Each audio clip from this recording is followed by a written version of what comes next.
5 minutes.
Three minutes.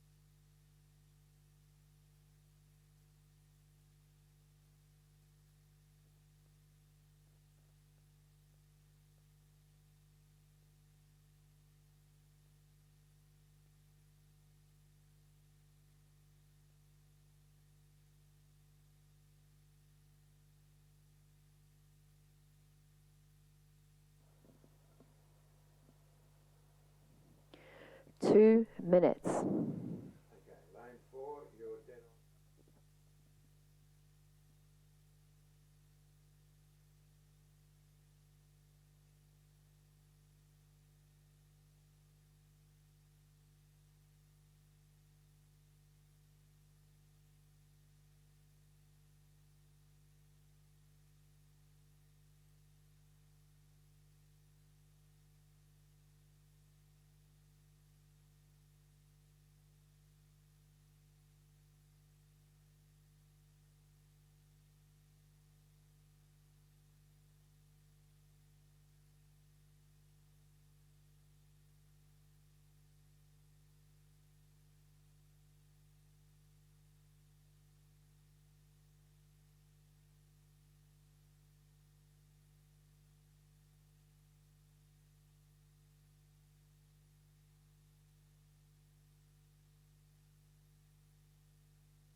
Newcastle. ANU Gingerbarn Counterfeit. North Shore. St George ERC Composite. Commercial. Attention. Well, good morning. We're out here at the second day, day 2 of the New South Wales Masters Championship, and we have our first races underway. It is the Women's F Quad Scull Heat 1. The progression is the first forward of the final, and I'm joined up to Chris McCarthy. Sorry, I've just run up the stairs and I've got the puffin. It's the stairs are they're steep, and I'm the same. Yes, first race of the day, women's F quad. We've got 6 crews out in the water, top 4 to progress. Interestingly, I think the next race will be a bit of a row over with. It looks like we've only actually got 5 on the water here, so probably could have had a straight final. But anyway, Newcastle over there in lane 3, ANU and Jindabyne in lane 4. Looks like we're missing the Leichhardt crew in lane 5.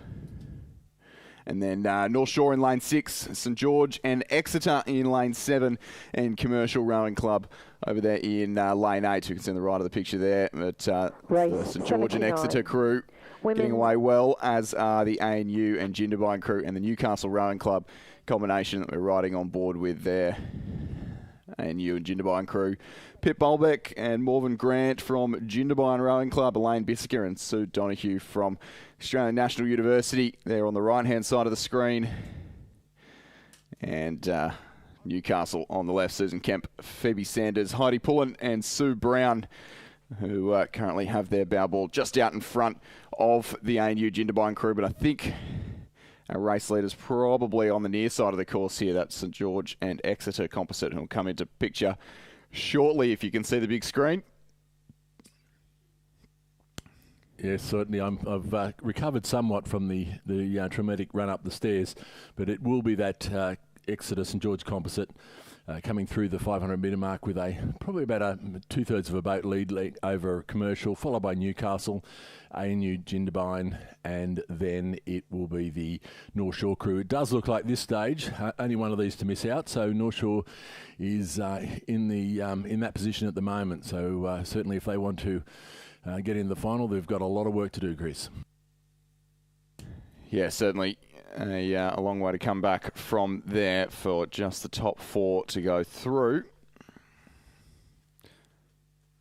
And it's disappointing that we would have, if we'd the Leichhardt crew that hasn't started, if they'd had their scratching in early enough, we could have consolidated the race. But because of that Leichhardt crew not turning up to the start or not getting the scratching in quite early enough, we've had to row these heats. And just on that, Chris, we do have a couple of consolidated races later in the day, the men's E pair and the men's B single. So if you haven't already been informed of that, just check what the status is of your race, because we've got the men's E pair at 12:05, and that's the final, and the men's B single at 3:25, both consolidations. Yeah, don't want anyone turning up for a heat when they don't have to get out, especially with so many people with such busy racing schedules over the course of the weekend. Things starting to get a little bit more interesting out in the water here. This North Shore crew starting to make a little bit of a charge on the ANU Jindabyne combination for a spot in the final. Now, still a little bit of a ways back, but certainly in striking distance for an upset result here. Here's the St George combination here in lane 7, who are streaking clear of the field. They're just clear of the Queenslanders from Commercial. Newcastle running 3rd. The Southerners, ANU and Jindabyne there in 4th, and they will hold off the North Shore crew, barring disaster here, for a spot in the final. First ones to cut the beam for day 2 of the New South Wales Masters Championships. The St George and Exeter crew booking their spot in the final of the women's F quad, followed by Commercial, Newcastle and ANU Jindabyne, just under a boat length ahead of North Shore in the end. Okay, so we're moving up to race 79, the F quad, women's F quad scull heat 2. Once again, as we said, we've already got a scratching. Newcastle out of this one, so it will be only one of these crews missing out. So it'll be a seven lane final. In lane 3, we have Balmain, Rose Russell, Juliette Anand, Jacqueline Warner, and Victoria Clay. In lane 4, the University of Newcastle Uni Composite, Alicia Sager, Louise Termine, Marie Balmain, Brown and Jules Bosco. Newcastle University, Lake Macquarie Composite. Shell Harbour Shoalhaven Composite. Endeavour. Attention. And they're underway. I'll just complete that roll call. Shell Harbour City Composite in lane 6, Sally Halliday, Linda Eddington, Mary Ambrose and Heather Gavin. And in lane 7, Endeavour's Katrina Whiteley, Margaret Churton, Fiona Webb and Diana Trescott. So off to a fairly clean start, and conditions out here once again are perfect for rowing. It's nice temperature and not a breath of wind. Not a breath of wind out here. Absolutely gorgeous. Could have asked for some conditions more similar to this earlier on in the season and a few of the other regattas that we've had so far this year, but not complaining about it now that we've got it here today. Yeah, absolutely not, and it certainly turning it on. And this is a great time to ride here. The temperature's pretty good. It does tend to warm up a little bit during the day, which can make it uncomfortable if the wind stays at nothing. So, but these rowers certainly enjoying the conditions on the course at the moment. Please come onto the course and into your fingers as quickly as possible, please.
As we come down about 300 metres to go, it's still the race is really on. There's only one of these crews to miss out, and it does look like the crew over on this side, Endeavour, is just off the back a little bit, but making a big push at the moment to try to come back up to the Shell Harbour City Composite. It does appear that the Balmain and Newcastle Uni Composites over on the other side maybe reasonably safe, although both crews are pulling up. Certainly the Shell Harbour City Composite and Endeavour is where the pace is at the moment. So whether they can overhaul these other two crews in the last 250 metres, we'll wait to see. But the Newcastle Uni Composite looking very, very comfortable out there at the moment. They're just probably taking a look over and saw that they've got the look over the field. They've only got to beat one of these crews home. Oh, there's a bit of a steering, a bit of fun steering coming out of the Shell Harbour City Composite, which has really destroyed their pace and allowed the Endeavour crew to sneak up on the outside of them. And that really hasn't fared very well for them at all. So they're picking it up again now, and it's going to be a real out-and-out race to the line. But no trouble at all for these two crews on the other side, Newcastle Uni Composite and Balmain, coming down with about 10 or 15 strokes to go. The Endeavour boat now has got through on the Shell Harbour City Composite. They'll be ruining that lost chances if they can't overcome Endeavour to get back, and we'll miss a spot in the final. But it is the Newcastle Uni Composite just winding it up a little bit, coming down towards the line, just to say, look, we've still got a lot more pace if we need it. They will go across in first. It will be the Balmain crew in second. Endeavour does get in for that third and final place into the final, and then Shell Harbour City crossing the line.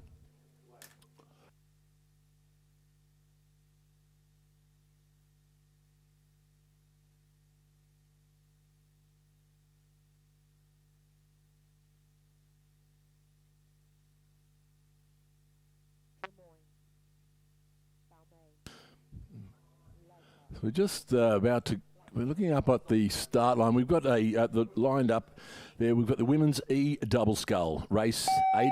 The progression is the first forward of the final. In lane 3, we have Drummoyne's Kathleen Hextall and Renata Ipmar. In lane 4, Balmain's Luella May Oswald and Marta Bako. In lane 5, Leichhardt's Carmel Taylor and Heidi Parks. Lane 6 is Black Mountain's Christine Young and Colleen Chapman. And in lane 7, Newcastle Sally Watson and Catherine Dadd. And they are away. And certainly off to looks to be a fairly clean start. This is always a hotly contested race, the women's E double, as are the D doubles as well. So that's where there is a lot of entries. We're just following the crews down the course at the moment. The crew in front of us, the Leichhardt crew, looks to be drifting a little bit around their lane and hard on the boys, just near on the Balmain side of their lane, but seem to have got that under control now and have moved back down. We're looking back over and we can see that the Drummoyne crew has certainly streaked out. I'm just aware that they had to have a late boat change due to some mechanical issues, but certainly that does not appear to be affecting them at the moment. So once again, the first 4 will go through to the final, but all crews looking fairly comfortable. The crew over on this side, the Newcastle crew of Sally Watson and Catherine Dadd, do look to be just trailing a little bit. So as we come down towards the 500 metre mark, I'm trying to shorten this race for them, but 500 metre mark, it does look to be a clear lead from the Drummoyne outfit.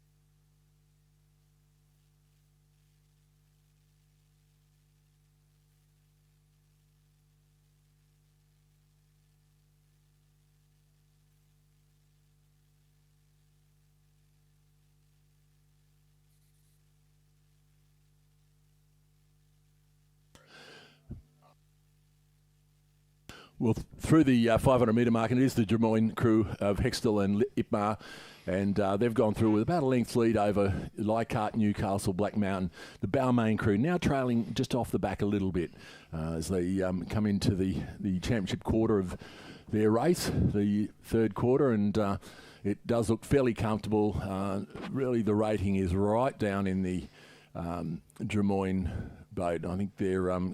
coach should be asking some questions now. And who is their coach, Rob? Oh, God, no, but we won't go there. But it is a race between the other 3. Only one of these crews, once again, to miss out. So they are... it looks fairly comfortable at the moment, unless Balmain have got something up their sleeve and are able to pull back the 2 or 3 lengths. It looks like they will be the crew that will not progress through to the final. Yeah, it's still close enough. They could do so. And we saw earlier with the steering in the last race, and given that a spot in the finals on the line here, it could be, something could happen here, as we're starting to see maybe the Black Mountain crew start to just slow up a little bit. Leichhardt turning on the afterburners. ANU just not ANU, rather Newcastle on the near side, just a little bit further clear of the rest of the pack, but Balmain still with a little bit of work to do here. Yeah, and it does just compel the crews that they must race all the way to the line. As we saw, if Endeavour had accepted their position in the last race, they would have missed out on the final. But there was a mishap in the Shell Harbour boat and allowed the others to get through. But as we come down into about 100 metres to go, the Hextall-Ipmar combination, Renata Ipmar in the straight seat, Kathleen Hextall in the bow seat, are looking very comfortable, running some good length. Certainly got a lot of run out of that boat. It will be the Newcastle crew have just put on a bit of a run for the finish line here, and they have probably pulled out about half to 2/3 of a length over the crews from Black Mountain and Leichhardt. But it will be the Drummoyne crew coming across the line to take first place, followed by Newcastle. It will then be the Black Mountain, who have just done enough to get over the top of Leichhardt, and they will take the 4th and final spot into the final. And coming home now is the Balmain crew.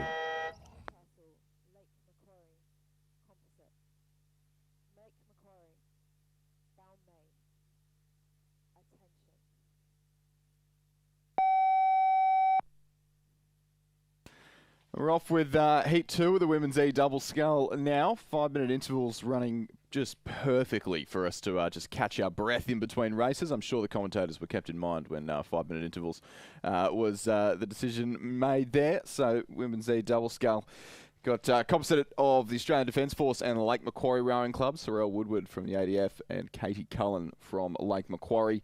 Endeavour and Manning River in lane 4. Rosalie Furness from Endeavour. Joanne Croker from Manning River. Newcastle and Lake Macquarie in lane 5. Suzanne Dimer and Jane Ferguson Palmer. Lake Macquarie and all Lake Macquarie crew there in lane 6. Tess Fearon and Michelle Duzel. And then Balmain, Philippa Spork, and Anastasia Zafirakopoulos in that last crew.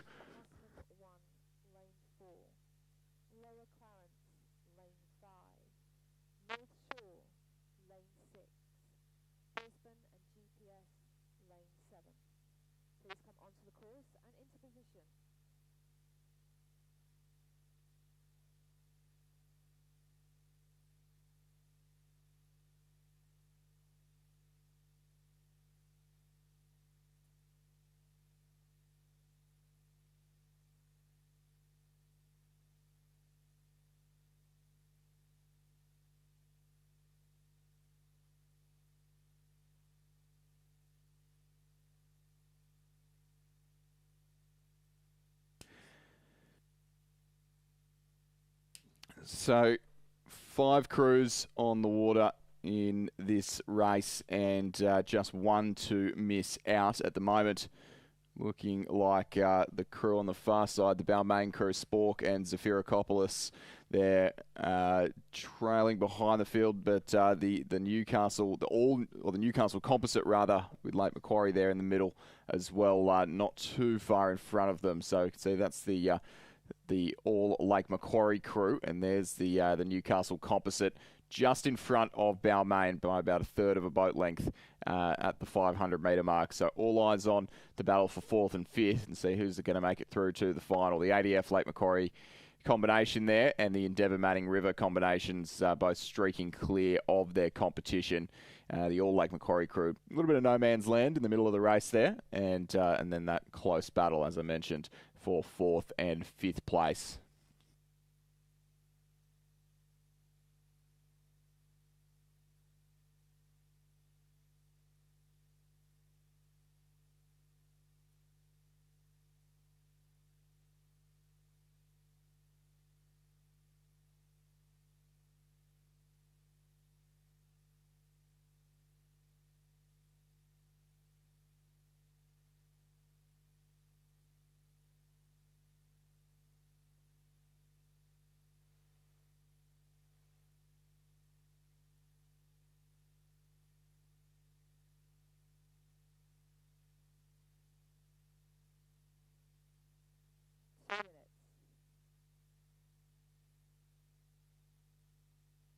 As we come down to about 150 metres to go, it is these 2 crews battling it out for the lead. That's the ADF Composite and Endeavour Composite, and they have probably pulled about 3 or 4 lengths over the Lake Macquarie crew of Fearon and Duzel. A little bit further back to the Newcastle Composite and Balmain, and that's where the race is on, because only one of these crews to miss out on the final. So I think Balmain have had a look and they've decided they're going to step it up and try to consolidate a place in the final. But it's going to be very, very tough. They've just caught a crab in the Newcastle Composite crew. It has stopped them absolutely dead. So I'm not quite sure what happened then or why it took them so long to get going again. Yeah, so that has just paved the way for a slot in the final for Balmain. They were right in contention there before, and that has opened up a little bit of ground. Here come Newcastle and Lake Macquarie. That little bit of adrenaline started to pick it up. They're definitely the faster moving of the 2 crews, but I think that crab has just cost them slightly too dearly, and it will be Balmain's Philippa Spork, Anastasia Zafirakopoulos, who booked their spot in the final, and the Lake Macquarie Newcastle combination will miss out on the final of the women's E double scull this year. Yeah, and I know they weren't pushed overly hard in the first heat, the Drummoyne crew, but their heat was about 11 seconds slower, so it augurs well for a great final in that event in race 95 a bit later on in the day. Just moving right along to race 82. It's the Women's C Single Scull. Heat 1, progression first forward to the final. And we have in lane 2, Glebe's Heidi Lindahl. In lane 3, Abbotsford's Yvonne Konchek. In 4, Mosman's Olivia Tong. In lane 5, Lower Clarence's Vanette McLennan. Lane 6 is North Shore's Jemima Laus. And in lane 7, Brisbane and GPS's Janine Reid.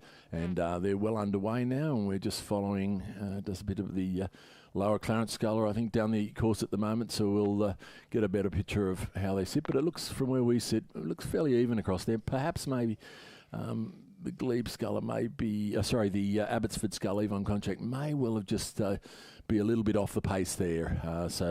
But there are 2 of these to miss out, so it's going to be a real race over the last about 700 odd.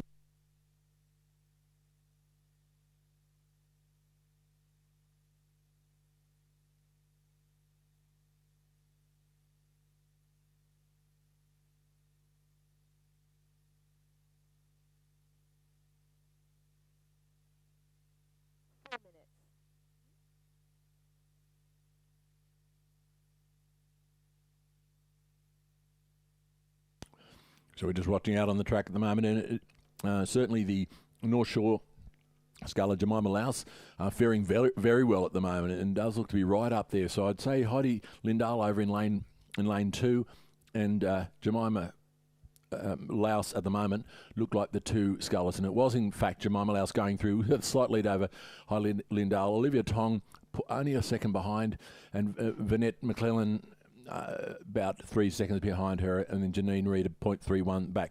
So at this stage, it looks like the real battle's going to be in that 4th and 5th position to see who sneaks into the final between Vanetta McClellan and Janine Reid. Yeah, certainly looks like Abbotsford Yvonne Konchak just a little bit too far out of it, but the race on between Brisbane and GPS and Lower Clarence. Yeah. 2 scullers from the... I'm sure they probably would have raced each other before. Scullers from Lower Clarence will normally head across the Tweed and race up in Queensland from time to time. Not too far of a journey. No, it's not. And certainly, it's very strong, that Northern Rivers rowing competition. I know that Yvonne Konchak, I was just talking to her in the car park this morning, and certainly had some time off rowing through various things, and he's getting back into it now, and we look seeing her progress over the next season or so. But no problems whatsoever out the front here for Jemima Laus. She has really pulled away. I would suggest that Olivia Tong and Heidi Lindahl and probably just consolidating their position. They've got the look over these 2 chasing scullers, which is once again still where the race is on, between the Janine Reid from Brisbane and GPS and the Lower Clarence Sculler. And it does look like Janine Reid has just put on a bit of an effort and may well have pulled about a half a length advantage over I'd say Heidi Lindahl over on the other side, and Olivia Tong now reacting to it. They are now realised that they're getting a little bit too close for comfort and have stepped it up. In the meantime, Jemima Laus out in front is going to cruise across the line. She's got about 3 or 4 lengths over advantage, but Janine Reid over on this side is coming right back, and she's going to actually be challenging the other 2, the Mossman and Glebe Scullers, as they come down towards the line. But I think she's going to run out of space, and certainly the Vanette McLennan from Lower Clarence just going to miss out on the final, but a great race there.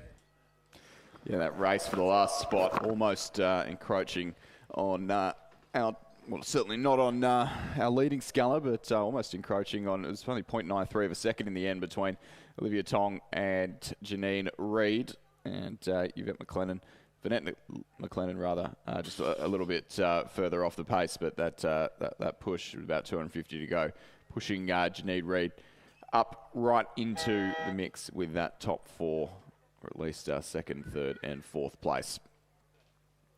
Heat 2 is just about to get underway now. Race 83. 5 scullers on the water, or set to be on the water. Looks like we've got all 5. We'll have just the 4 scullers. So if we don't have we've got a scratching there. So Given that there is a scratching, that means that only 3 will progress rather than the 4. And why it always tends to be that when there's a scratching, it's out of the heat with less people.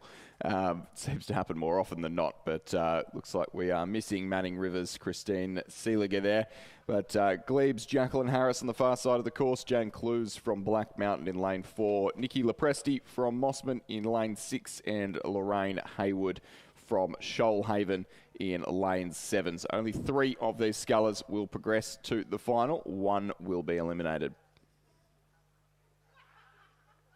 Yeah, and we've got the interesting part in this race is that Heidi Lindahl and Jacqueline Harris over there in lane 3 are often in a double, as are Nikki Lepresti and Olivia Tong, and both very successful in doubles. So we would expect that they will fare very well in these the singles and the final today.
Yeah.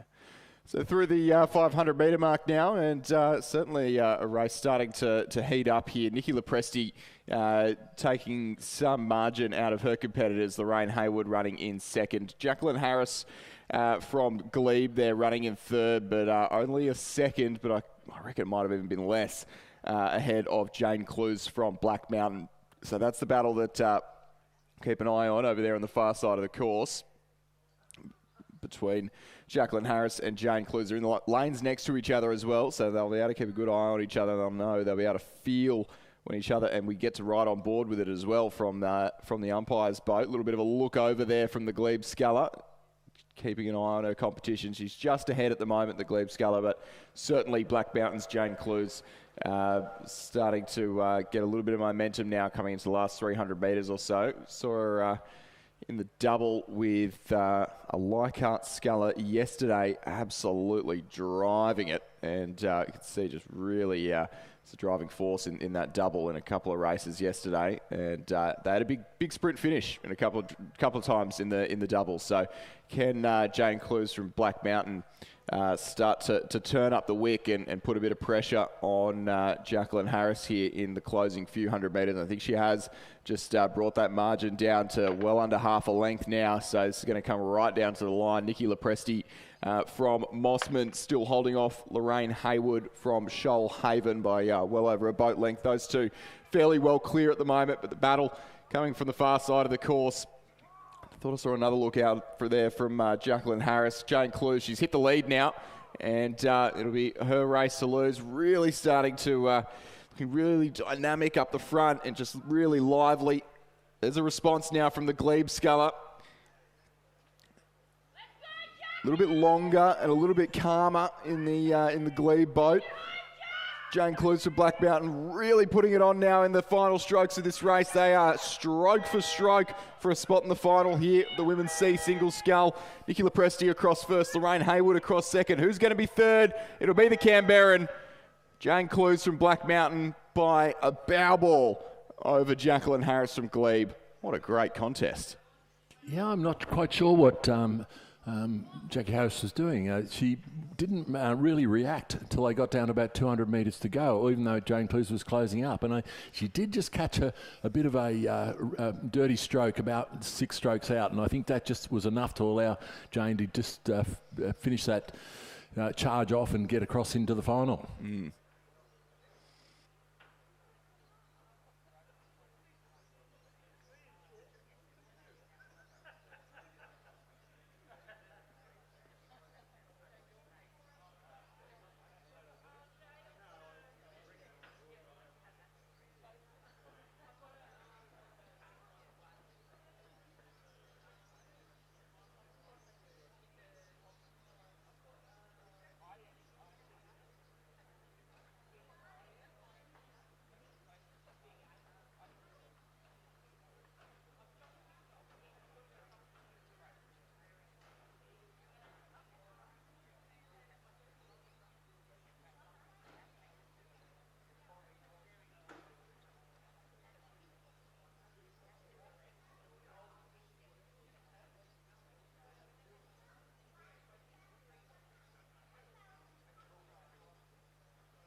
It's a little while till the next race. If you're watching on in the stands or on the live stream, 8:40 is when we're expecting to get underway in the men's I to M quad scull. That's a straight final, first final of the morning, and so in about 10 minutes' time. We did see us say a few times with these breaks. If we do have every crew here, we can start a couple of minutes early if they all agree to it. But as scheduled, 10 minutes away.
3 minutes. Reminder of handicaps once they're in.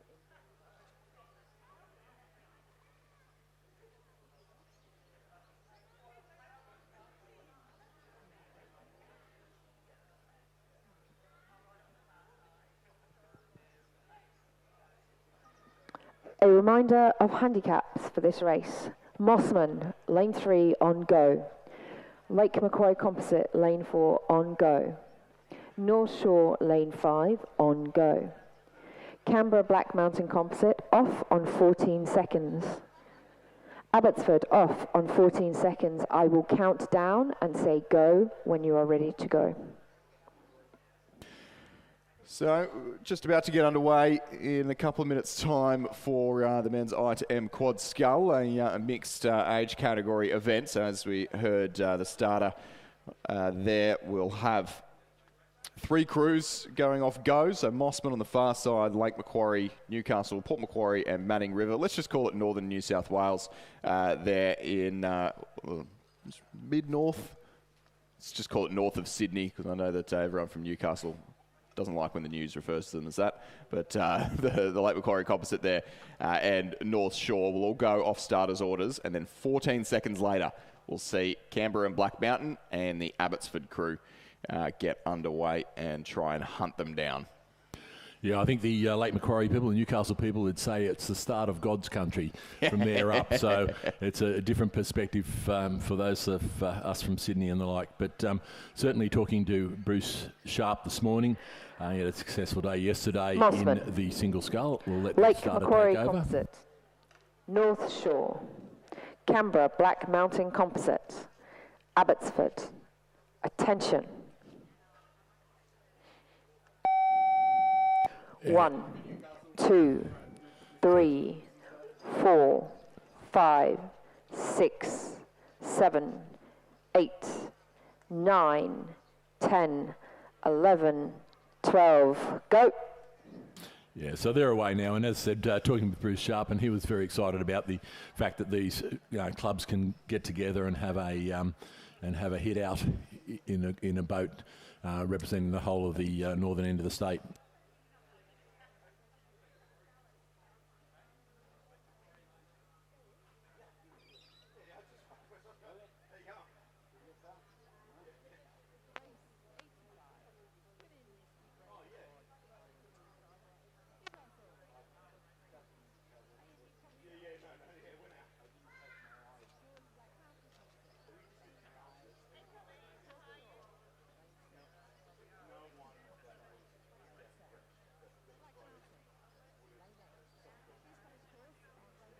So plenty of cheers up here in the tower for that crew of God's country. We've got John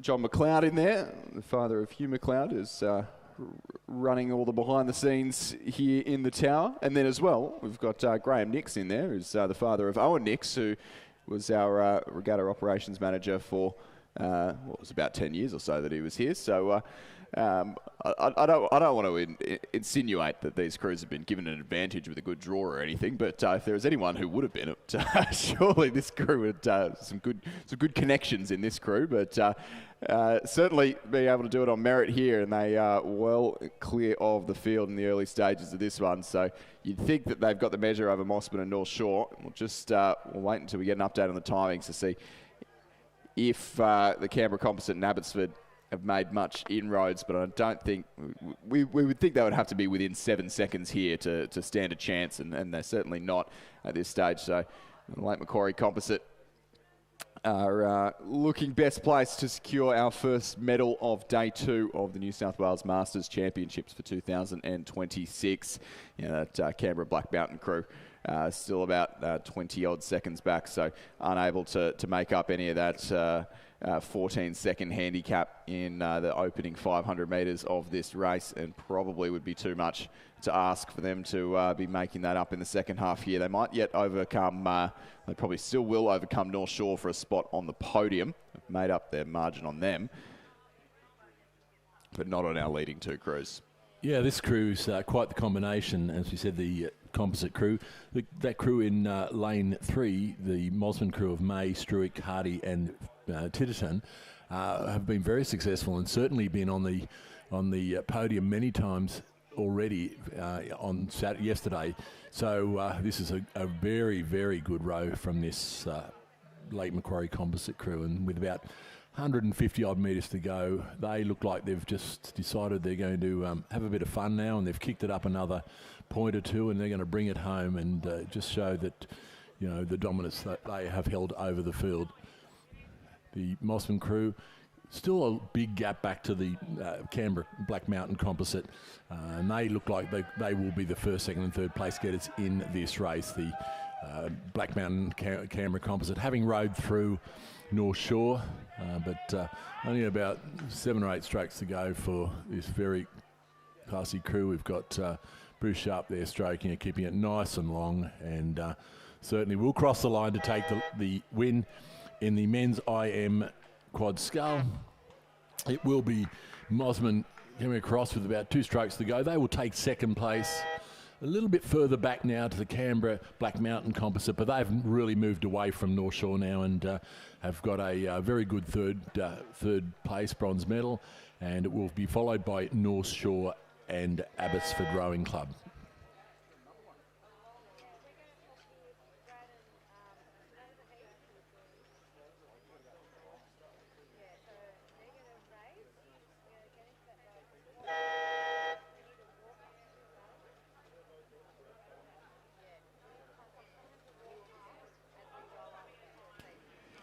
So, on to the women's now. Women's G quad scull, just getting themselves aligned up there at the start line. We're got all 6 crews there. Newcastle Rowing Club over on station number 1, or number 3 rather, couple in. ANU Composite with the Manning River and Black Mountain in lane 4. St George and Black Mountain in lane 5. North Shore Rowing Club in lane 6.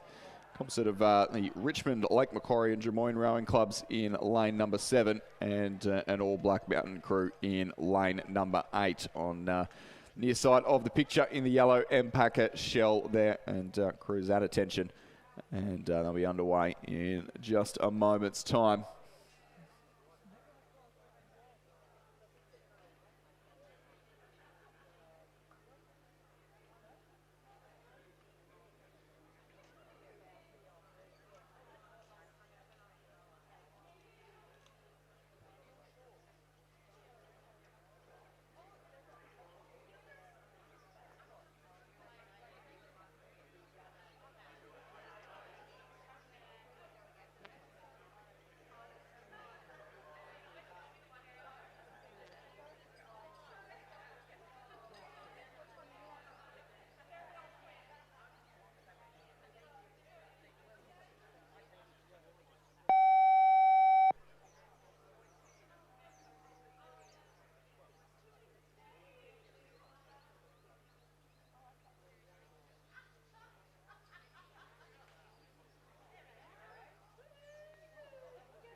So they are off and racing now in the Women's G Quad Scull. Straight final, this one. Straight contest for the medals here. You can see the Black Mountain and St George crew, middle of our picture there in Station 5. So the 3 Black Mountain scullers, and then Christine McCready from St George in the bow seat. And they're doing battle with the North Shore crew to their left-hand side. Mary Walsh, Sally Edwards, Jeanette Pendleton and Karen Knowles, who might even just have the advantage. A bit tricky to see as the camera pans across. In fact, I think I've just swung back the other way now for the Black Mountain St George crew, who are just going to come through the 500 metres just in front by canvas. And then it is the crew in lane 7 from Richmond, Lake Macquarie and Drummoyne, who are running in 3rd place at that timing point, some way back to the rest of the competition. So that's almost certainly will be our 3 medaling crews. And then some way back then to St George Composite, ANU, or not St George Composite, to ANU, to Newcastle, and to the All Black Mountain crews, who are languishing behind a little bit at this halfway point. So battle on between North Shore and the St George Black Mountain crew for the win. And then didn't have them come up on the timing, but Richmond, Lake Macquarie and Drummoyne were almost a little bit in no man's land there, running back in 3rd place. So we'll keep our attention on these top 2 crews.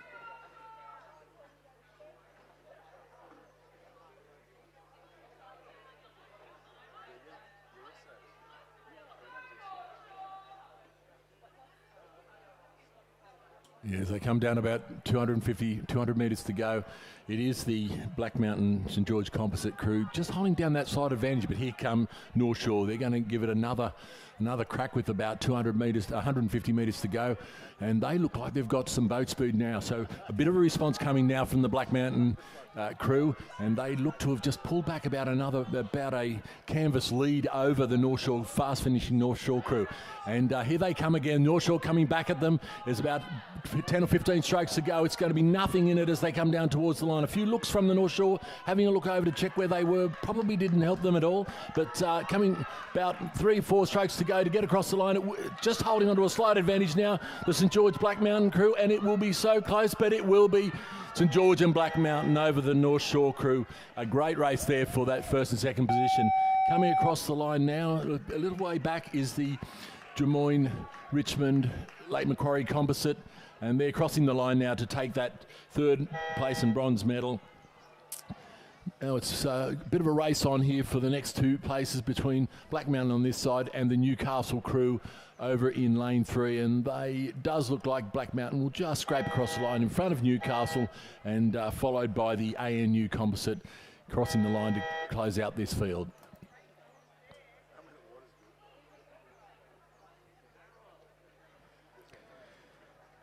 And should anyone be interested, as we're tallying up the votes for Eurovision, Australia's currently sitting tied 2nd, with the audience votes still to come in. So we'll bring you all the live updates on how our Delta's going over in Austria at the Eurovision Song Contest. But before we get to that, the men's H double scull is on the water here, with 5 crews contesting for the medals. Lake Macquarie on the far side of the course, Peter Armstrong and Peter Stevenard.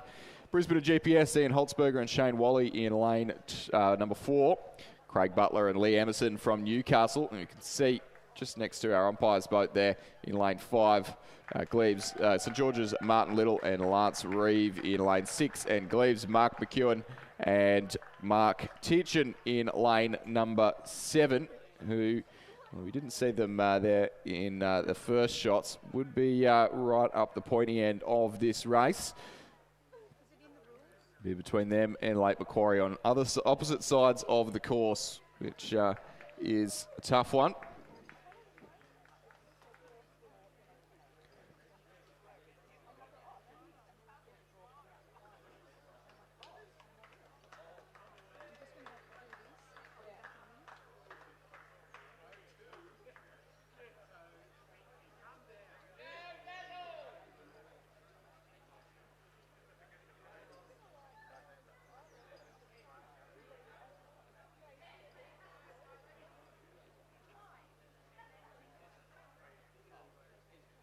So through that 500 metre mark, incredibly tight with Glebe just 0.02 of a second in front of Lake Macquarie. But so far across the course from each other are those 2 crews. It'd be very, very difficult for either of them to gauge whether they're ahead or not. So it'll all come down to instinct and feel and backing themselves through their race plan. Of course, plenty of cheers in the commentary box for our co-commentator Mark Teachin, who will be up here lending his dulcet tones to the broadcast in about 40 minutes' time, following on from his race. We'll be making sure to get out of here because I'm sure he doesn't smell very good by then. But we'll see if he reeks of victory or not as they come down. I think the Lake Macquarie crew, very difficult for us to tell as well from the commentary box. I think the Lake Macquarie crew has just maybe edged out a little bit of margin here in the second half of the race, but Glebe throwing everything at it and coming home strong. I think is going to be the bright green of Lake Macquarie Rowing Club. They're into the red boys now. They are about a length in front of the two marks from Glebe. That's the two Peters versus the two marks. Peter Armstrong, Peter Stovenard from Lake Macquarie up against Mark McEwen and Mark Teachin from Glebe. It is going to be the Peters from Lake Macquarie who claim themselves a race win. The men's H double scull, 2 lengths clear of the Glebe combination. Good battle unfolding for the bronze medal as well, with St George going to just lead the Brisbane and GPS combination here. So St George's Martin Little and Lance Reeve, they'll collect themselves a bronze medal for their efforts. And Brisbane and GPS, Ian Holtzberger, Shane Wally run in 4th place. Newcastle will run in 5th. We'll have a slight little wait till the next race as well. The next race cancelled or consolidated, and move on to the men's A double scull, which is set to be an absolute cracker of a race. There's some big names getting around in that event. A few medalists from the Australian Rowing Championships down on Lake Barrington for that one at 9 a.m. So I'll be watching on with interest.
Four minutes.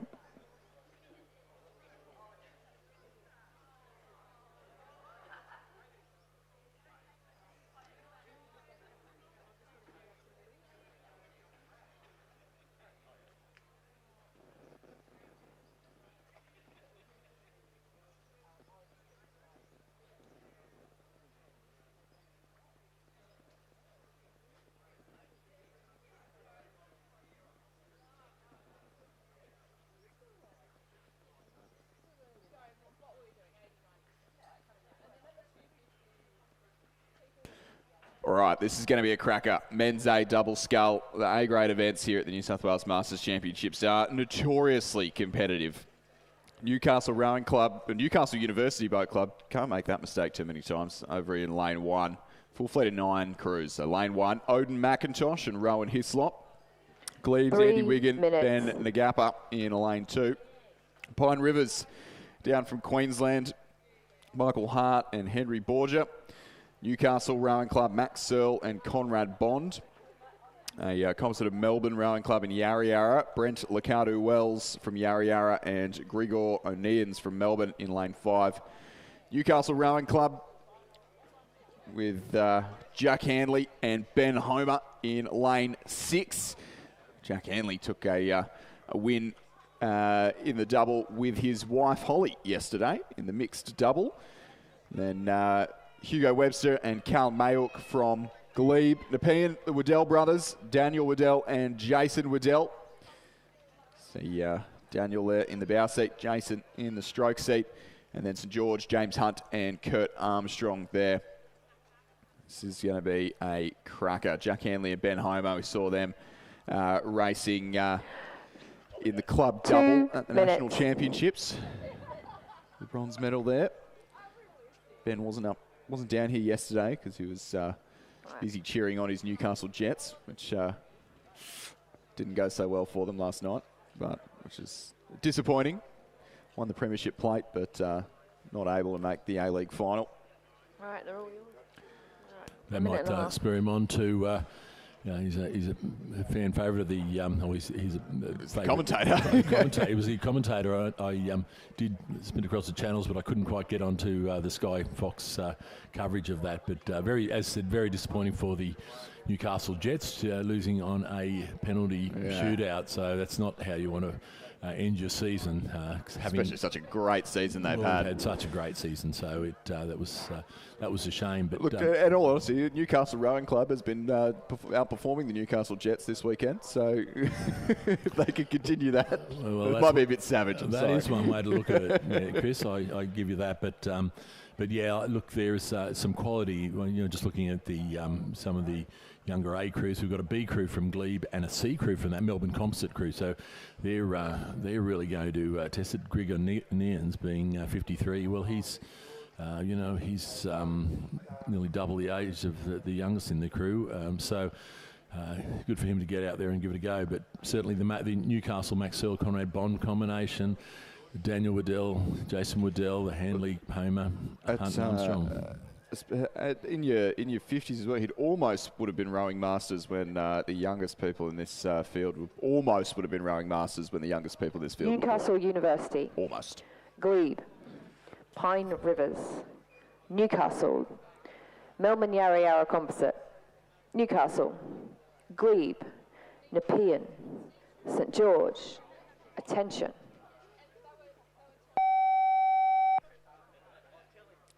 That is a fast and furious start, especially from over here on the near side of the course. I'd be expecting those challenges to come from the Nepean, the Waddell brothers, Hanley and Homer from Newcastle, from the Pine Rivers crew, and from Newcastle University. Probably my picks for the top 4 here in the men's A double scull. But surprises can come from anywhere in these A-grade Masters events. Notoriously difficult to win.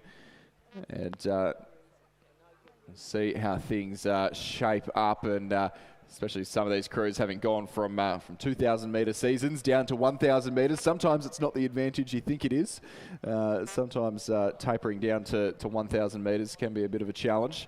Starting to see a few crews start to drop off, and we'll see our leading contenders start to emerge over the next 20 strokes or so as they get into their rhythms. Yeah, very much that difference in that 2,000 to 1,000 for these guys. It's whether they take on the fly and die or just try to stick with them and see if they've got the big finish to bring it home. So it's, but certainly it looks at the moment like they're not wasting any time getting that rating up there, Chris. Yeah, absolutely. I mean, the double scull, you can get the rate up. Very dynamic boat and. Very quick boat for the size, for the small size, so you can get the rating up very, very high. Have a look at the go look at your Irish lightweights for a good example in that. As we get our first sort of check of the timings and the standings as they come through the 500 metre mark. You can see there the composite crew in lane 5, the Melbourne Yarra Yarra crew, the C grade crew up in front of Hanley and Homer, but it was actually St George, Hunt and Armstrong on the near side, who aren't coming up on the timing there, who are leading over that composite, and then Newcastle and Newcastle Uni neck and neck. Nepean a little bit out of it as well. I'd say that, even though that is, look at how tight it is across the field, maybe even a little bit more spread out than I thought, but I reckon we'll start to see, especially in this younger age category, we'll see a few more big sprint finishes, and we'll see things tighten up between a few crews towards the end. So James Hutt and Kurt Armstrong from St George on the near side there, so fast that our timing hunt missed them, and we'll see if if there's going to be an invoice for that early start. Is there going to be a price to pay? And I think it might just start to be, as the composite Melbourne Yarra Yarra crew, the oldest crew in this race, 44 and 53, that combination, and up against Newcastle's Jack Hanley and Ben Homer in their 30s. It's a tall order, but I think they might hang on here. They've found another gear, and so have St George as well. So it'll be Hanley and Homer. Pressure is on for them to see what they can pull out in the next 150 metres, less than 150 metres. In fact, they've got some overlap, but St George are right up there as well. Three-way fight, drag race to the finish here. We've got the composite Melbourne Yarra Yarra crew. They've been leading for the last few hundred metres here. Here come Newcastle. Here comes St George coming back, our early race leaders. I think it's going to be the Victorians who have done enough, but can Newcastle hold on for a silver medal here? The Victorians will take the win here in the A-double. Newcastle, Hanley and Homer for the silver, and St George for the bronze. Newcastle Uni run in 4th place. The Waddell brothers there in 5th. Back over to Pine Rivers in 6th place. Glebe there in lane 7. Webster and Mayhook in 7th place. We're in 8th place, rather, and the second Newcastle crew there, Searle and Bond, in 9th. Well, I think that Melbourne Composite crew has really probably been a bit of a surprise for some of these crews. I was not quite how I would have picked it initially, but certainly they've had a crack of a row. They've led from about 200 metres out all the way to, were able to hold on, were able to respond to the big challenge over the last 200 metres from the Newcastle crew, and well done to that crew, holding on to take out that win. And I'll tell you what, some disappointing news just coming through. Delta Goodrem has been robbed and has run 4th at Eurovision. Bulgaria has won Eurovision. I'll tell you what, it's rigged in that competition. That's an absolute rort. I think we're just going to have to pull out of the out of Europe now. Yeah. Well, we're going to have to withdraw from the European Union. It's what a joke.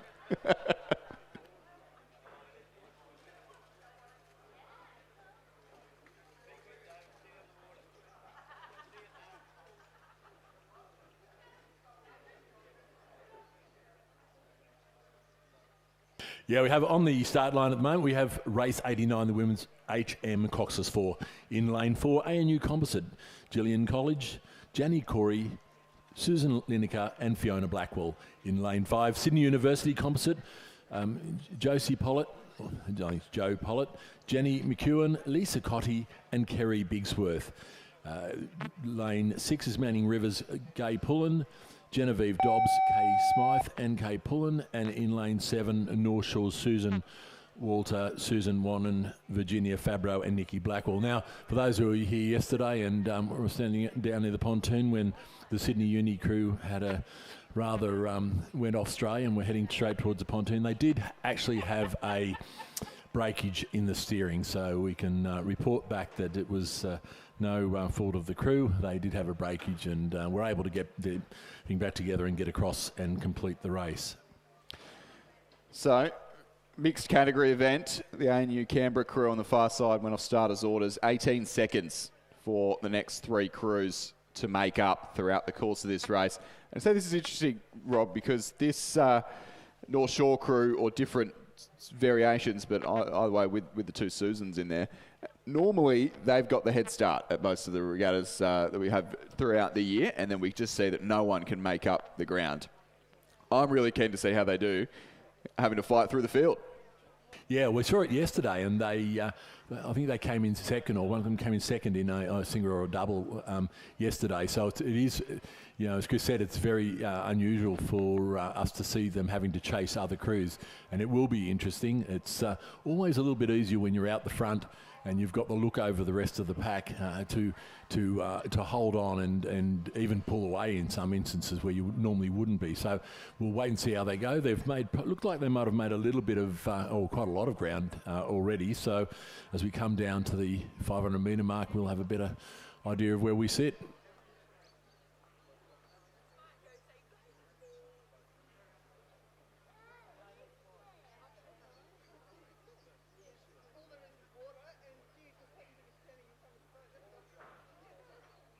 So just taking a look across there now, and there's the ANU composite just holding on to that.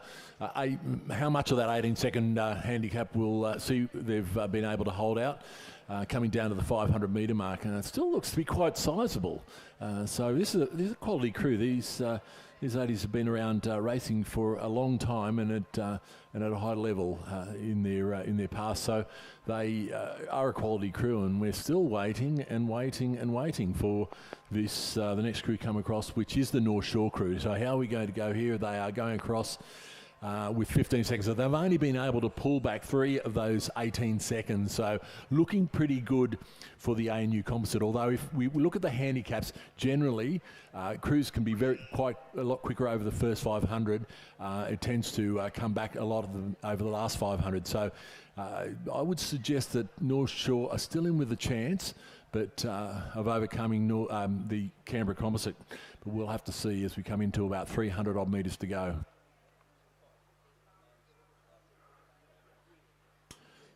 Just looking out there too, the crew having a good race as well is the Sydney Uni composite. Sydney Uni have been without a shed for a long time. They've lost the pontoon and various works that are going on there. And I know that they've been rowing out of Glebe and assorted things. So It's packed down there at Glebe, though. Yeah, it's just pretty tight at Glebe. But I think I saw some boating from the Sydney Uni pontoon the other day. So they replaced the pontoon, and it was a little bit deep, so they couldn't actually put boats in. So I think they might have done some rectification work to get that going again. But certainly that is a bit busy waterway, and as soon as they get those ferries in there to the fish market, it's going to be even more so. But no trouble whatsoever for this ANU composite. They are not going to let the North Shore crew back in. Not that they aren't, North Shore aren't really pushing now. I think probably ANU, no, they're going to run out of room. They've got about 100 metres to go, so I think they got it pretty well covered. But they're certainly not panicking about the North Shore crew coming up very fast. But No.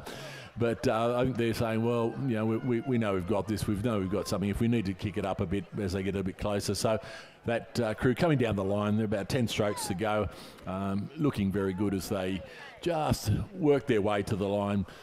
Nice control over their rating, their boat. It's a great way to end a race when you've got that much of a lead. And they'll go across the line to take first place. It will be the North Shore crew coming across in second, a little bit further back now to, well, somebody's certainly happy about that result. So in the grandstand. 10 seconds in the end, so they've 10 made seconds up in the end. almost half the... Yeah, so they made about eight or 9 seconds. So here we go, the Sydney Uni Glebe Composite crew crossing to take out third place, then a little bit further back to the Manning River crew.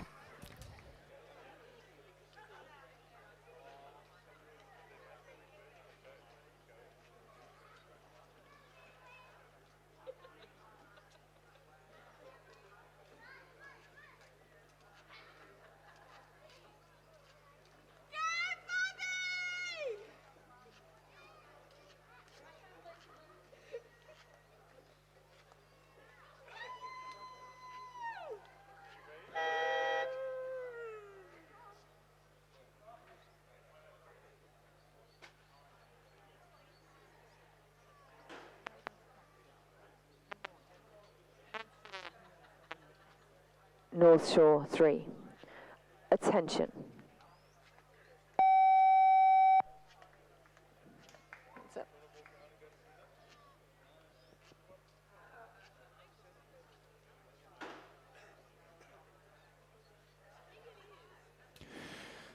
Moving on to a little bit of eights racing now. Race number 90 on the program, the men's G8, and 4 crews out there battling it out for line honours in this one. A composite of Melbourne, Sydney and Mossman rowing clubs in lane number 4. Predominantly Melbourne and Mossman. Well, predominantly Melbourne. 2 Mossman rowers and a sole Sydney Rowing Club athlete in big Carl Quitzow, the Canadian. Drummoyne Rowing Club in lane 5. North Shore composite with the University of New South Wales there in lane 6, and a second North Shore crew there in lane 7. So 4 crews across, and in the opening exchanges there, it is it's the Melbourne, Mossman, Sydney composite crew who have just struck the first blow, but not a convincing one at this stage in the race, about 300 metres or so into proceedings, and so the only crew that's really dropped off at the moment, the North Shore Composite, University of New South Wales, there in the middle of our picture on the big screen. They just slightly out of things at the moment, but certainly the Melbourne, Sydney, Mossman crew, Drummoyne and the all North Shore crew all still in contention as they approach 500 metres. Yeah, this Melbourne composite crew with Mossman and Sydney Rowing Club, certainly most of those competitors have fared well over the first day of competition, but coming through the 500 metre mark, it was the Melbourne composite crew coming over with about a 2.6 second advantage over North Shore, followed by the North Shore Composite, followed by Drummoyne. I was talking to the Drummoyne boys yesterday. They rode the F8, I think it was, as a similar combination, and had probably surprised themselves a little bit. So they're probably a little bit buoyed by that, and certainly that's showing out there at the moment. If they can hold their position, they'll get at least a place on the podium. But the big crew on the other side, it does look like over on this side, though, the North Shore crew is right up on them now as we come down to about 250 metres to go, Chris. Yeah, they're certainly right in there. I think the Melbourne and Mossman and Sydney crew there maybe just taken a little bit. It's hard to tell, and they're a good 4 lanes apart, but I think they've still got the ascendancy. But the North Shore crew certainly making a case for a victory over the Drummoyne crew for the minor medals. It's not going to be a big margin from first to third. I do think this the Melbourne, Mossman, Sydney crew have probably just done enough. So they've just hit the red boys first. Drummoyne and North Shore still neck and neck. I think Drummoyne with the advantage now by a seat or 2, possibly even half a leg. Drummoyne really coming home with a wet sail. In fact, opening up that margin back to second. It is going to be, as it's been since the opening strokes, the Melbourne, Sydney, Mossman crew. The win over Drummoyne, and then half a length back to North Shore. And then the North Shore Composite with the University of New South Wales, they'll run in 4th place. Yeah, well, it's that was once again a great race, and G category. It's good to see that we've got at least the 4 crews coming down the course. And as I mentioned earlier about the Drummoyne crew, I think they were surprised with their effort in the F grade 8. I think they'll be very chuffed to be the first full club crew home. Yeah, so it's a great race, and we move on now to the men's D pair, which is due to start about now. Well, men's D pair, at least. No, sorry, men's D pair has been cancelled. It is 9:20 for the men's E-Coxes 4. Thanks, Chris. We sometimes run, well, probably I run a little bit confused up here, but just getting it back together again now. So when we do get this race underway, it will be in lane 2, Mossman's Mark Luan, Lachlan Evans, Mark Partridge and Andrew Hourigan. In lane 3, Sydney's Stuart Cowip, Rob McNeil, David Greenslade and Mark Binder. Lane 4 is pulled out. Lane 5 is Mossman's Matthew Logan, Colin Young, Richard Parry and Philip Graham. In lane 6, Brisbane and GPS Composite, James Halliday, Andrew McEnroe, both from Uni of New South Wales, and then Hamish Dunbar and Alex Adam from Brisbane GPS. Lane 7 is Manning Rivers, Glenn Herbert, Paul Hawke, Rhett Patterson and Nick Johnson. And in lane 8, it will be St George's, Cromwell Olivier, Christopher Jones, Steve Harrison and Alan Robertson.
Two minutes.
Mossman 1, Sydney.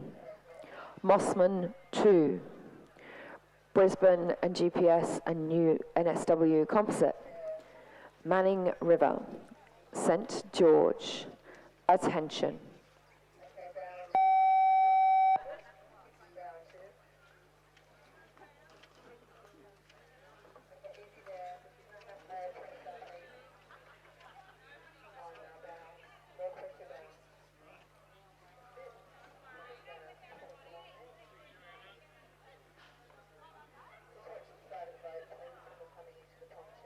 So we're underway now in the men's Coxless 4 after a short little break. Mossman in lane number 2. Sydney Rowing Club in lane 3. Opposite of Melbourne and Yarra Yarra there in lane 4 has scratched. Mossman number 2 in lane 5. Brisbane and GPS and the University of New South Wales there in lane 6. Manning River Rowing Club in lane 7 and St George Rowing Club in lane number 8. You know, this will be a great race out here, and I think most of these guys fronted up in the quads yesterday and eighth, so there'll be a fair bit of competition out there just amongst the different crews in relation to where they finished yesterday, and be trying to turn some of those results around in this race. And it does look like the crews over on this side, the Brisbane Manning River crews, have got out to a great start, as have the Sydney and Mossman over in lanes 2 and 3. So once again, well-credentialed crews right across the board. It's only really that second Mossman crew that's just tailed out the back a little bit, but from where we sit, they're just, I think their biggest issue is that they're, as we can see from the umpires launch, they're taken a real liking for the boys on their bow side, and that's not working out so well for them. No, certainly 1,000 metres, although a bit shorter than the Olympic distance, feels a lot longer than some of us think, and we don't need to make it any longer by rowing any extra metres as a result of some dodgy steering. At the moment, it is Brisbane GPS composite third from the grandstand side of the course, who are streaking ahead from Sydney, from the Mossman crew on the far side of the course rather, and then St George, but Sydney, Mossman, St George only separated by a little over 2 seconds from second to fourth place. So a spot on the rostrum still up for grabs between these four crews. Yeah, Chris, I was expecting that Mossman crew in lane 2 might have been a bit closer to the front of the field, but certainly the pace is really on in this Brisbane and GPS crew with the Uni of New South combination. The Uni of New South was sitting in the stern end of the boat, the Brisbane GPS bow and 2, and as we can see, very different technique in that. It looks like 2 different boats, but it's being effective at the moment. They're certainly that clash of technique is working out for them. Yeah, it almost looks like one of those crews where it's just working. They've got the power advantage, and you just go, it's just working out for you, and absolutely is. As Brisbane and GPS and UNSW will take a win here in the men's Coxless 4. Sydney will hang on to a silver, but it'll only be just in the end. Mossman have fallen right out the back door, and St George will take the bronze medal ahead of the Manning River crew, and then it'll be Mossman 1 and Mossman 2 for 5th and 6th. 6th and 7th place here. We're just having timing's gone a little bit haywire in front of us here, but it was certainly the Brisbane and GPS and University of New South Wales crew who took the win there ahead of Sydney Rowing Club and St George Rowing Club. Yeah, that's the George crew over here on the closest side to lane 8 have really they've overhauled the Manning River. They were probably linked down at the halfway mark, and have as the Steve Harrison Alan Robertson combination, very experienced combination, and able to really have do a lot of that last minute sprint and great gain places in races, and they've certainly done that today. Come up with a 3rd place.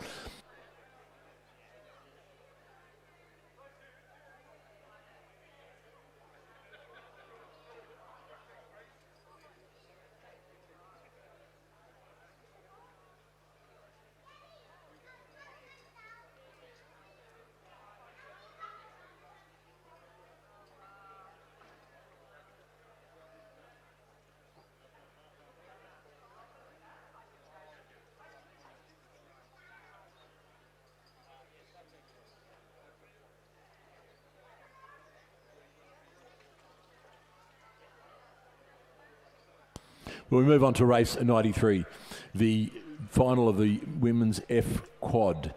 We have got so what we've got is in lane 2, ANU Composite, Pip Baldbeck, Morven Grant, Elaine Bissica and Sue Donahue. In lane 3, Endeavours, Katrina Whiteley, Margaret Churton, Fiona Webb and Diana Trescott. In lane 4, Commercials, Karen Smith, Catherine Baxter, Sherelle Rowan and Kylie Parker. Lane 5, Newcastle University Composite, Alicia Sagar, Louise Termine, Murray Brown and Jules Bosco. Lane 6 is the St George Composite, Christine McCready, Julia Wood, Joanne Ward and Andrea Coos. Lane 7 is Balmain's Rose Russell, Juliet Anand, Jacqueline Warner and Victoria Clay. In lane 8, Newcastle's Suzanne Kemp, Phoebe Sanders, Heidi Pullen and Sue Brown. And in lane 9, Shell Harbour City Composite, Sally Halliday, Linda St. Eddington, George, Mary Exeter, Ambrose and Composite, Heather Gavin. Balmain, Newcastle. Attention.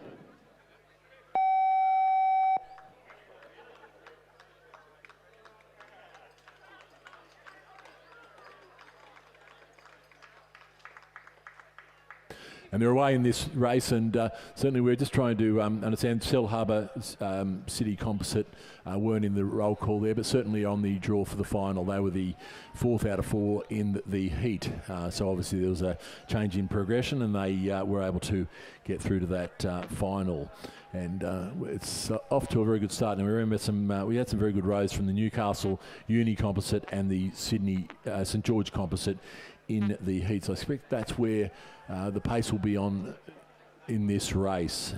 That's St George Exeter Composite with Julia Wood from Exeter Rowing Club over in Great Britain. Has gotten the best of the start. Certainly those opening few strokes, they managed to get themselves a couple of feet of advantage in those first few seconds of this race, and we'll see if they can hold on to that one through the full 1,000 metres. So we went back to feet and inches for the after the mention of the Exeter crew. So yes, zoom back in time. It's a nice to be able to run between the metric and imperial system, but certainly that crew now has pulled out to probably a length over. Crew a couple of lengths across. Could be the commercial rowing club crew. Yeah, a couple across. So we'll come down to the 500 metre. We'll get a better picture of how they're sitting.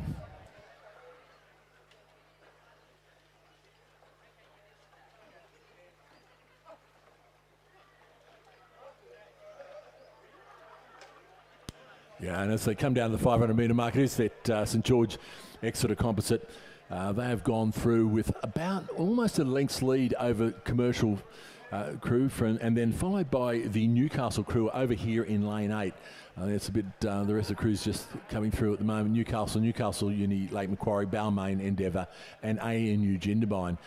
So at the moment, the race is really on. There's not, the Newcastle and Balmain crew are not so far out of it. They could still come up and challenge Newcastle and commercial for that second and third place, but as we come down to about 300 odd metres to go, there's looking untroubled at the moment, but the commercial crew over in lane 4 is certainly coming home with a wet sail. They really have some pace on and looking very well combined crew here. The timing in the crew is looking very sharp. We'd expect that some of these crews, when the composite crews, they do get a bit, different styles, as they say, trying to combine over a race, and they're doing it very well, the St George composite crew. Still holding down a slight lead. Newcastle crew in lane 8 also faring very, very well, and they would currently hold down third place, but not a lot between them, the Newcastle Uni composite, and the Endeavour crew back over in lane 3.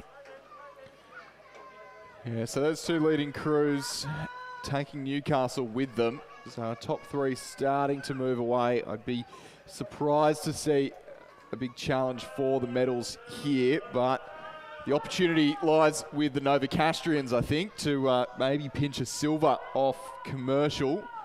At the moment, a little bit ahead as they enter the red boys. In fact, I think commercial maybe a little bit more ahead than I initially thought there. And St George Exeter, for the very first stroke, they led this race and have only stretched out that lead as they progress down the 1,000 metres of the course here, and they'll be New South Wales champions in the women's F quad scull commercial, making the trip down from Queensland worth it. Take home a silver medal for their efforts, and Newcastle a bronze. And then back to the crew in lane 5 there, the Newcastle Uni and Lake Macquarie composite crew over Endeavour, over ANU and Jindabyne, Balmain and Shoalhaven.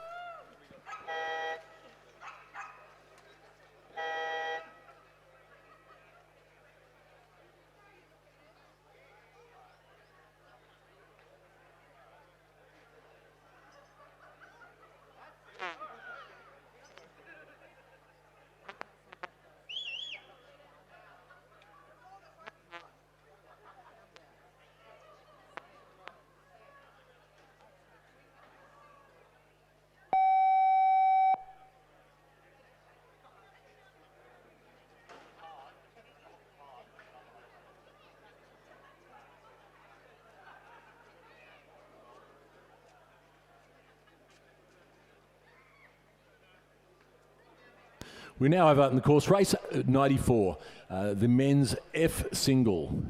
So we have in lane 3, Glebe's Richard Rebelliard. In lane 4, Shoalhaven's Mark Whitaker.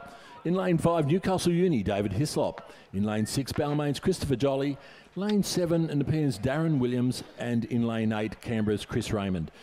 And also in lane 9, Sunshine Coast's Bill Cowley.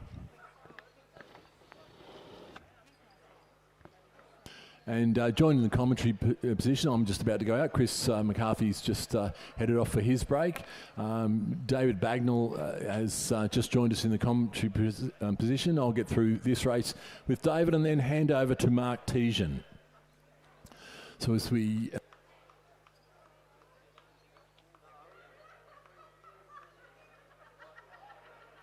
So this looks like quite an interesting race where the men's 1X single. So on the far side we've got Glebe, then Shoalhaven, Newcastle Uni, Balmain, Nepean, Canberra and Sunshine Coast. Yes, at the front it looks like it's Shoalhaven and Newcastle Uni. Glebe's dropped back a bit. Good battle at the front. Lanes 4 and 5, so that's Shoalhaven and Newcastle Uni, with the Newcastle Uni sculler leading by about a length. So that Newcastle Uni sculler is David Hislop, ahead of Mark Whitaker. That's about the halfway mark.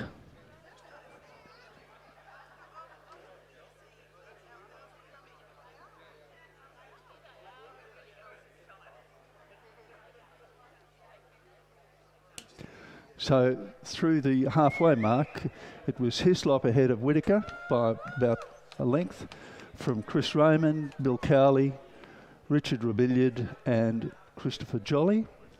So we're in the last 500 metres. You can see that the battle is between Newcastle Uni and Shoalhaven, with Chris Raymond from the ACT over in lane 8, perhaps challenging those scullers. Very close between Hislop and Whitaker, with Raymond on this side of the course challenging those scullers. Yeah, David, the sculler in lane 8 closer to us is trying to catch the other two. But it's definitely the Newcastle Uni. David Hislop has a comfortable lead over the Shoalhaven's Mark Whitaker. But and it looks like he's just he's working to hold his lead. Mark Whitaker from Shoalhaven has just upped his rating. He's putting on a big push. Will he get him in this last 50 or so metres? What do you reckon, David? Very close, but it's still Hislop. It's half a length. He's actually holding him off, I think. But they're having a great battle. Great battle. But, yep, I think this is going to be Hislop's race. Only half a length. Breathing down each other's necks. Yes. So Hislop ahead of Whitaker. Chris Raymond's going to get third. Canberra sculler. Then I think we're coming back to a good battle for fourth. Lane 9's probably going to pick up fourth. So that's Sunshine Coast, Bill Cowley. Ahead of the Glebe sculler, Richard Rebillard. Balmain's going to be next.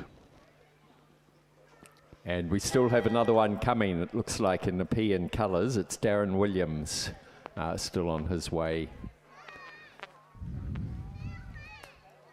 So just while we wait for him to finish, we have another race roaring down the course. It's the women's E double scull. I think, yes, race 95. Over on the far side from Balmain, Philippa Stork and Anastasia Zafirakopoulos in lane 2. In lane 3 from Black Mountain, Christine Young and Colleen Chapman. Lane 4 from ADF Rowing and Lake Macquarie, Katie Cullen and Sorrel Woodward. Lane 5 from Drummoyne, Kathleen Hextall and Renata Ipma. Lane 6 from Endeavour and Manning River, Joanne Croker and Rosalie Furness. Lane 7 from Newcastle, Sally Watson and Catherine Dadd. Lane 8 from Lake Macquarie, Tess Farron and Michelle Duzell. And lane 9 from Leichhardt, Carmel Taylor and Heidi Park. So it's a full field, and some pretty big names in there too. So I think we can see an exciting finish, David. Yes, so the leading crews look to be Yeah, looking down the field, I can see from up here, it does Lane look 4. to be Lake Macquarie, Tess Farron and Misha Duzel having a battle with Joanne Croker and Rosalie Furness, and then beside them Kathleen Hextall, Renata Ipma, and on the other side of them Katie Cullen and Sorrel Woodward.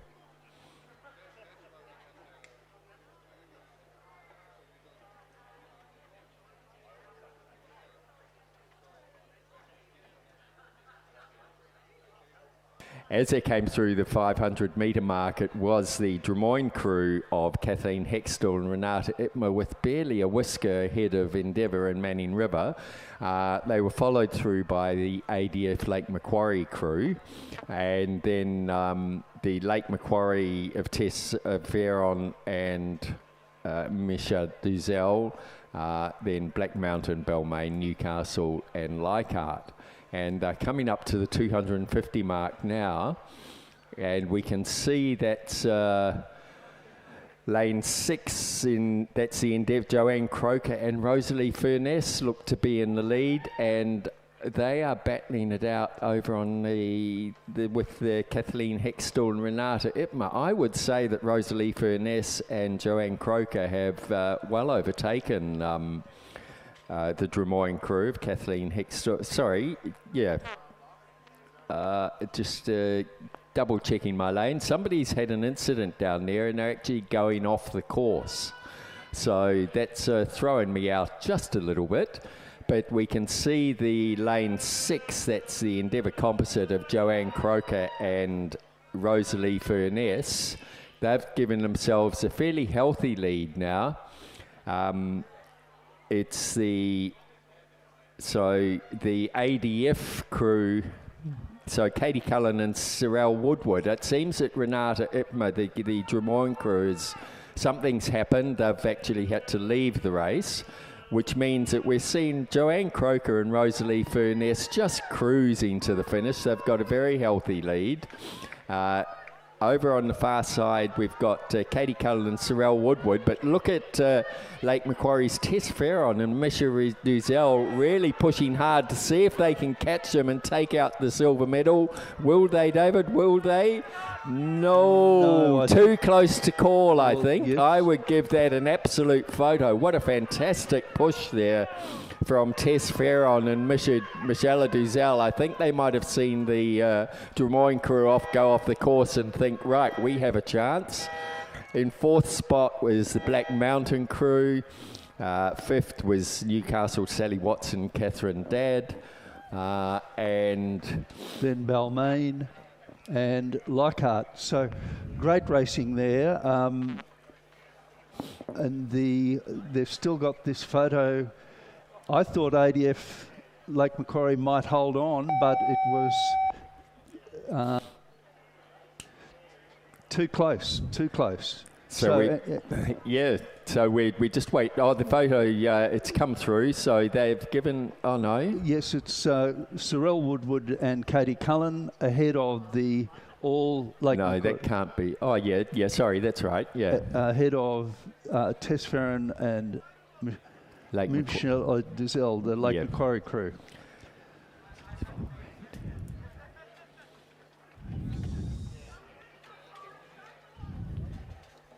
So coming down the course now, we have the men's C quad scull. There are 4 crews in the race. So it's on the, over on the far side from Balmain, Timothy Jordan, Alexandra Hickton, Tobias Lundquist and Jeremy Child in lane 4. In lane 5 from Newcastle, Bill Todd, Gareth Selkield, David McCready and John Olsen. Lane 6 from Yarra Yarra and Melbourne, Nick Inglis, Justin Negri, Gregor O'Neans and Brent Lucadoo Wells.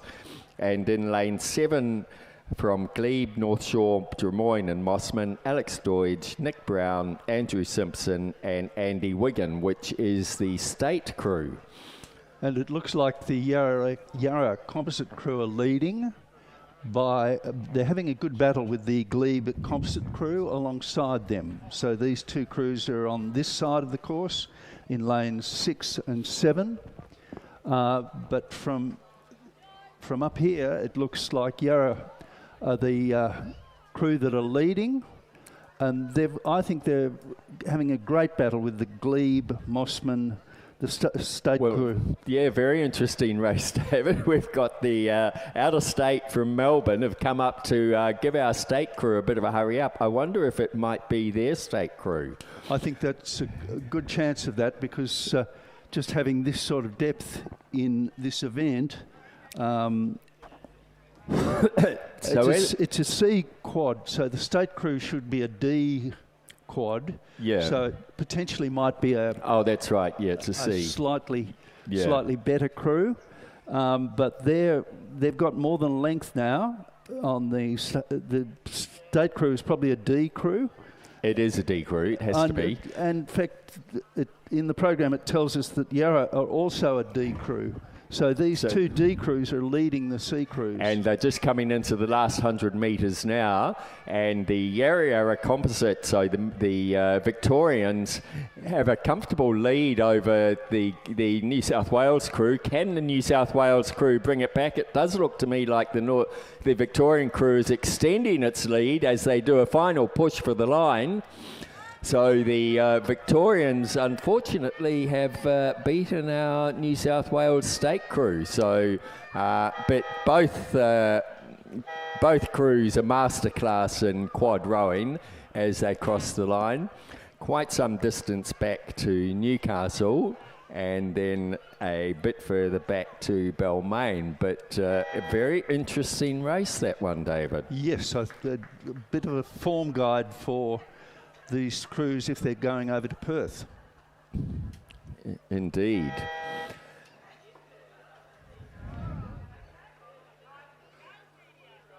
So let's just check our timing. We've got a couple of minutes before the next race starts. We might be able to squeeze in a medal presentation.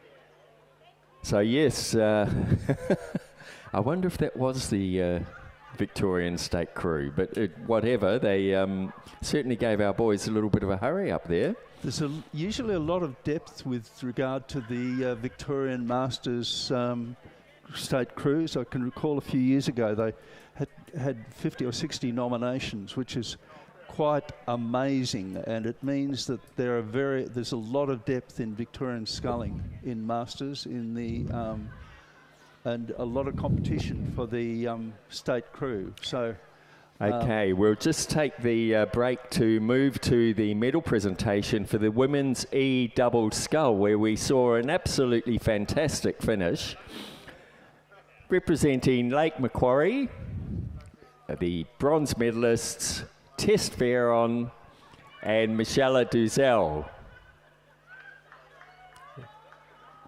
After the results of a photo finish. Representing the Australian Defence Force and Lake Macquarie, in silver medal position, Katie Cullen and Sorrel Woodward.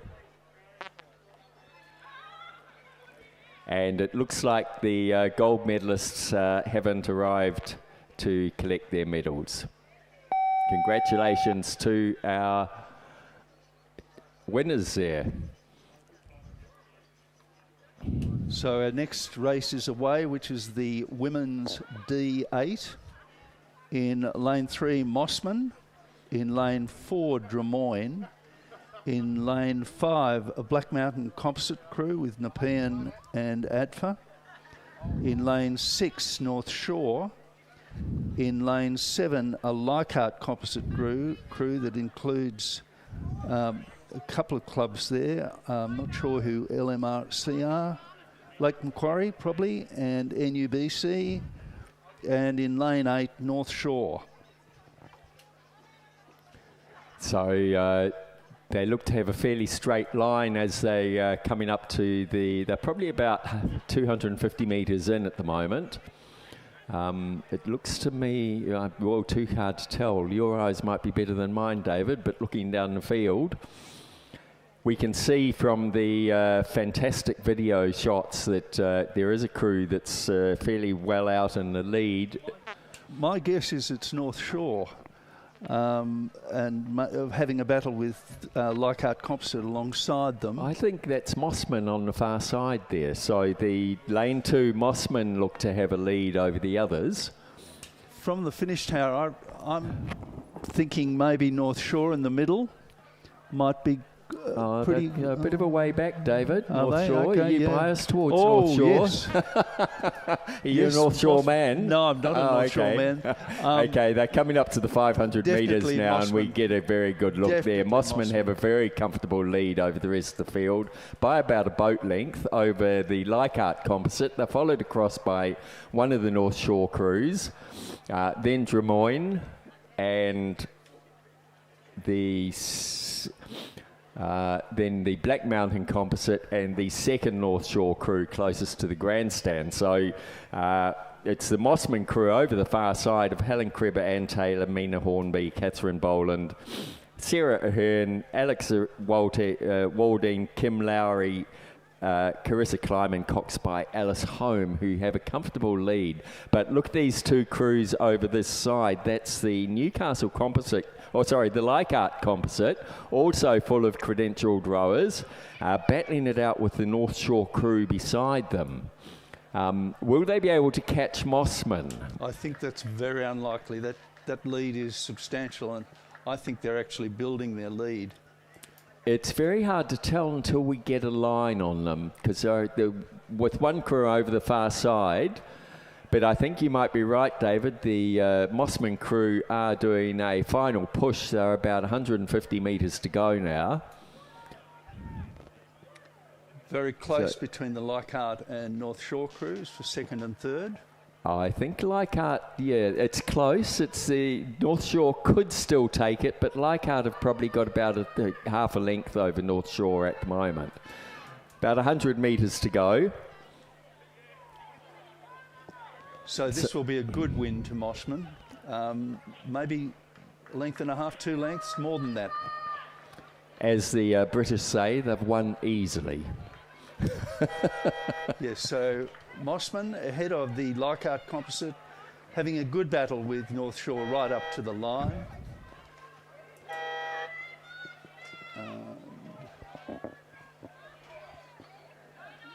Then we've got Drummoyne and Black Mountain, and the North Shore crew in lane 8.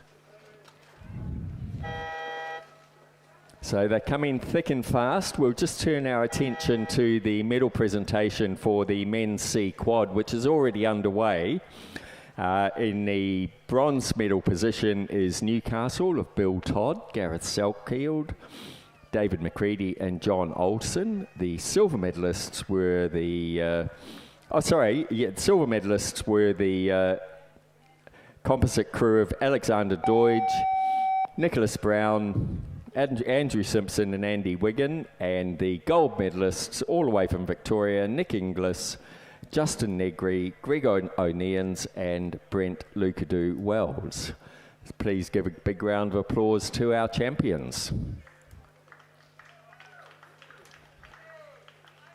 So race 98 is underway, the women's C single. And there's a change, so it's this.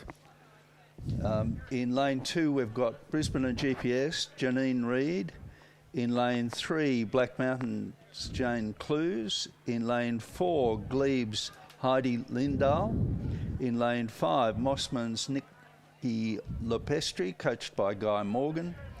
In lane 6, North Shore, Jamina Loze, coached by Guy Morgan. In lane 7, Shoalhaven's Lorraine Hayward, coached by Andrew Parry. In lane 8, Mossman's number 1 sculler, Olivia Tung. Is that a scratching? No, and Jackie Harris is in now. She wasn't previously on the program. So that's glebe sculler Jackie Harris, coached by Robert Dallimore, in lane 9 on this side.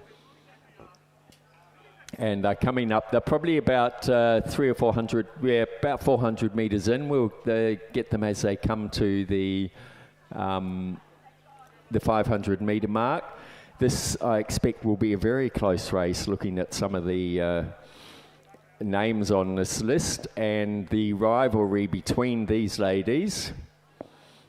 So I think we're going to see a very exciting finish, and they look to be pretty close together just looking down the course, David, and we can see as they're coming up to the 500 metre mark, and it is very close. It's almost a photo finish to cross over the 500. There's a slight lead by Olivia Tong. She was, I think it was Jemima Losi, bit hard to tell, yes, and then Heidi Lindahl, Nikki Lepresti, Lorraine Hayward, Jane Clues and Janine Reid, with only pretty much less than a second between all of them. There's a couple of seconds there in the middle, but very close between the first three.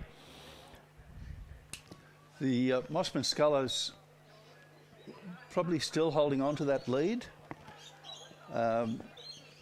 That's the Olivia Tong, so yes. Who's closer to the grandstand. Nikki Lepresti, also from Mossman, over there in lane 5, is pushing hard to her. Just on the inside of her is Jemima Losi.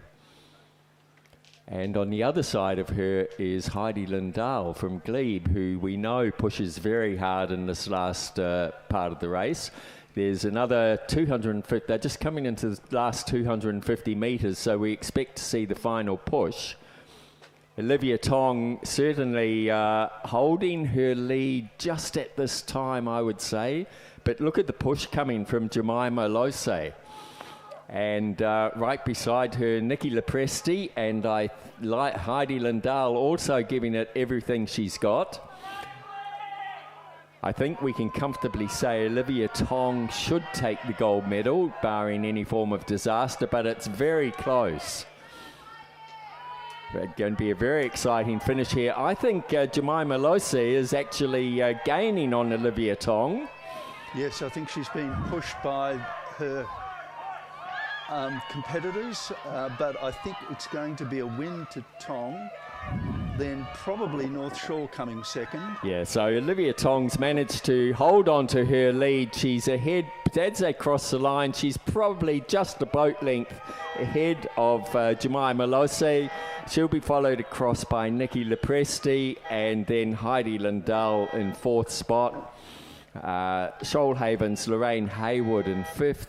Jackie Harris 6th, just ahead of Janine Reid over on the far side, and then Jane Clues. What an exciting race that one was.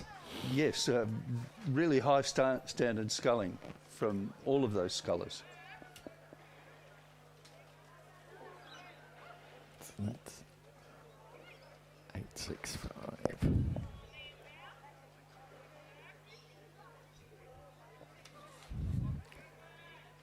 And we'll quickly turn our attention to the... Oh no, they're still congratulating everyone. I was going to say we'll go down to the medal presentations before the next race comes roaring down the course, which we race 99, the men's B double sculls in lane 4. Lower Clarence, Luke Ryan and Liam Ryan, coached by Candice Jago. In lane 5, Black Mountains, Christopher Smith and Cameron Trelaw. In lane 6, Newcastle's Brad Smith and Ben Homer. And in lane 7, Black Mountains, Stephen McGlynn and Ian Mongan. So we should see some very exciting racing in this one as well, just looking at that field. Yes, high standard rowing. I'm aware of McGlynn and Mongan in particular are a fairly dominant pair in this age group in Canberra. And Brad Smith and Ben Homer will be giving it everything they've got. I don't know the others, but certainly interesting. This is a B category. So we have 2 B crews. That's the Ryans, Luke and Liam. Brad and Ben Homer. Brad's actually a D, so Ben is only 30. Hopefully he'll be up here in the commentary a bit later. Chris Smith and Cameron Trelaw from Black Mountain are C, and Stephen McGlynn and Ian Mongan from Black Mountain are D.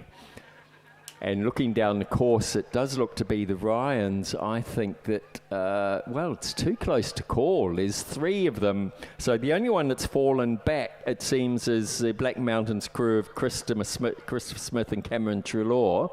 The others are all pretty much neck and neck. And as we'll see as they come through the 500 metre mark, very close indeed. There's only half a boat length in them. So it was the Newcastle crew of Brad Smith and Ben Homer with about half a length over Black Mountain and Lower Clarence.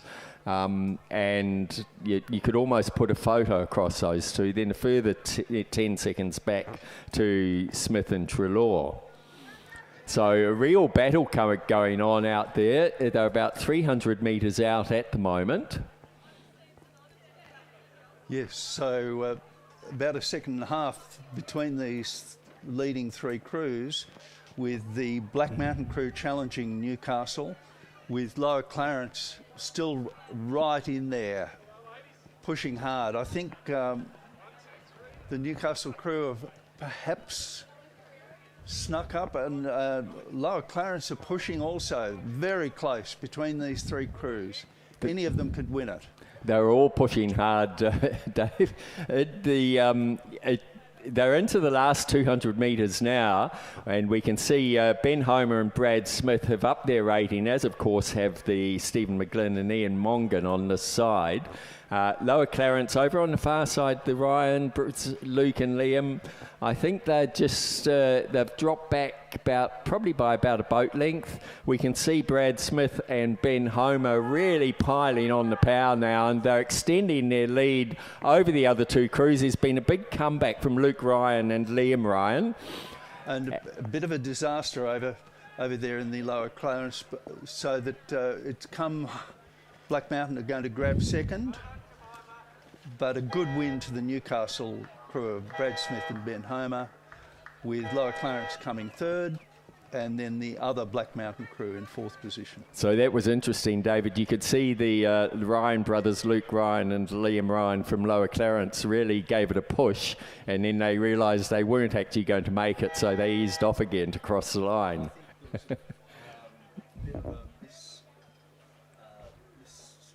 Oh, okay, I didn't see that.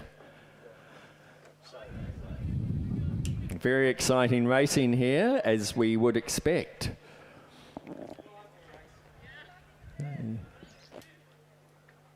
Oh, I'm just getting the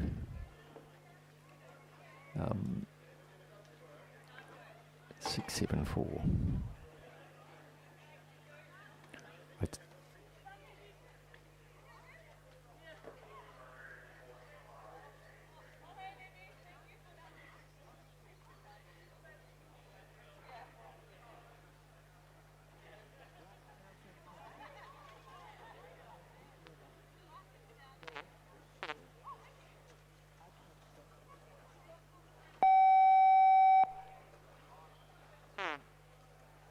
Okay, so our next race is race 100, the mixed G to M 8s. In lane 4 is the Black Mountain composite crew, a mixture of Black Mountain and Canberra rowing clubs and ANU. In lane 5 is Manning River, and in lane 6 is North Shore. So this again should be a very high standard race with lots of very, very well credentialed rowers. There's 2 H crews, the Black Mountain crew and the Manning River crew, that are on go, and they are more senior to the North Shore crew, who are G and concede 10 seconds. Now 10 seconds in an 8 over 1,000 metres is a fair margin to catch up. So North Shore are going to have to be a very good crew to catch these the 2 crews in lanes 4 and 5. But North Shore are younger and so have a lot more energy, David. And the handicap, some people say, oh, it's a massive margin, but I think the handicaps work really well. And if they're of equal ability, they'll hit the finish line at the same time. Well, it certainly makes for a good contest and a lot of variety in the results. shall we say. Absolutely, yeah. So at this stage, it looks like the Black Mountain Composite crew, which has been doing very well in Canberra, alongside. Oh, yes, I'm still thinking that's Black Mountain Composite. So it's Fiona Martin, Fiona Blackwell, Yvonne Poles, Leslie Hodgson, David Nash, Richard Martin, Peter Laidlaw, Philip Winkworth, Judith Abercrombie in the coxswain seat. They've got about a length. In fact, it's through the 500, it's a couple of lengths, and then a few more lengths back to North Shore. So a little bit of a procession here. This is a very well credentialed Black Mountain crew, predominantly Black Mountain, and they're cleared out from the other crews. Alongside them are Manning River and then North Shore. So will North Shore be able to reel in the crew beside them, the Manning River crew? They're not having the mud, they're not getting there yet, and they're into the last 250 metres of this race now. The Black Mountain Composite has given themselves a very healthy lead. But look at North Shore starting to charge now. Can they hunt down that Manning River crew? They're giving it everything they've got. They're gaining on them, but will the course be long enough? Look at them go. They've upped their rating. They're really pushing hard.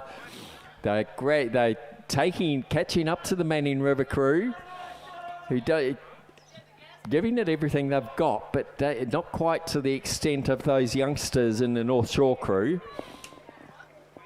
Very comfortable win happening by Manning River, and yes, I think North Shore have managed to just get their bow ball ahead of Manning River.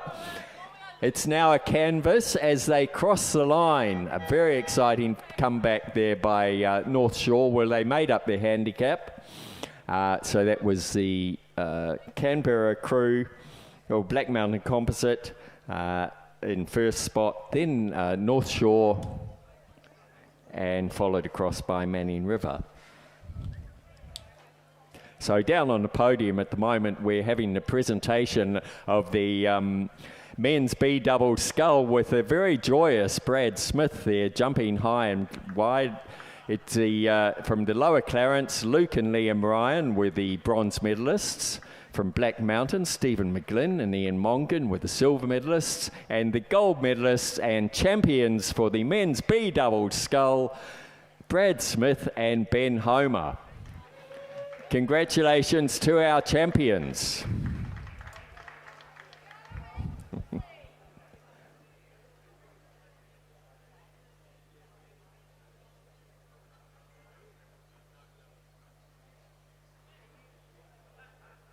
Okay, so race 101 is underway, the mixed double sculls, the D to F age groups, the first division, and they're predominantly D graders with one E grade crew. The brand new club Jindabyne have got Morven Grant and Andrew Walker in lane 2, Anya Weaver and David Howard-Jones from Balmain in 3, Andrea Coos and Alan Robertson in lane 4 from St George, Kate Wareham and Hank Evercheck from Glebe in 5, Shoalhaven's Mark Whitaker and Lorraine Hayward, coached by Andrew Parry from Shoalhaven, Glebe's James Wentworth and Mika Zuzak, and in 8, and then in lane 9 on this side, Lake Macquarie's Lisa Grizel and Jeremy Smith. So the Jindabyne crew is an E crew, and they're off go, and all the other crews have a 4-second handicap. And if you're watching on the screen now and we're in the hands of the starter, we'll probably be able to hear the starter. So I think Jindabyne, as a new club, these are probably new rowers, or perhaps rowers who've come back to the sport after a break from rowing. So one would expect that they might not have the experience of some of these other crews.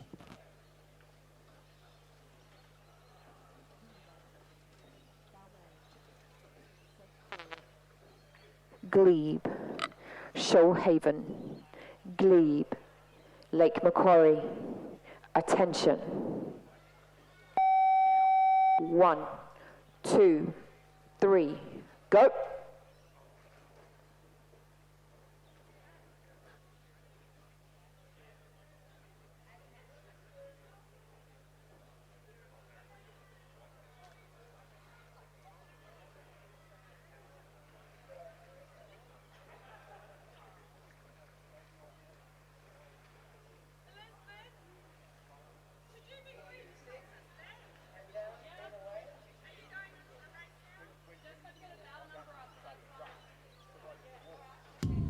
And as they come down the course, it's still too early to tell, but we saw some great starting on our screen there. It looks to me, so that's probably St George, Andrea Cruz and Alan Robertson, unsurprisingly seem to have got themselves out in the lead, battling it out with Anya Weaver and David Howard-Jones. We'll get a better picture as they come up to the 500 metre mark. Here's Hank Everchek and Kate Wareham from Glebe.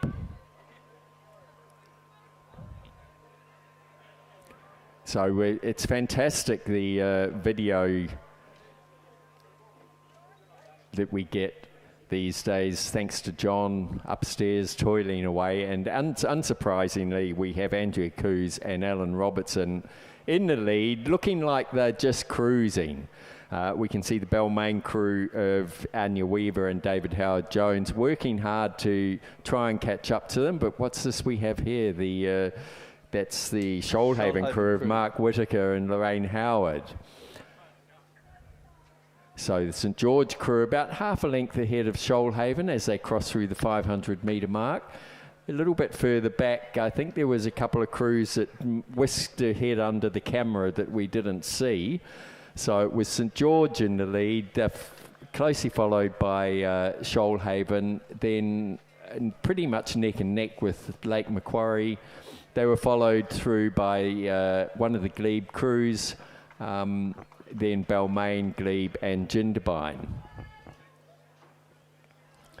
So still very close between St George, Shoalhaven, Lake Macquarie and Glebe. The crew on this side looking to be doing pretty well. That's the Lake Macquarie crew.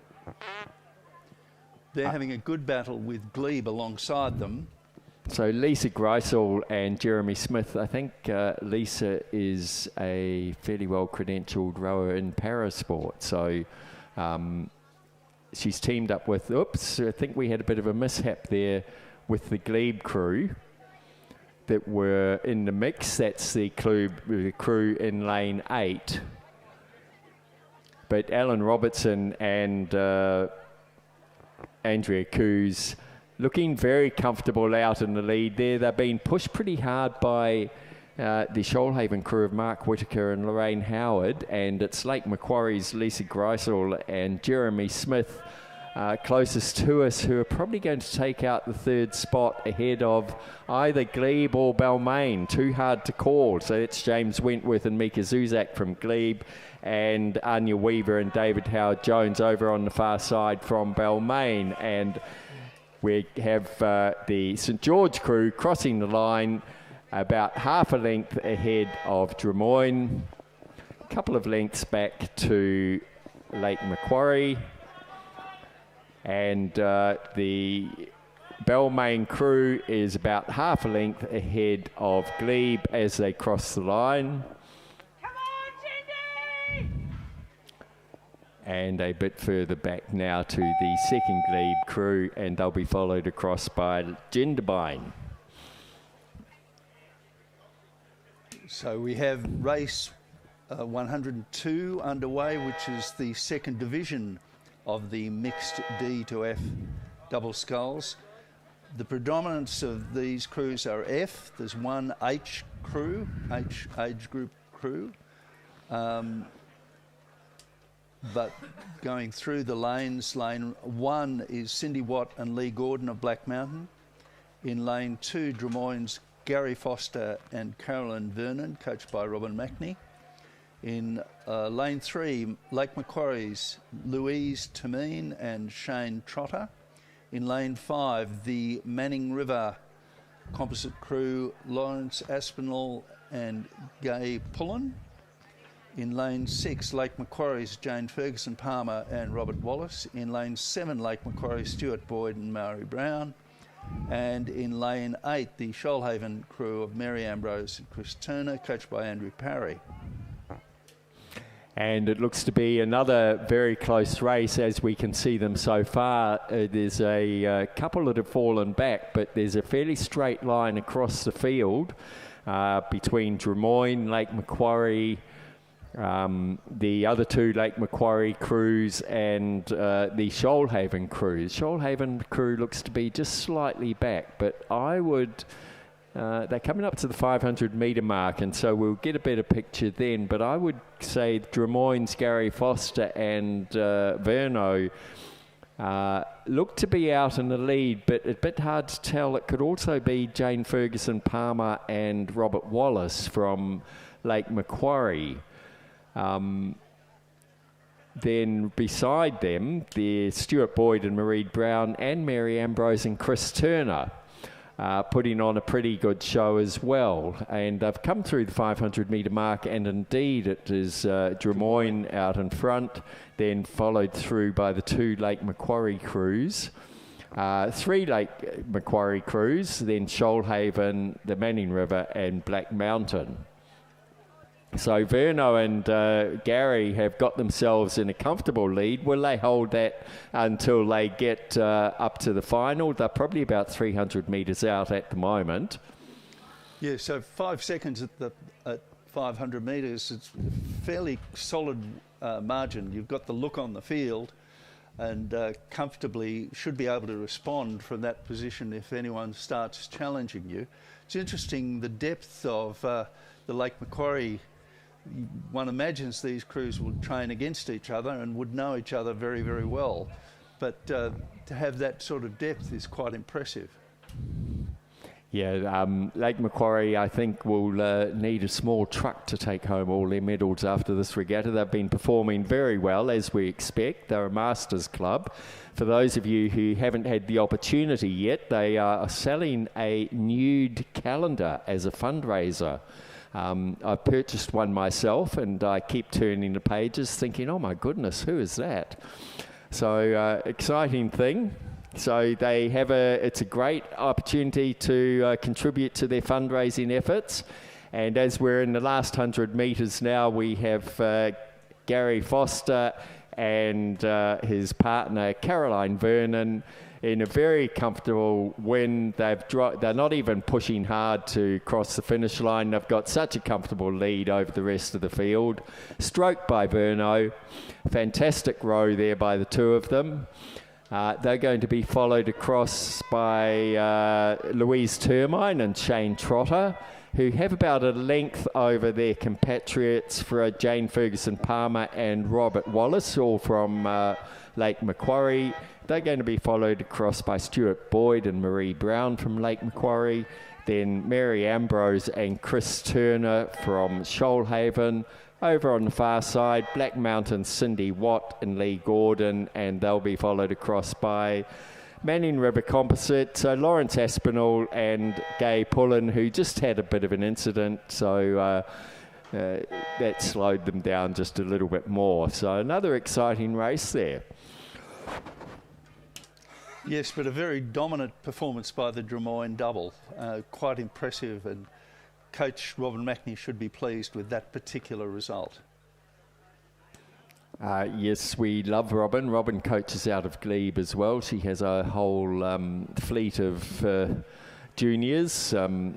Robin being one of our trustees of Glebe Rowing Club. Very long history of fantastic coaching. I enjoy occasional coaching from her as well. and great to see her continuing her very major involvement in the sport. At age 82, out at 5 o'clock in the morning in a tinny. Fantastic stuff.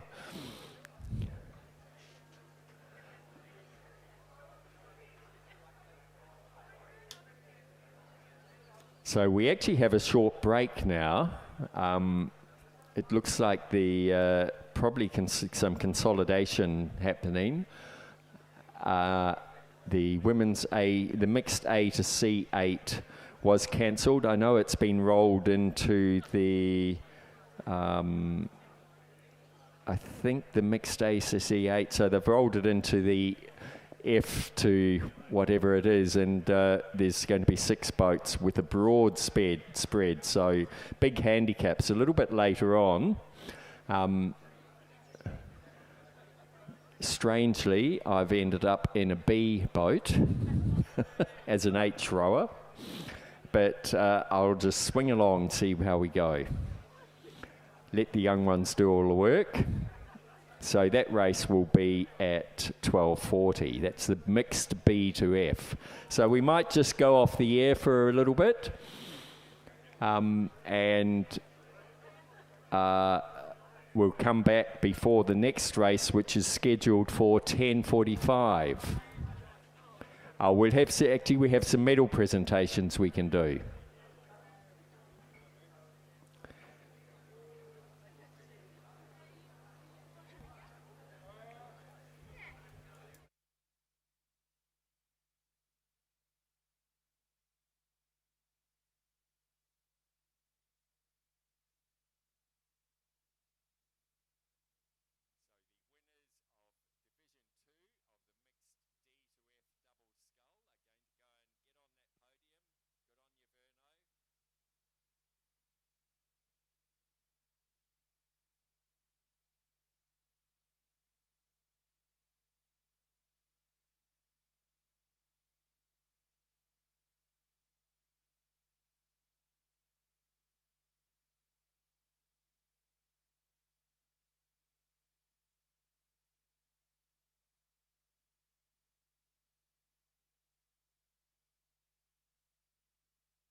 Please come onto the course.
Nope, not in this one.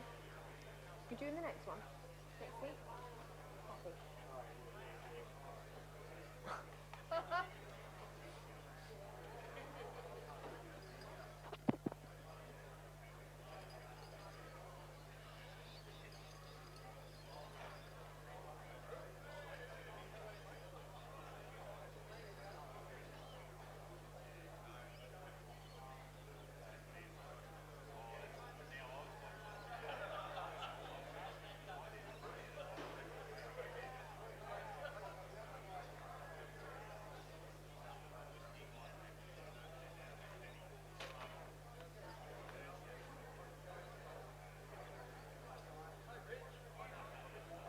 Two minutes.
We are on race time. Can we please get into your Pringa pontoons?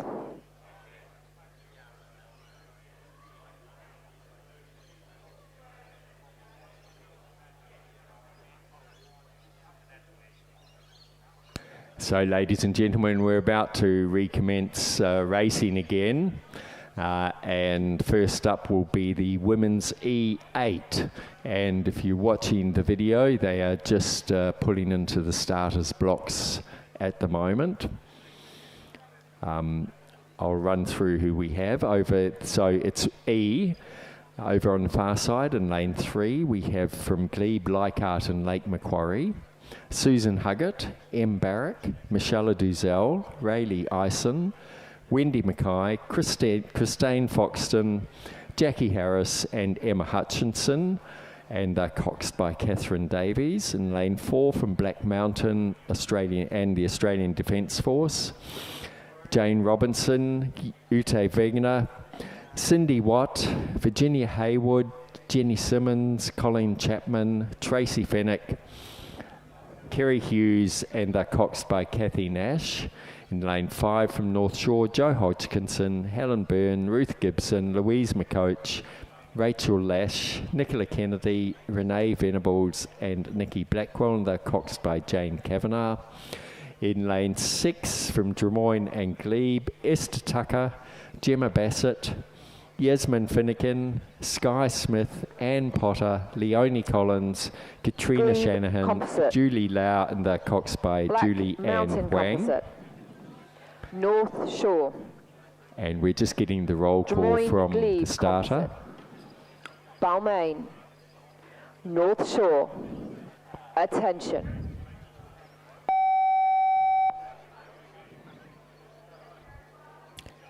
And they're off.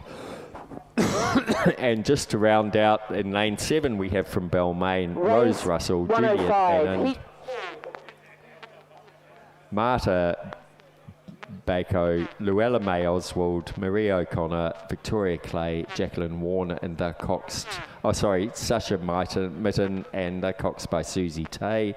And from North Shore in lane 8, closest to the grandstand, will be Karen Sammet, Linda Munns, Vicky Grundy, Catherine Sainty, Natasha Khan, Julie Wass, Elizabeth Lowe, Alexandra Pinkham, and they're coxed by Peggy McBride. So these are all E-grade crews, so they all started at the same time, and fairly tight-looking field at this stage. And it's actually a heat, David, so there are 2 heats. So the E category is where all the numbers are by the look of it. So we have 2 heats, and it's going to be the first 4 through to the final of each heat. So this should be interesting to see who qualifies, and gives us a bit of a form guide for the final later on today. And they do look fairly close. They're coming up to the 500 metre mark now. A little bit hard to tell who is in the lead. Looks to me there's probably 4 boats ahead. Yeah, so there's 2 that aren't don't look like they're going to make it, but very close as they cross the 500 metre mark. So over the far side, that was the Glebe composite crew. Then North Shore, Balmain and North Shore.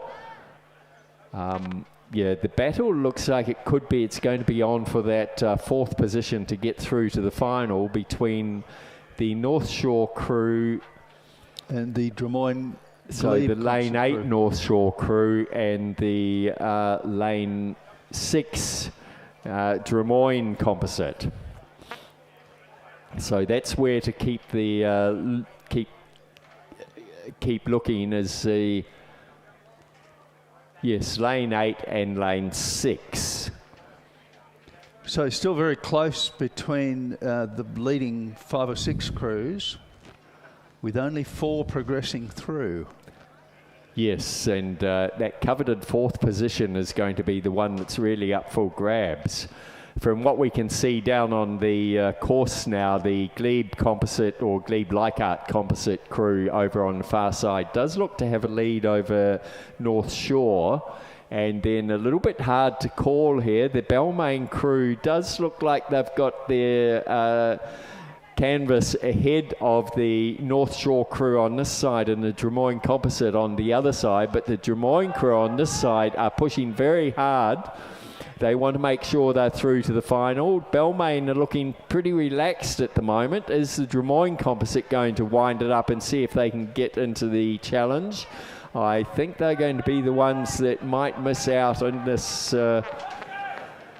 race as they come through. It is a very comfortable win here by the Glebe Leichhardt Lake Macquarie composite. They're going to be followed across by the North Shore crew, stroked by Nikki Blackwell, and then very close, but it's going to be North Shore on this side, then Balmain, and it's about 3/4 of a length back to the Drummoyne composite, who will unfortunately miss out going through to the final, as will the Black Mountain crew. So great racing there. So that was Heat 1 of the women's E8. So in Heat 2 of the women's E8, in lane 3 we have Mossman, Ann Taylor, Margaret Small, Minna Hornby, Catherine Boland, Sarah Hearn, Alexandra Walding, Kim Laurie, Carissa Kleiman, Alice Holmes is the cox, James Taylor is the coach. In lane 4, Newcastle, Lyndon Ellie Smith, Susan Dimer, Lisa Bland, Sharon Butler, Catherine Dadd, Sally Watson, Phoebe Sanders, Heidi Pullen, Catherine Fenwick is the cox. In lane 5, Leichhardt's number 2 crew, Belinda Bryan, Leslie Howard, Carolina Cossier, Nivi Masarek, Chanel Stokes, Catherine Gleeson, Carmel Taylor, Catherine Usich, Lily McHugh coaches David Ross and Steve Sherry. In lane 6, the Drummoyne St George Leichhardt composite crew, Jodie Panagopoulos, Amy Greenlees, Marcella Cox, Sally Wiebeck, Virginia Van Eck, Andrea Kuze, Katrina Brangwin, Helen Burton, Zia Chapman is the cox, and in lane 7, the North Shore crew of Sue Minriggs, Elizabeth Avery, Carolyn Reid, Annalise Appleton, Victoria Seiden, Kyra Jones, Rhonda Decker, Stacey Aberdare, and Hugo Tong is the cox.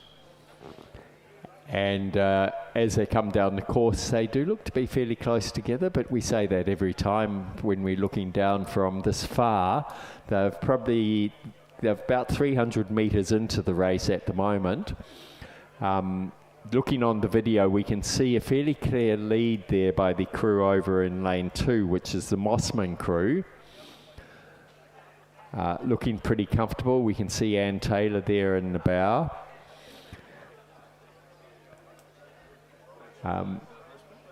Yes, coached by her husband, James Taylor. Out in the middle, the Leichhardt crew look to be, yes, again, we're going to see the real battle on for that 4th position, I think. Yes, I agree.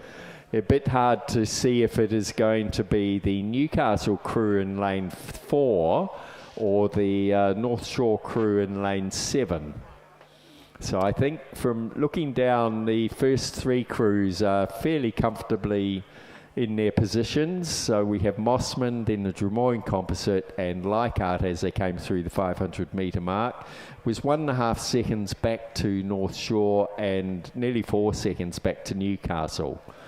So there's only 5 boats in the race, so and it's first 4 through, so I think we've fairly clearly got it that Newcastle on this occasion won't be going through to the final. Yes, very early to call it, but it does look as though there's a bit of a break between the first 4 and the 5th crew. Mossman are way out in front, and it would be quite fun rowing in that boat, I think. With looking back at the opposition and a beautiful rhythm going down the boat and great fun, I think, to be up there. Very close between the 2nd, 3rd and 4th crews. Well, being a heat, David, it looks like Mossman are just cruising. They're not going to wind it up in this last 200 metres of the race. They know they're through, as I think the Drummoyne crew is. Leichhardt have just taken it up a few points, but I'm not quite sure why. They've got a very healthy lead over the Newcastle crew. Yes. North Shore comfortably ahead of Newcastle also. They're all got the look on Newcastle. And the crews coming 2nd, 3rd and 4th are really rowing quite well towards the finish and fairly relaxed because they know they've got another hard race later on. Exemplified by Mossman as they cross the line there. Very relaxed. So that'll be Mossman, Leichhardt, the Drummoyne Composite, and the North Shore crews that will go through to the final, and Newcastle have missed out on this occasion. Roaring down the course, we now have the heats for the women's F double, and there are 2 heats, so again it'll be first 4 through to the final. Over on the far side from ANU is Elaine Bissiker and Sue Donoghue. Lane 3 from Commercial, Karen Smith and Kylie Parker. Lane 4 from Drummoyne and Lake Macquarie, Tess Farron and Renata Ipma.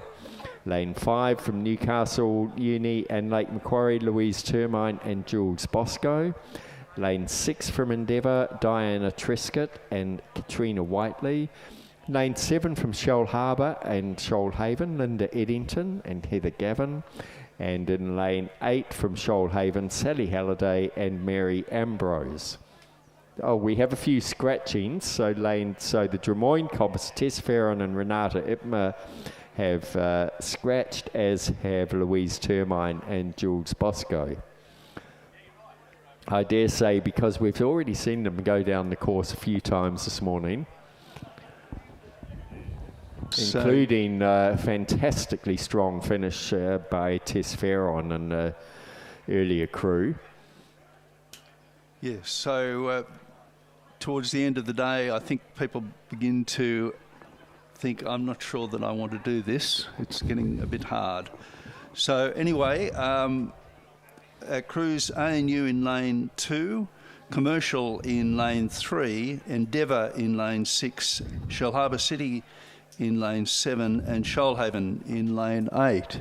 So as they came through the 500 metre mark, the Shell Harbour City and Shoalhaven crew had just a marginal lead over Commercial, so very close. Then a little bit further back to Endeavour.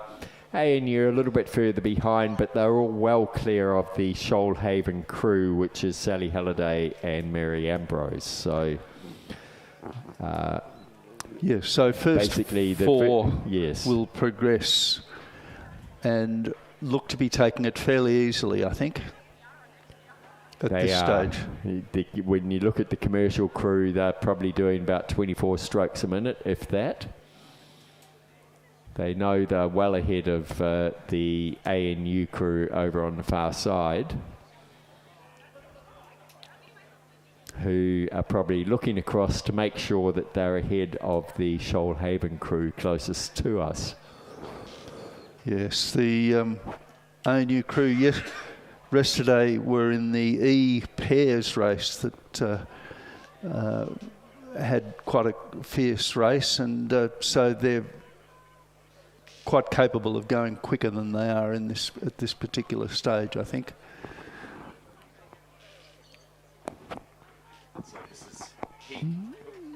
Heat 1 of the women's F double scull. First 4 through to the final.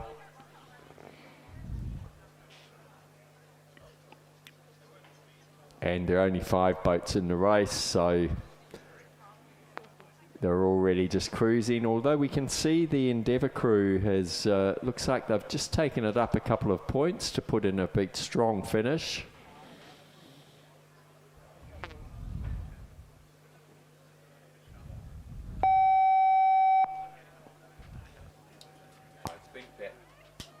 That beep wasn't finish. It might have been the start of the second heat. Not quite sure what it was, but we just have them crossing the line now. So the Shell Harbour City, Shoalhaven Composite crew were first, Commercial second and Endeavour third, with ANU coming home in a very relaxed manner for the 4th position to make the final.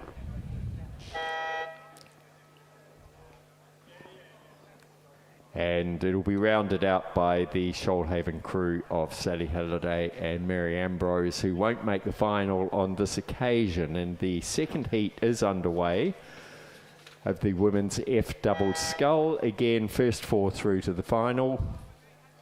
Over on the far side from Brisbane and GPS and Commercial, Joe Cook and Janine Reid in lane 3.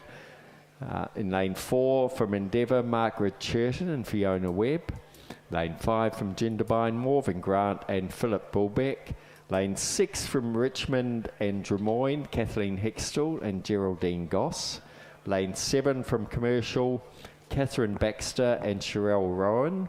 And in lane 8 from St George, Joanne Ward and Christine McCready. So again, we have, this time we have 6 boats in the race. So there'll be 2 that won't make it for the final. One of them is, at this stage is quite clearly not in the mix, but anything could change as they come up to the 500 metre mark.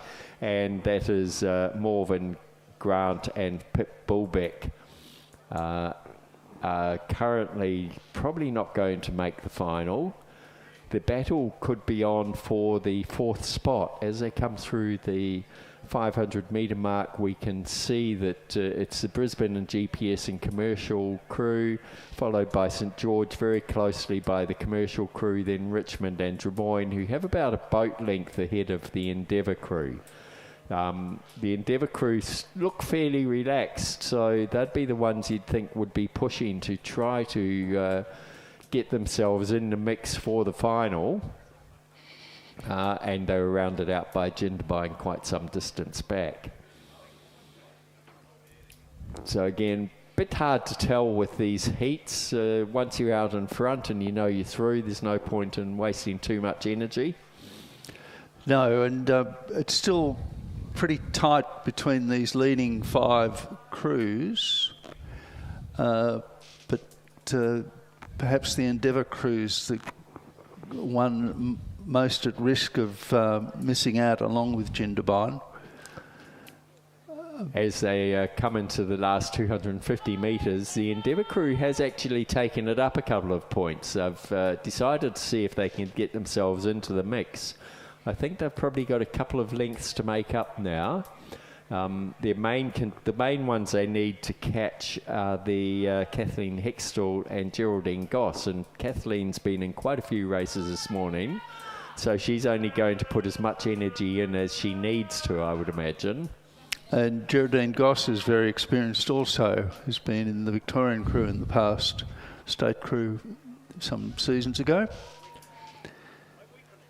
Yeah, so they're going long and strong to hold their position. They're actually, so the Drummoyne has, Kathleen and Geraldine have put a bit of extra power in so that they've actually gained some ground on the crews that were ahead of them, but they're managing to stay very comfortably ahead of the Endeavour crew, Margaret Churton and Fiona Webb.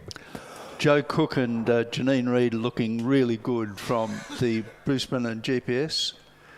Then it looks like it'll be Commercial, Baxter and Rowan, with St George's Joanne Ward and McCready, Crystal McCready. Then we've got the Richmond Drummoyne crew, round out the 4 that make the final, and Endeavour and Jindabyne coming home.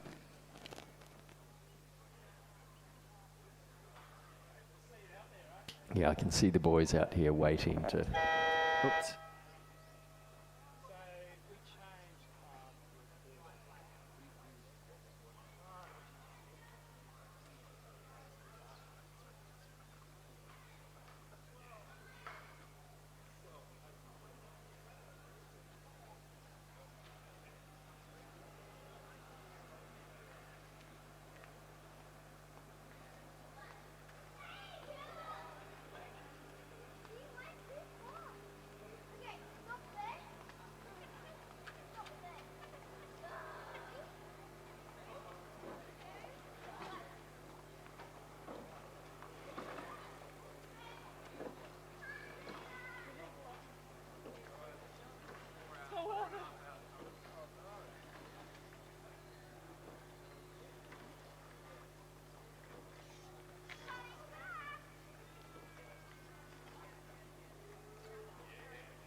Welcome back to racing, the resumption of racing. We're going to start off with race 110, the Women's C Cox's 4. Thank you to David and Mark for their commentary over the last hour and a half or so, and joined here by Chris McCarthy, and we're ready to get some great racing over the next, leading up to lunchtime, so that's about a 2 hours till the lunch break. Yeah, some good races coming up, but certainly not very many big fields in the next few races. Some few Henley-style match races set to come down the course, which is it's a good warm-up for me. As the next time I'm commentating after this shift will be on the banks of the Thames. But now on this race, and it's just getting ready to be underway in a couple of moments' time, 2 minutes or so. Got the Glebe and Lake Macquarie composite over there on the far side of the course in the white shell. So that's Michelle Duzel from Lake Macquarie Rowing Club, and then Cecile Fair, Gemma Bassett, and Catherine Poulter from Glebe Rowing Club in the stern 3 there. And then the All Mossman crew next to them, closest to the camera in the Empacker shell. That's Kim Laurie, Alexander Walding, Sarah Ahern, and Carissa Kleiman, coached by James Taylor. And it looks like the aligners have got them pretty much ready to go. Our boat holders, a big thank you to our boat holders and to those volunteering at the start line and at the 500-metre hunt, and everyone else is helping out make this regatta happen. They are off the Glebe and Lake Macquarie crew, very quick to get onto that second stroke and get the boat up and running, whereas a bit of contrast there, the Mossman crew just squeezing things away and just letting it build, which often for the bigger boats, race one, probably from the quad, the 4 and the 8, probably is the way to go, is just to squeeze it and let it build up rather than trying to get too much, get ahead of yourself and really put down too much power in the opening strokes there. And, in the first stroke or two, it was, you saw Glebe probably get away the best, but then once the Mossman crews really let it build up to speed, you can see that's paid dividends very, very quickly, and probably the best part of 3/4 of a boat length already in the opening 20 strokes there for the ladies in the prawn colours of Mossman Rowing Club. Yeah, Chris, and certainly the Cox's 4 and probably the pair as well respond well to just a very smooth and you've got to be a quick build, but getting up to that race pace, at your pace, and then getting into rhythm and getting that balance and getting all those things set, and the boat itself will respond very well to that, and it'll hold that speed through the race. Yeah, in the single scull, you can probably afford to kind of do your own thing a little bit because you know sort of what's going on, and you can then hold the speed a little bit better by yourself. But when you're relying on other people, you really need to let the boat come up to speed and find that rhythm together, and it just sets you up for the rest of the race a little bit better, and lets you get up to that top speed rather than just trying to force it very early on. Yeah, absolutely. And these 4 just raced about 40 minutes ago in the 8. I think they did pretty well in the 8. They had a fairly easy row in that heat of the 8, so that set them up well for this event. And as you can see, going through that 500-metre mark, they're holding already about a length and a half over the Glebe Lake Macquarie composite. So clearly they've spent a bit of time in this race. And we're looking at from behind, although the Glebe crew is just going a bit diagonally across the lane at the moment. But the conditions in front of these crew are just amazing. We've got the reflections of the flags at the end and the tower. Just amazing conditions. Yeah, certainly a little bit of steering going on in that Glebe crew, but I don't think there's going to be any blaming of the wind because, there isn't any.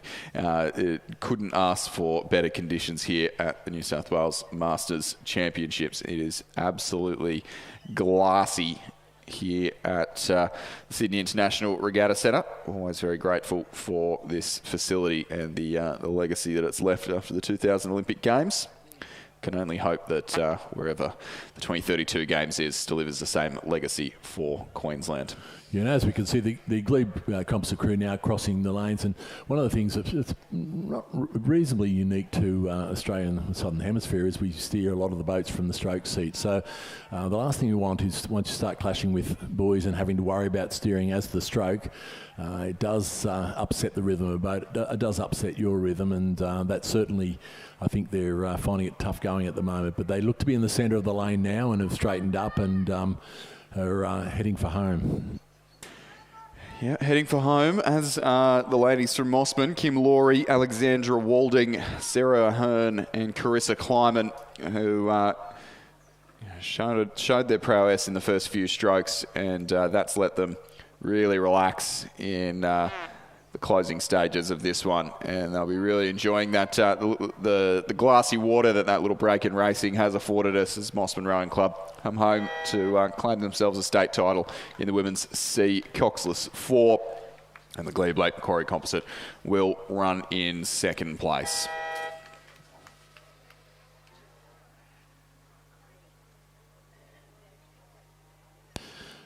So coming onto the course at the moment, it's the race 111, the men's J2M double scull. Once again, we're going Henley style, as Chris would call it. Just the two crews we've got from Mossman, John Hardy and Philip Titterton. In lane 6 is St George, Ian Toll and Lance Reeve.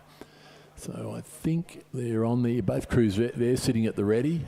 So both, well, particularly the John Hardy Philip Titterton combination, have been down this course a number of times this weekend. We can see the St George combination, Ian Toll on the bow there, and off to a nice steady start there. But both crews underway, and they've got some focus on those strokes in those boats. They're certainly got the concentration up high, and but the Mossman crew has already jumped out to about a 2/3 of a length lead over the St George combination after only about 10 or 15 strokes. Yeah, certainly not quite as vigorous of a start from the men from St George there, just working their way into their rhythm. Who knows if they're able to just get there and hold it the whole way down the course, that might be might pay dividends for them. But as we can see, the Mossman combination there opening up a handy advantage in the early strokes.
So we're about 750 metres gone now in this men's J&M double scull, or the J double scull, and it is the gentleman from Mossman, John Hardy and Philip Titterton, who are leading quite comfortably. They got away just slightly more briskly in the... is briskly a work? More brisker in the... briskly works for me. In those opening 5 or 6 strokes, and they've just been able to just settle onto a ever so slightly faster base speed and continue moving away all the way through the race, away from Ian Toll and Lance Reeve from St George Rowing Club.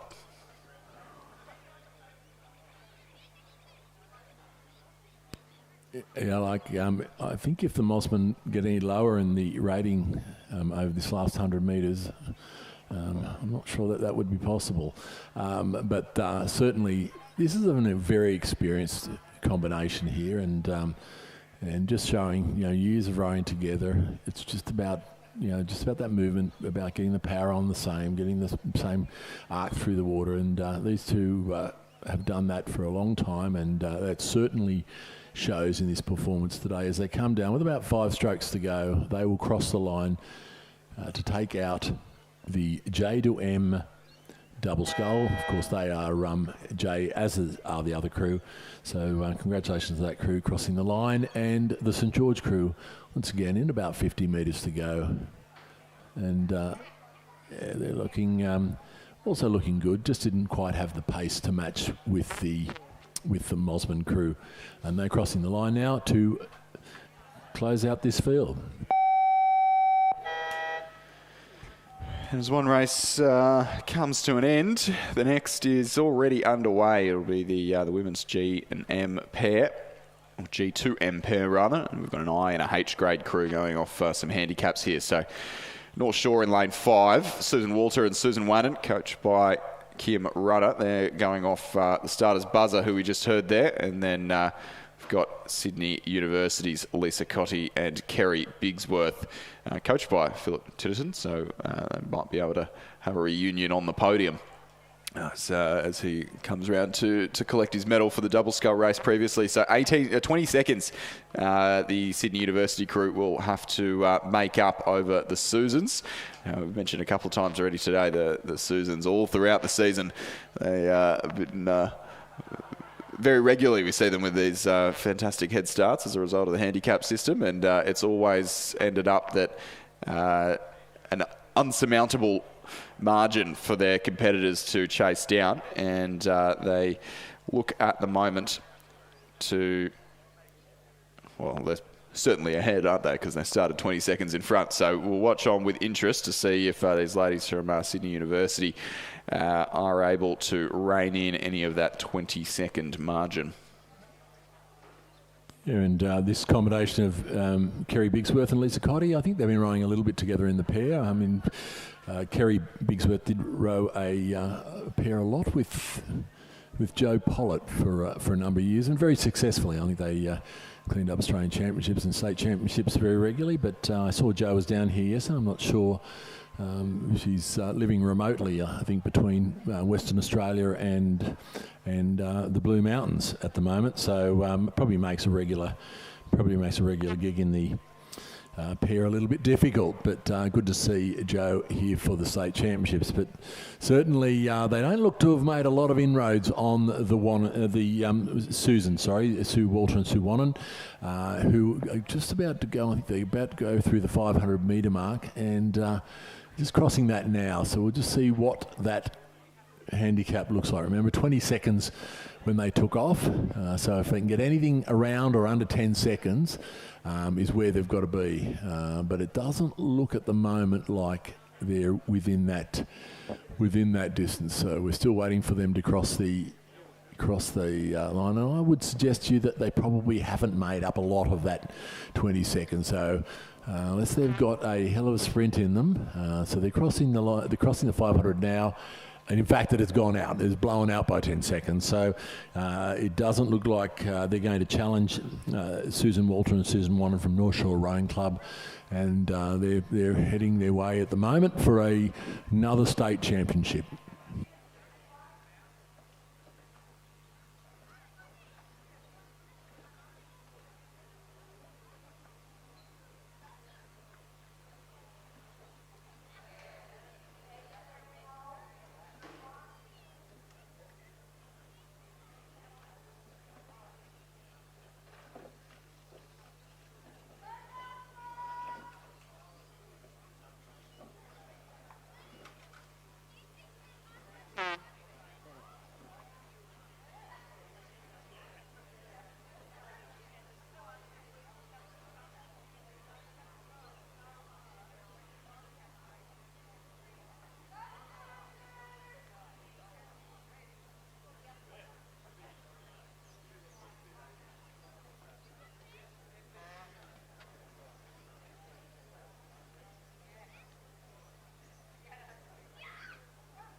So as we're going down to the line now, the North Shore crew, Susan Walter and Susan Wannon, about 5 strokes ago, and this is a well-deserved win by this very, very experienced and successful pair. And they're crossing the line now to take out another state title, the women's G2M pair. They're actually an I crew.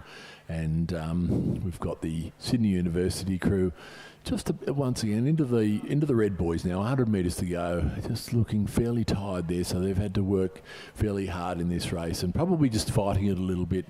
It just shows the experience of these boats pairs. Invariably, you've got to spend a fair bit of time in them to get that boat speed and be able to maintain it. But they've just kicked it up at the end here. Just got the rating up a few points, bring it across that last half a dozen strokes, and they will cross the line to take out second place in the GM pair.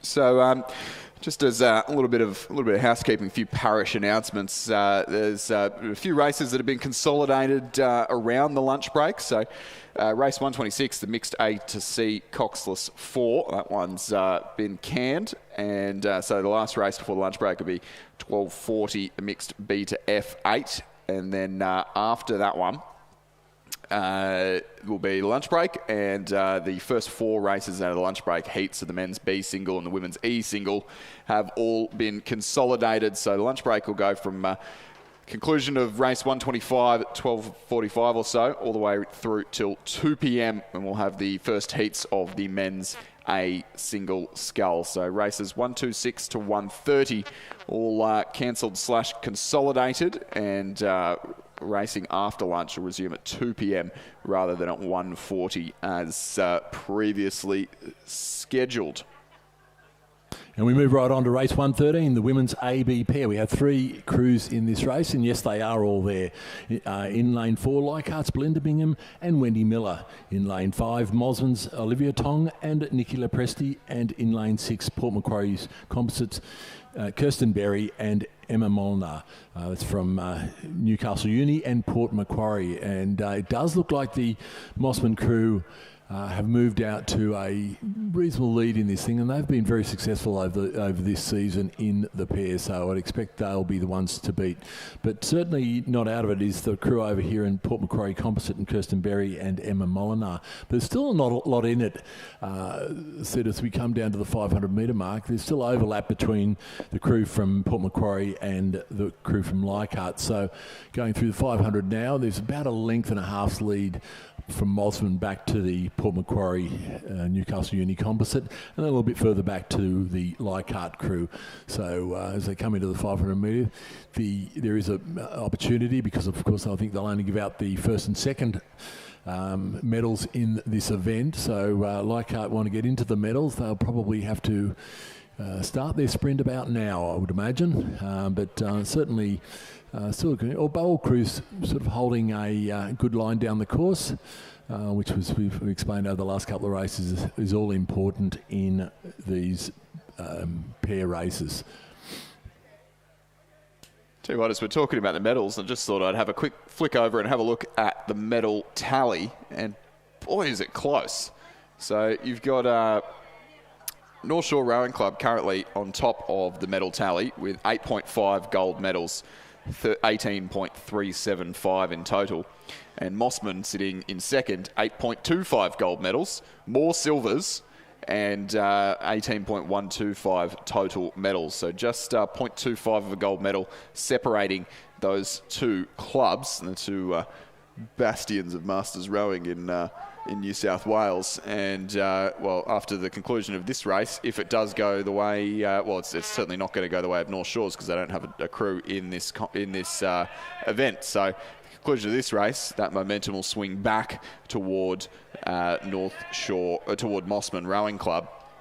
And we'll keep a close eye on it throughout the rest of the day because I think from what we've seen, probably pretty similar entries from both, and they'll continue to be tight all the way throughout the rest of the regatta. What else will be tight will be this race between Leichhardt and the Port Macquarie / Newcastle University crew, which has really tightened up in the last couple hundred metres. It'll be Mossman certainly who take the gold medal here Leichhardt going to be able to hold off this charging Novocastrian combination. They are.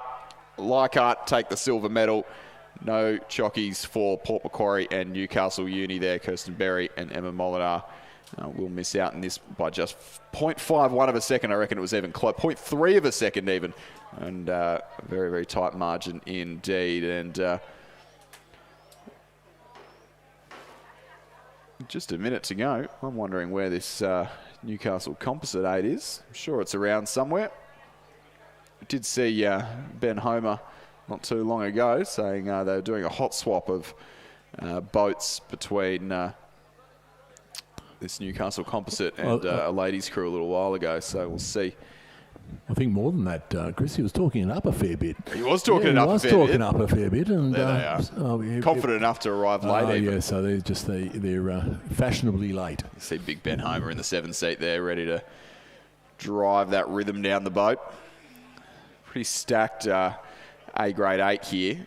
We were talking before about the handicaps. So the North Shore crew were on there a couple of minutes before the start. They'll go off starters' orders. And they're a C grade crew. And the Newcastle Composite crew have just gotten docked up on the starting pontoon. They're an A grade combination, much younger crew. So they get handicapped by a whopping 1 second, which I'm sure won't really bother them too much. Pretty stacked combination. You've got the Woodells from Nepean, Jason and Daniel. You've got Newcastle University Boat Club's finest in Odin McIntosh and Rowan Hislop. And then you've got from Newcastle Rowing Club, Gareth Salkield and Conrad Bond. And then Ben Homer and Jack Hanley in the stern pair there. I reckon they weren't too fussed about the 1 second. I reckon that might have been 1.5 there as well, even for the Novocastrians. It looked pretty casual, but they're certainly underway now. And I think about now Ben would be calling it up, wouldn't he? He'd be looking for get that rate up a few more points, they'd be saying in that boat. And certainly they're set out on the chase, but a great start from the North Shore crew. But yes, this should be a crack of a race as we come close to this end of it.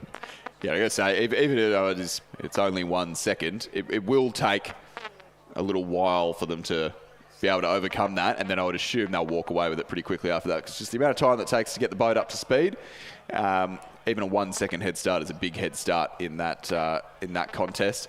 But now, probably 20 or so strokes into the race, you can see Newcastle have drawn level with North Shore. We would expect to see the tricolours there starting to walk away from North Shore Rowing Club.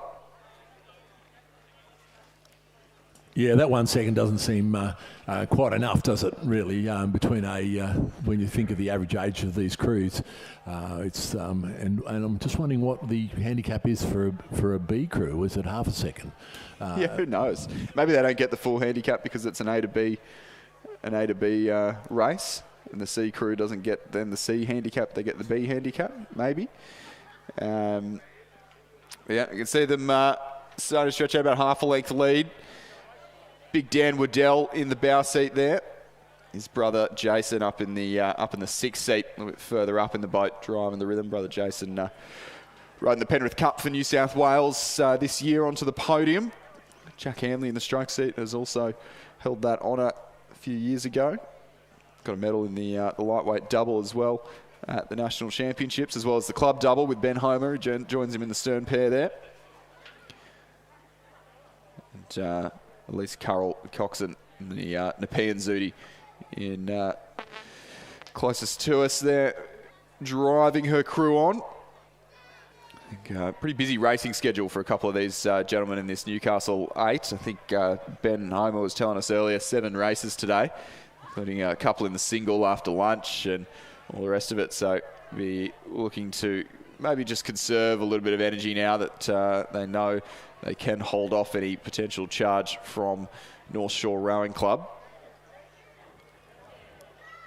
Yeah, they're streaking away now. They've got into their stride now, and They certainly are turning it on for the grandstand now. I think they'll be just checking around, making sure there's a bit of cheering for them. But certainly the North Shore crew haven't given up. But this composite crew, I think most of these guys rode the doubles, an hour and a half or so ago. And I think all of this crew would have rode the doubles. Two Newcastle doubles and the Newcastle Uni and the Nepean double. So. And in the end, untroubled. They're crossing the line now. They'll take out the A to B men's 8. Coming across the line now is the North Shore crew. So they've had a pretty good road, considering they're a C against a quality A crew. So that was great racing by both crews.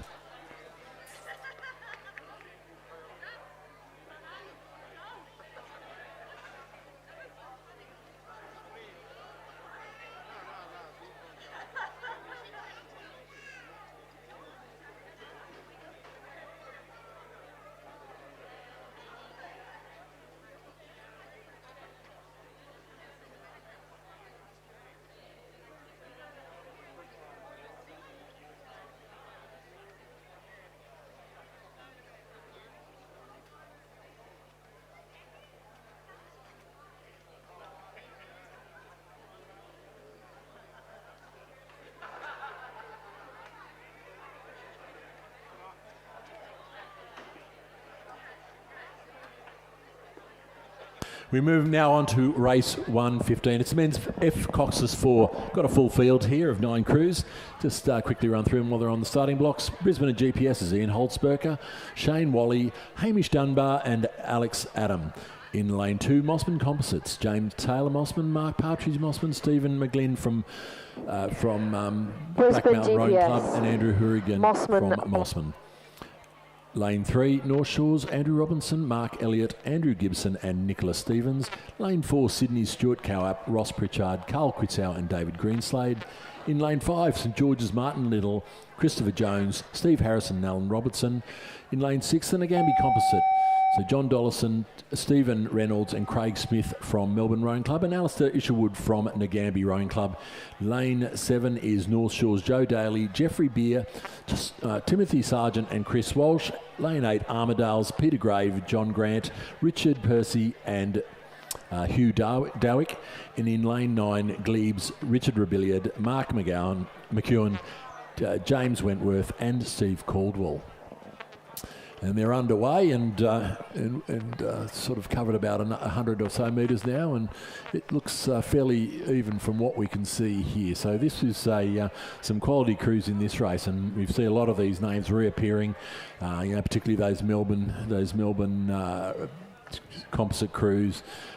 Sydney in there. A lot of these names are coming up many times, as are the Brisbane GPS and Mossman. So we've got a very good field here, although it does look like one of the crews, the North Shore probably in lane 3 has slipped out the back a little bit, so probably unable to go the pace, as are, it would appear, the Glebe crew in lane 9. But the rest of them all fairly even across the middle of the field there, the Sydney, St George, Nagambie.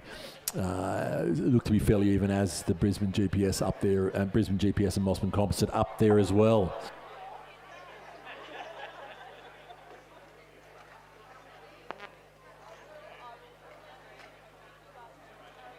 Yes, good racing starting to unfold as they approach the halfway point between almost all of these crews. This could be a cracker. I mean, we saw it in the a lot of these gents in the 8 earlier today. We saw that, or yesterday rather, that cracking 8s race where I think Sydney just missed out in the medal, and it was so those guys from up from Melbourne do really well. This St George cohort as well. So you can see the top 5 crews separated by absolutely nothing, and then it's only North Shore, Glebe and Armadale who are a little bit out the back door, as well as the other North Shore crew in lane 3 who aren't quite with the rest of the race at the moment. So those top 5 crews, nothing in it at this stage of the race. St George currently leading, Martin Little, Christopher Jones, Stephen Harrison and Alan Robertson. But got their work cut out for them. The Victorians, the Nagambie and Melbourne, John Dollison, Stephen Reynolds and Craig Smith from Melbourne, and then Alistair Isherwood from the Nagambie Rowing Club, hot on their heels.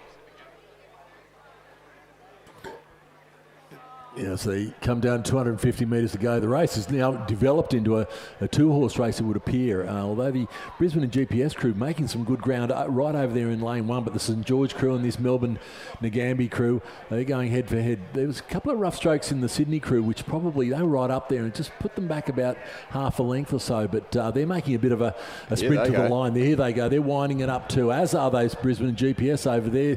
I don't think anybody's looked right over to the other side, but St George looked like they've gone out to about a 2/3 of a length lead. But here comes Sydney and the Melbourne composite crew. They're coming with about 100 metres to go. There is absolutely nothing in this race. The St George crew still holding down that slight lead. And look over the other side, the Brisbane and GPS crew have entered into the fray as well. And it's got about 3 or 4 straights to go. Will be the St George crew, but nothing in it for these.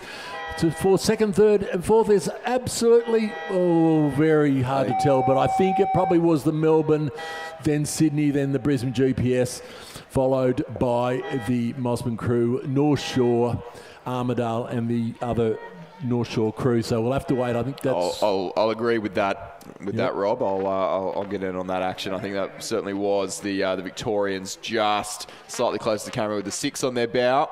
Yeah, the Victorians just over Sydney, over the Queenslanders. Yeah, we'll have to wait and see for the photo to get sorted. But it was a great race, and Sydney, probably were ruining the fact that they probably left their run or had that dirty stroke out there. They might have been a little bit of steering going on because they hit the boy on the finish line as they came across. So obviously weren't dead centre in the lane there, but that's what happens when you throw the kitchen sink at it in the closing strokes. Men's I double scull up next. A little bit of a slight change in pace. Yeah, some slightly older gentlemen and a slightly smaller boat with 7 crews out, or 6 crews out in the water in this contest. Port Macquarie composite with Lake Macquarie in lane 2. Peter Armstrong from Lake Macquarie, David Baker from Port Macquarie. Manning River, Graham Nix and Roy Halliday in lane 3. John Newcomb and John May from Mossman in lane 4. Joseph Zammit and Michael Hayes from Abbotsford in lane 5. Rod Stewart and Peter McCartney from Melbourne in lane 6. Lane 7 crew has scratched. And then Lake Macquarie's Robert Wallace and Bruce Sharp in lane number 8.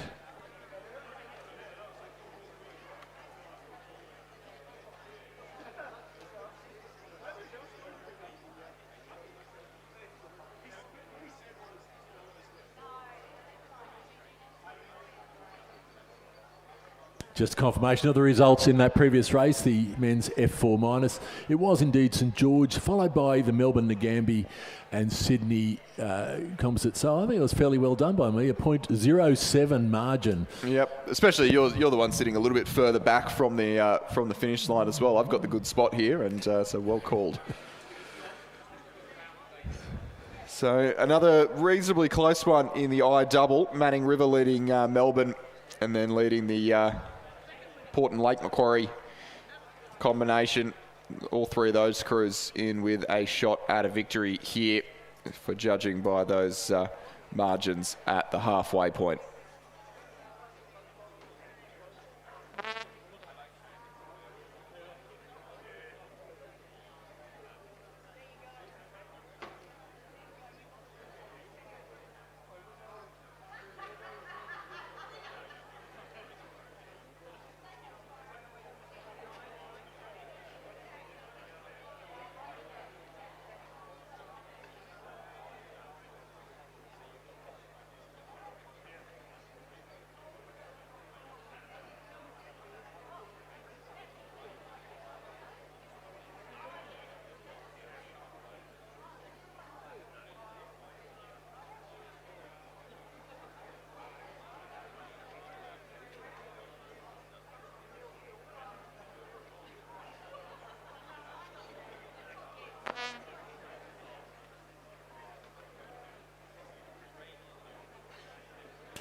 So into the red boys we go now. The men's I double scull, and I think still reasonably close, just between our leading two, the Port and Lake Macquarie composite, just dropping off a bit.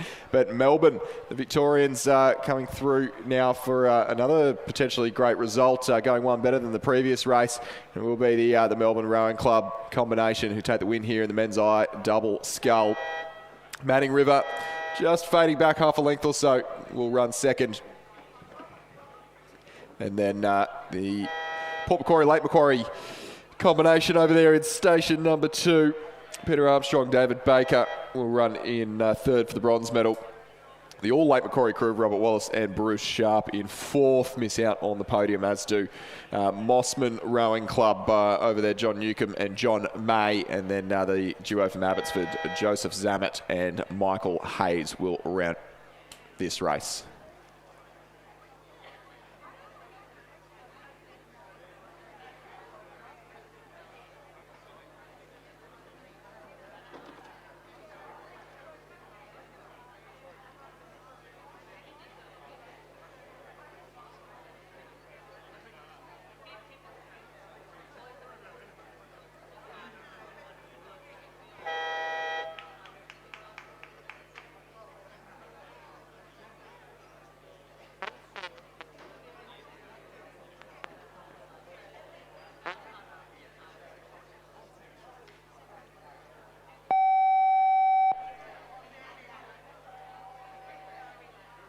And we now have a start in race 117, the men's H8.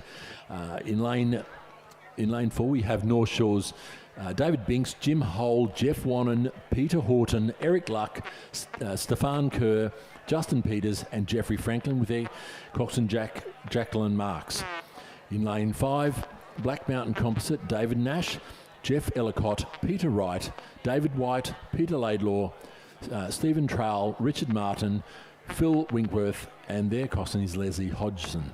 In lane 6, we have Leichhardt's David Rosenfeld, Richard Coleman, Scott Parks, Bruce Reid, Brian Dunn, Trevor Sills, Robert Kelsall, Robert Bly, and coxswain Margaret Bailey. And it looks fairly even there, Chris, as we've got about 250 metres gone.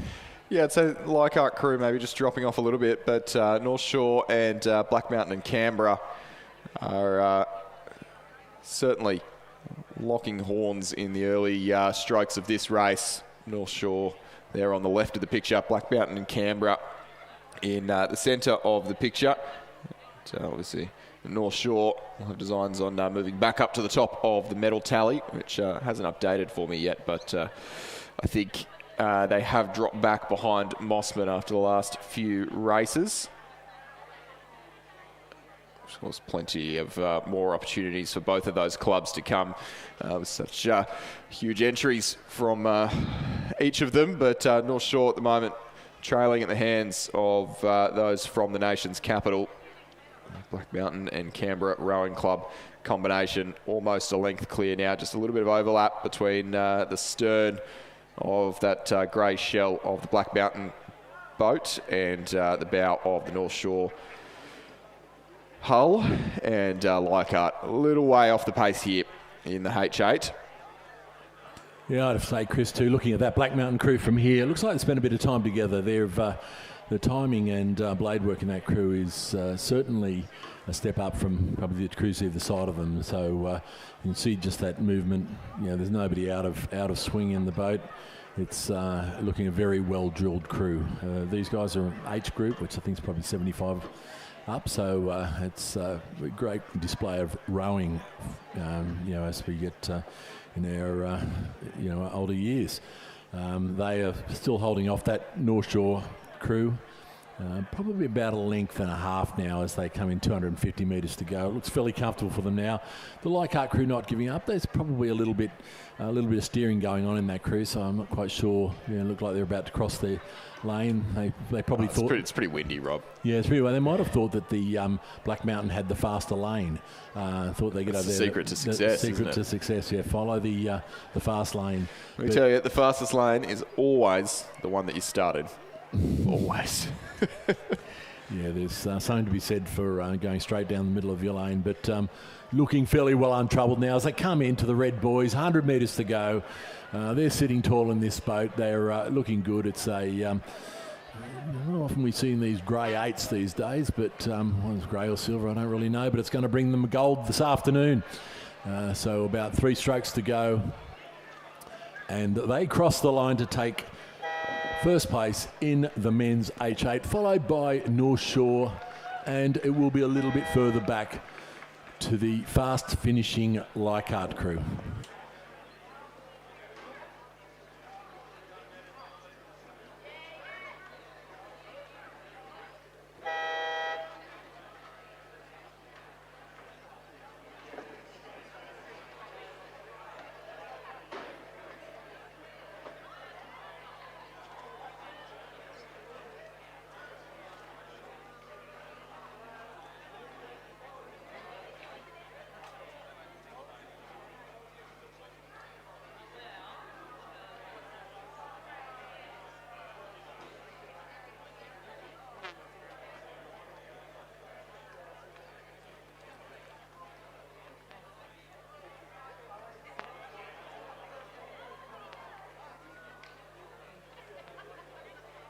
Leichhardt, Lake Macquarie. Attention. So the men's E pair underway, full fleet, 9 boats here in this final of this event. We've got Glebes, Robert Dallimore and Kenneth Major over in lane 1. Nick Austin and Paul Williams from Black Mountain occupying station 2. Newcastle Rowing Club in lane 3. They're represented by Wayne Dymar and James Smetham. Mossman Rowing Club in lane 4. Richard Parry, Philip Graham. Sydney, Rob McNeil and Mark Binder in lane 5. Manning Rivers, Paul Hawke and Glenn Herbert in lane 6. Andrew McEnroe, James Halliday representing the UNSW colours in station 7. Norrie Cannon and Guy Elron from Leichhardt in lane 8, and Stuart Boyd and Jeremy Smith from Lake Macquarie in lane number 9. Yeah, and certainly, Chris, the Sydney crew of McNeil and Binder have got out to a flyer. They've I've decided to go out there and try to dominate from the start. But going with them, the Manning River crew of Paul Hawke and Glenn Herbert look like they're matching them stroke for stroke at the moment. Over on the other side, we can't quite get a feel for how the crew over in, I would expect the Glebe crew of Dallimore and Major to also be right up there. So as would the University of New South Wales crew. And I think that's where the bulk of the competition will come from. But we'll wait until they get through this 500 to get a better picture of where they sit. But certainly we can see there, it does appear that the Sydney crew might have a length or so. But we'll wait until they cross that to get an accurate view on where they stand.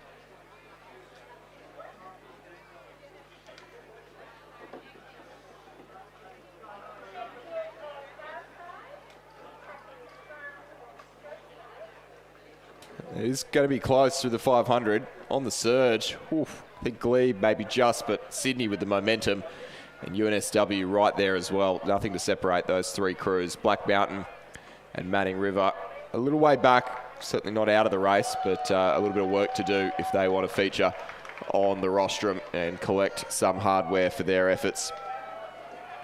If they want to get the cheers of the crowd like the Novocastrians are getting down here at the moment. Yeah, I'd expect a bit of a finish from the this University of New South Wales crew of McEnroe and Halliday. They are sitting in the they're in the Masters State 8.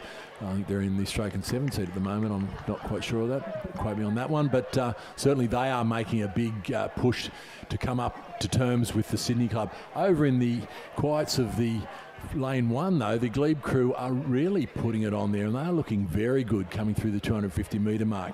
It does look like the momentum is with this the University of New South Wales crew, though, and they have pulled up alongside the Sydney crew, and it's going to be a great battle over the last 200 metres.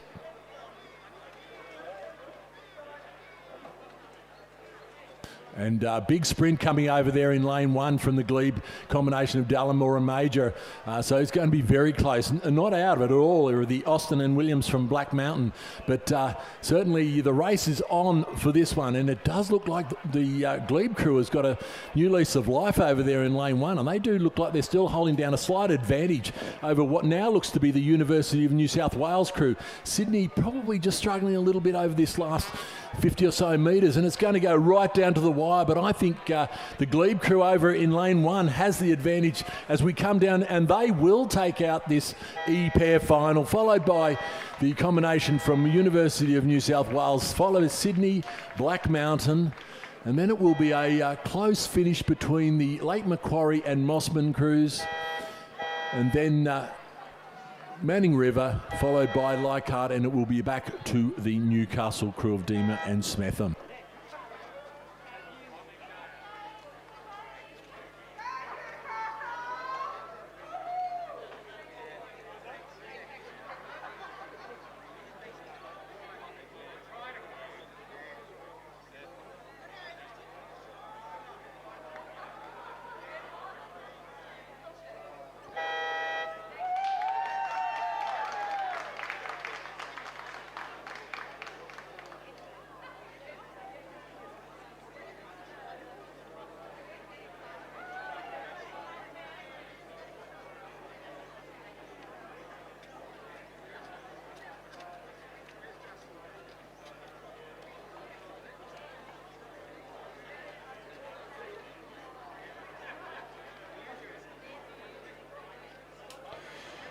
So the women's E8 just getting themselves sorted there on the start line. Balmain over in lane 2, Leichhardt in lane 3, North Shore in 4, Mossman in lane 5, the Glebe Composite there in lane 6, the Drummoyne Composite there in lane 7, and then the 2 North Shore crews on the near side of the course. So if there was an opportunity for North Shore to bag a couple of medals for the medal tally, this would be it.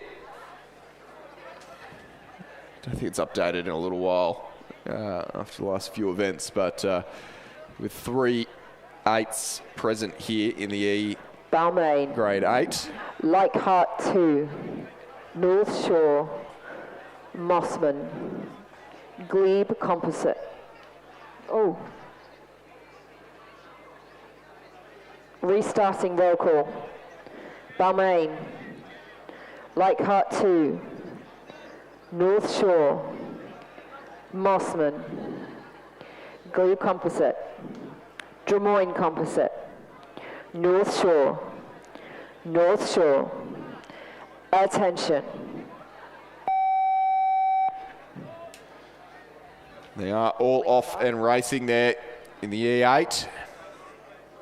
Good start from the crews in the centre of the course, as would be expected, being the highest seeded crews, that Glebe, Lake Macquarie and Leichhardt Composite, getting away well in those first couple of strokes. That's a combination of Susan Huggett and Barrett, Michelle Doozle, Rayleigh Ison, Wendy Mackay, Christine Foxon, Jacqueline Harris and Emma Hutchinson. Catherine Davies, the cocks there. They certainly got away very well, as did Mossman Rowing Club and Taylor, Margaret Small, Mina Hornby, Catherine Boland, Sarah Hearn, Alexandra Walding, Kim Laurie, Carissa Kleiman and Alice Home, the coxswain. Glebe Composites in the yellow M-Packer shell. And then you can't miss the distinctive prawn stripes of the Mossman Rowing Club. The crew to their right as well, the top North Shore crew, or one of the North Shore crews at least. Of Joe Hodgkinson, Helen Burns, Ruth Gibson, Louise McCoach, Rachel Lash, Nicola Kennedy, Renee Venables, Nikki Blackwell and Jane Kavanagh, the Cox. Also getting away well. Look, that looks to be our sort of top 3 in the opening exchanges of this race. Glebe Composite starting to drop back. It looks like we might see a battle between Mossman and North Shore Rowing Club in this women's E8.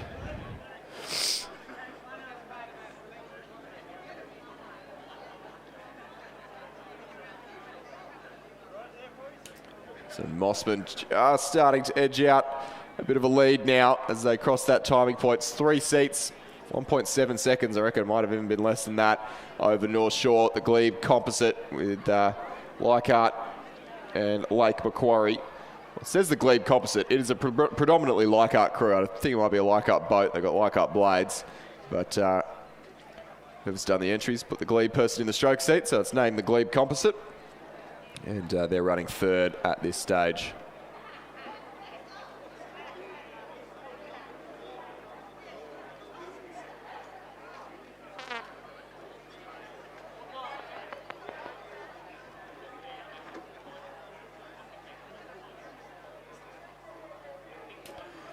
So are we going to see a bit of a fight back here from North Shore?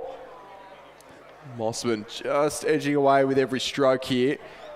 Or can this smorgasbord composite pull themselves back into contention for anything better than a bronze medal, sitting in that 3rd place at the moment?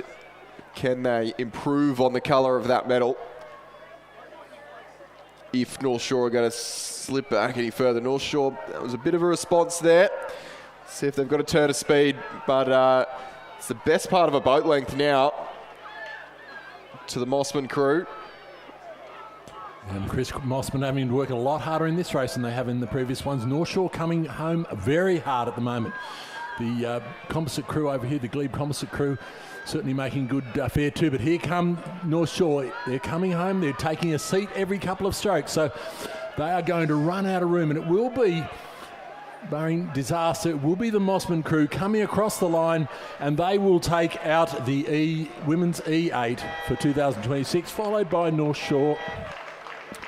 It will be that Glebe Composite coming across in third. A race on now between the other North Shore crew and Balmain over in lane 2. But will be the North Shore crew taking out fourth, followed by Balmain, Leichhardt and the Drummoyne Composite. Close to the back end there as well, but good race between Mossman and North Shore there. What a tussle, as they've been having all throughout the day in the medal tally, which still hasn't updated in front of me, so can't really bring you an updated total, but it is close between the two clubs. Okay, we move on to race 120, the men's D quad scull final. We have in lane 4 Mossman's Mark Luan, Edward Schilland, Magnus Butlin and Alexander Doige. In lane 5, Balmain's Joseph Gretsch, David Howard-Jones, James Bond and Michael McCormick. Lane 6 is Leichhardt's Anthony Djanasek, Edward Palmisano and Frank McHugh and Andrew McKenzie.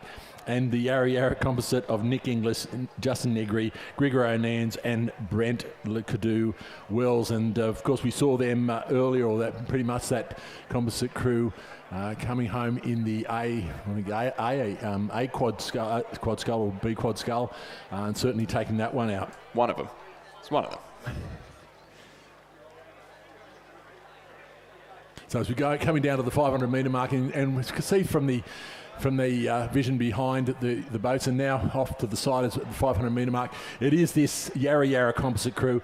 They have got out, I'd say, upward of 2 lengths advantage over the Mossman crew in lane 4, and they've gone through, and it's about a bit length and a half, about 4.72 seconds, followed by Mossman, followed by Leichhardt and Balmain going through now. So not a great gap in it. There's only about 10 seconds over the whole field coming through the 500, but looking from that vision from the umpire's boat now, you can just see that crew from Yarra Yarra Melbourne Composite crew of Inglis, Negri, O'Neans and Lucadou Wells is just streaking away. So there's not a lot that Mossman can do about this. This is a quality crew, and we've seen that throughout this regatta so far. They certainly have a very good combination. Mossman aren't giving up. They've got a very good sprint. We've seen them come home very hard in previous races. Just the Melbourne Composite just edging towards I think they made the correction now, towards the boys on the side of their lane, so they just want to keep away from those. But yes, the Mossman crew has had a great turn of speed, and it's caused a big reaction from the Melbourne crew, and they've just stepped it up another couple of points to try to get that, re-establish that gap that they had coming through the 500 metres mark. And it does look like they've now got the momentum, and coming into 100 metres, the Red Boys, the Balmain crew having some interesting steering there, and at the rate they're going to hit this Leichhardt crew. But no, they've found the rudder and straightened it up again. They've come across about 2 or 3 lanes. I think they were in lane 3, but no problems whatsoever about the Yarra Composite crew coming across the line now. They will take out the men's D grade quad scull with a great row over Mossman, a little bit further back to Leichhardt. And then Balmain, having sampled a couple of different lanes, have chosen back into lane 5, and they will cross the line to close out this race.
ANU, St George, Commercial, Brisbane GPS We now Commercial. move on to race 121, the women's F double scull final.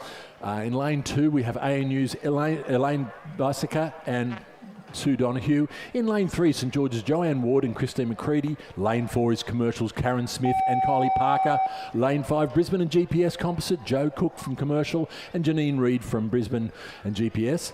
The lane 6 crew is Shell Harbour Composite, Linda Eddington from Shoalhaven and Heather Gavin from Shell Harbour. Lane 7 is Commercials, Catherine Baxter and Sherelle Rowan. Lane 8 is Endeavour's Diane Trescott and Katrina Whiteley. And in lane 9, Richmond Composite, Kathleen Hextall from Drummoyne Rowing Club and Geraldine Gross from Richmond Rowing Club. And they are underway. And certainly it looks like that crew from the crew in the middle of course from Brisbane and GPS looks to have got out to a flyer. As have the St George crew of Ward and McCready. So it looks like where all the speed is in this race at the moment. They're only about 200 metres down, so obviously a little way to go for this field to sort itself out.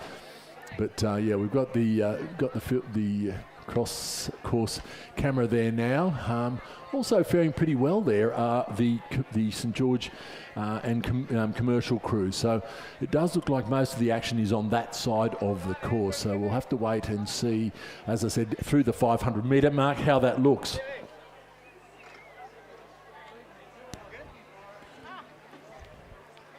So we're on the umpire boat cam at the moment and getting some great shots of the crews as they, well, not at the moment, we're at no crews at all, but as we pan around, it does look like that's the ANU crew. They've fallen off the back just a little bit, probably a length or so down. We're also seeing the Endeavour crew of Trescott and Whiteley, probably not quite handling the pace of these front runners, but it does appear now that the Brisbane and GPS combination of Cook and Reid have stepped it up. They have really stepped it up, and they have moved out to quite a lead over the remainder of the field. And they're going through the 500 metre mark now. So Brisbane and GPS going through at about 2:03, followed by the Drummoyne Richmond Composite 4:23, over to the St George Composite 0.25 behind, and Commercials combination of 0.68 behind. So absolutely nothing in it for the second, third and fourth. No, looking fairly well untroubled out front is this Brisbane and GPS composite, but certainly a lot of action over here between the other Commercial and Richmond Composite crews and the St George crew. So as we come into 400 metres to go, this race is really opening up, and second, third are anybody's guess at the moment. But certainly I think you can put the glasses down as the Brisbane and GPS still have a commanding lead, and probably extended that a little bit. But turning on a little bit of speed over here on this side are both the Commercial crew in lane 7 and the Richmond Composite crew in lane 9. And they look to have just got their mojo a little bit now, as the St George, Joanne Ward and Christine McCready. So that's where the race is going to be on for those minor placings, and looking very good at the moment, and quite the race opening up here, but no trouble whatsoever at the moment still for Brisbane and GPS. They look like they are very, very comfortable.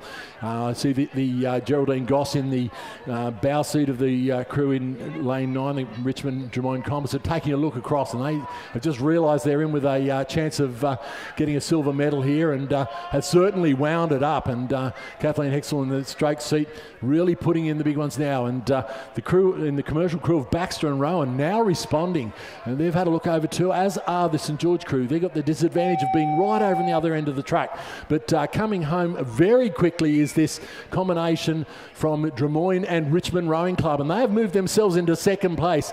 They were lagging well behind through the 500 metre, but it is the Brisbane and GPS combination coming through, and they will take first place. It will be the Drummoyne Richmond combination of Hextall and Goss coming through for second place, then followed by Baxter and Rowan from Commercial, and the combination of Joanne Ward and Christine McCready in fourth place. A little bit further back to the Smith and Parker Commercial combination, and then back to Shell Harbour City Composite, and then it will be the ANU and Endeavour boats coming across the line to close out the field.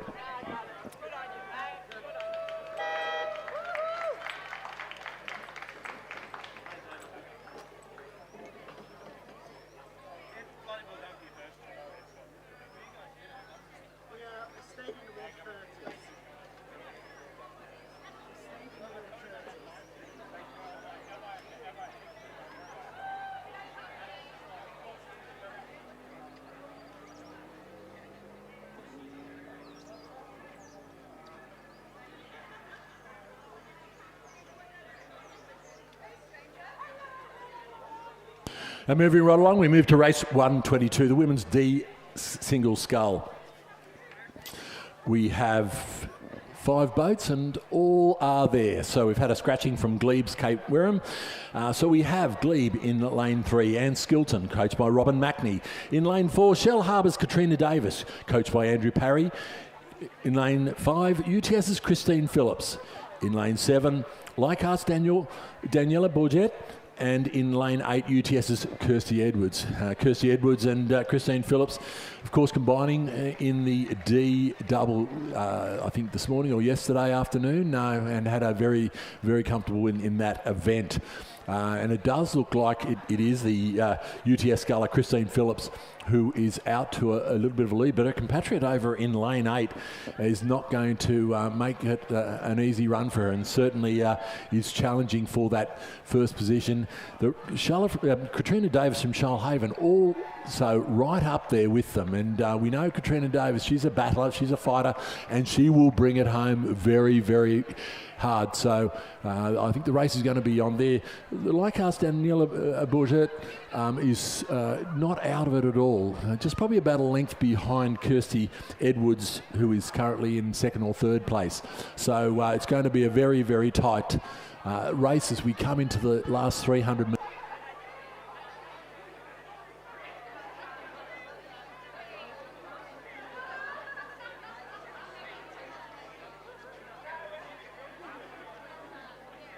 But we have Christine Phillips now is extending that lead, and certainly the pulling out a bit of an advantage over Katrina Davis, who, as I had mentioned earlier, will bring it home hard, and she's certainly stepped up the rating here and putting a bit of pressure on Christine Phillips now as they come into 150 metres to go.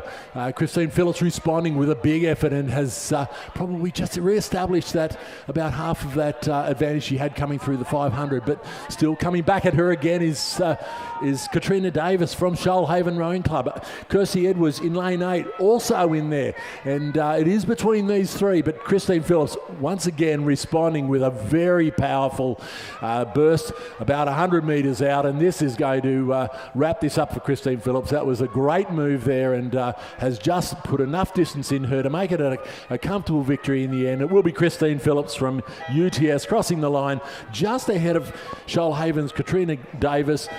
It will be Kirsty Edwards from UTS coming across in 3rd, followed by Daniela Bourget from Leichhardt in 4th, and a little bit further back to Anne Skilton from Glebe Rowing Club.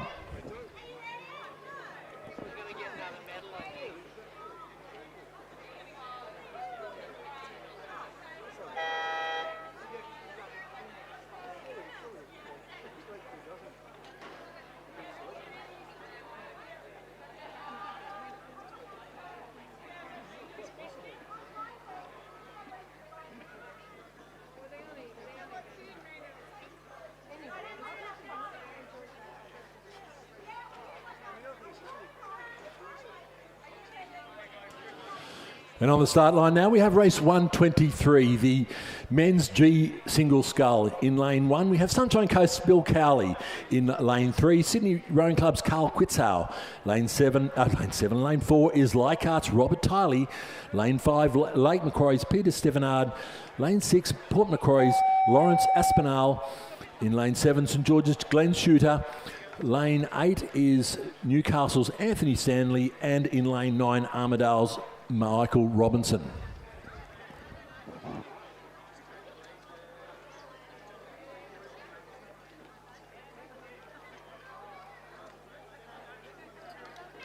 And they're away. And Clean start by all.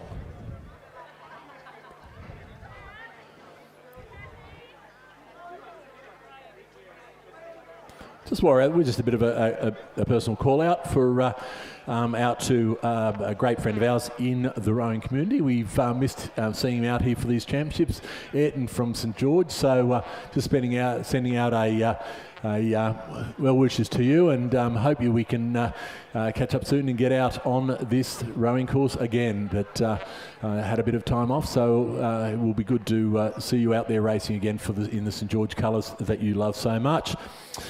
So we've got this race is now panning out, and we've got it does look like we're following Lawrence Aspinall there, it looks like.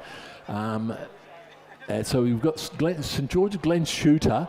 We saw him yesterday have a great row, and Newcastle's Anthony Stanley over on this side of the course. Over on the other side, Bill Kelly from the Sunshine Coast, Carl Quitzow and Robert Tiley also look to be going very well. So they've come down towards the 500 metre mark until we get a better idea of how they actually are sitting. So they've got just coming through the 500 metre now, and it does look like Carl Quitzow, according to our cameraman, has taken a liking to Carl's rowing, and certainly for a good reason, because Carl is going through the 500 metre just slightly ahead of Anthony Stanley from Newcastle, and then followed by Glen Shooter, St George, Lawrence Aspinall from Port Macquarie, Bill Cowley from Sunshine Coast, Robert Tiley from Leichhardt, and Peter Stevenard from Lake Macquarie. So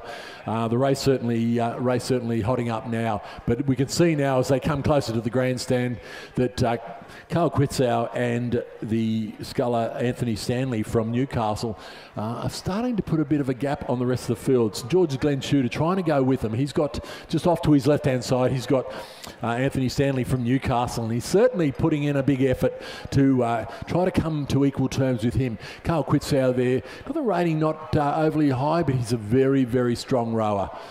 Sorry, we're just watching boats about to clash out in front of the grandstand here at the moment in collecting medals.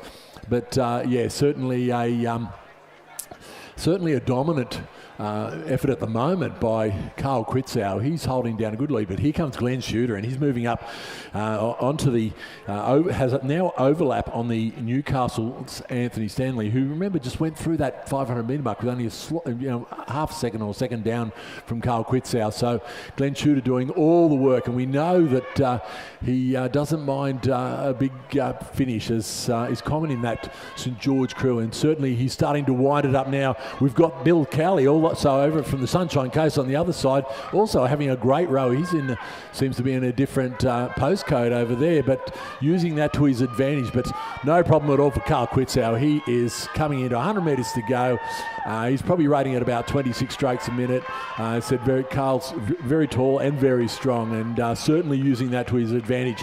The race really on for second and third, and it's Glen Shooter and Anthony Stanley, and Anthony Stanley will hold on, and he will get that second place over Glen Shooter. Will be a little bit further back to the Sunshine Coast, Bill Cowley, followed home by Peter Stevenard, then Robert Tiley, a little bit further back now to Armadale's Michael Robinson and Lawrence Aspinall from Port Macquarie.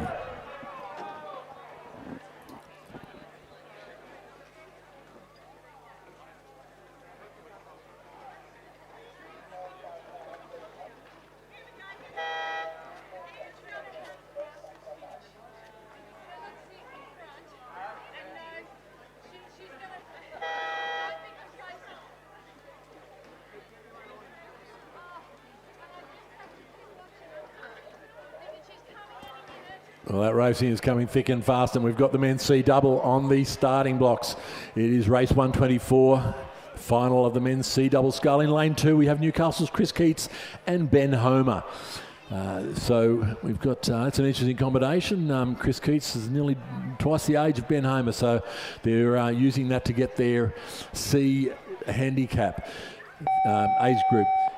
Lane 3 is Balmain's Toby Norton-Smith and James Hutton. In lane 4, Glebe Composites, Brad Smith and Andy Wigan. They're a D combination, so they're going to be testing these C age group competitors with them. In lane 5, we've got Black Mountain's Alex Smith and Henry Bridgewater. In lane 6, Newcastle's John Olsen and Bill Todd. In lane 7, Newcastle Uni's David Hislop and Rowan Hislop. I'm suggesting by the ages a father and son combination. In lane 8, Grafton's Gavin Raywood and Daniel Lang. And in lane 9, Black Mountain's Michael Simmons and Ian Mongan.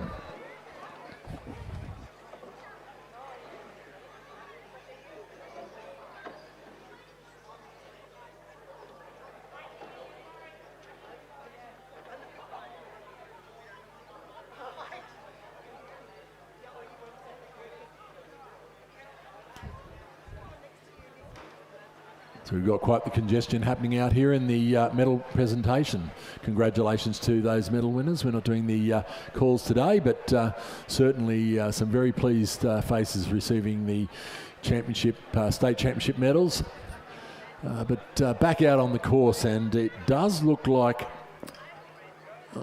thinking at the moment, it's a bit hard to tell where we're at, but it does look to be maybe the Grafton combination as we come down to the 500 metre mark. We'll get a better picture of where they sit. Certainly that Glebe composite of Brad Smith and Andy Wigan, Newcastle and Glebe composite, certainly faring very well.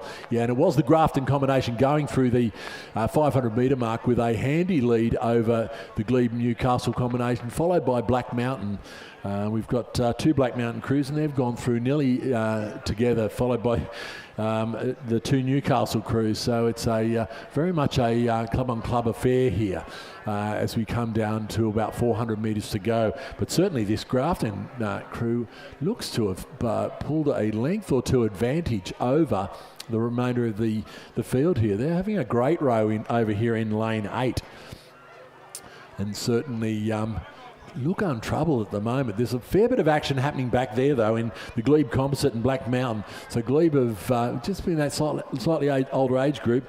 That Black Mountain crew, although they're also D, have pulled back up on side of them. But I've got, once again, Brad Smith's got a slip of the finish line in the grandstand and turning on the big grandstand finish, as we know he can do. They've got a bit of work to do, though. They've got to stay in front of this Black Mountain crew over here in lane 9, which they probably haven't turned their head far enough to have a look over there. We find that difficult as the older we get to turn that far, but that's where the race is on for second and third. The Grafton crew, though, Raywood and Lang, they have pulled out to about a 3 or 4 length advantage in lane 8, and looking very good, looking very, very competent, very good, and they are coming down here. But certainly the Newcastle Glebe combination and the Black Mountain combination of Mongan and Simmons really pushing hard here. Can they do it? Can they hold on? This D combination over in lane 4, can they hold on? Nothing in it as they come to the line, and Grafton taking out first place in the event, but it will be the Black Mountain combination of Simmons and Mongan coming across for second. A great row from the Smith-Wigan combination from Glebe and Newcastle coming across to take third. It will be Black Mountain second crew in fourth, over to Newcastle. Then the second Newcastle crew coming across the line. The Newcastle uni now crossing the line, and we're a little bit further back now to the Balmain crew. No, the Balmain must have been a non-starter. Sorry, we've missed them. But certainly a great race by the Grafton crew.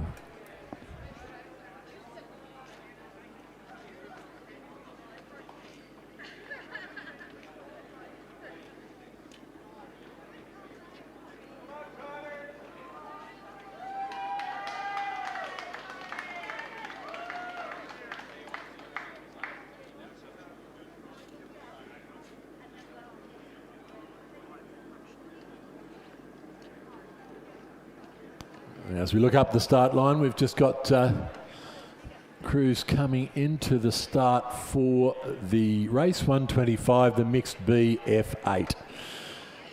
So I think there's still a little bit of time. It's due to start at 12:40, which is about a minute away. I think there's a crew I can see over on the other side just coming in, so that may be a little bit later than that.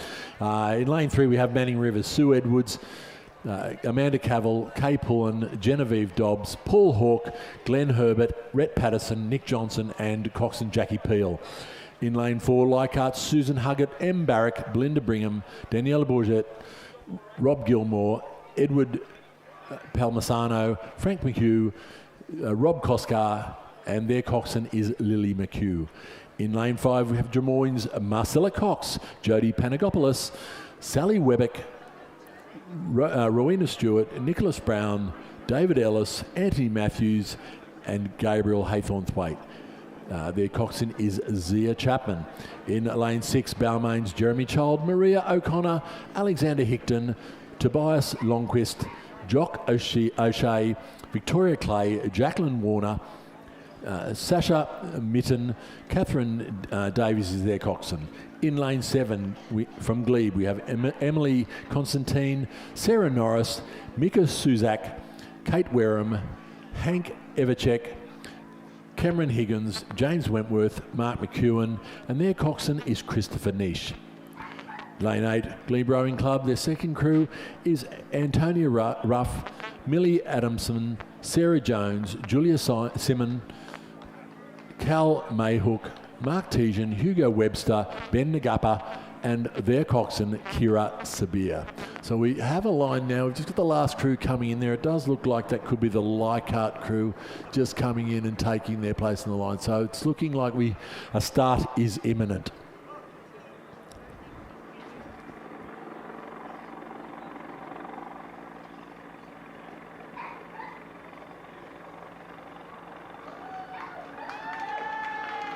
Just while we're waiting for that start, just a reminder that the race 127, the men's B single, and race 28, the two heats have been consolidated to the final at race 146, and race 129 and race 130, the women's E singles have been consolidated to a final, which is race 147.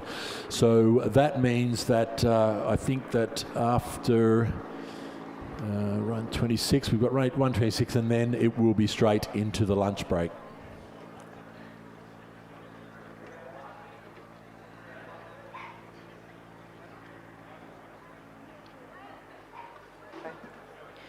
Manning River, Leichhardt, Drummoyne, Balmain, Glebe.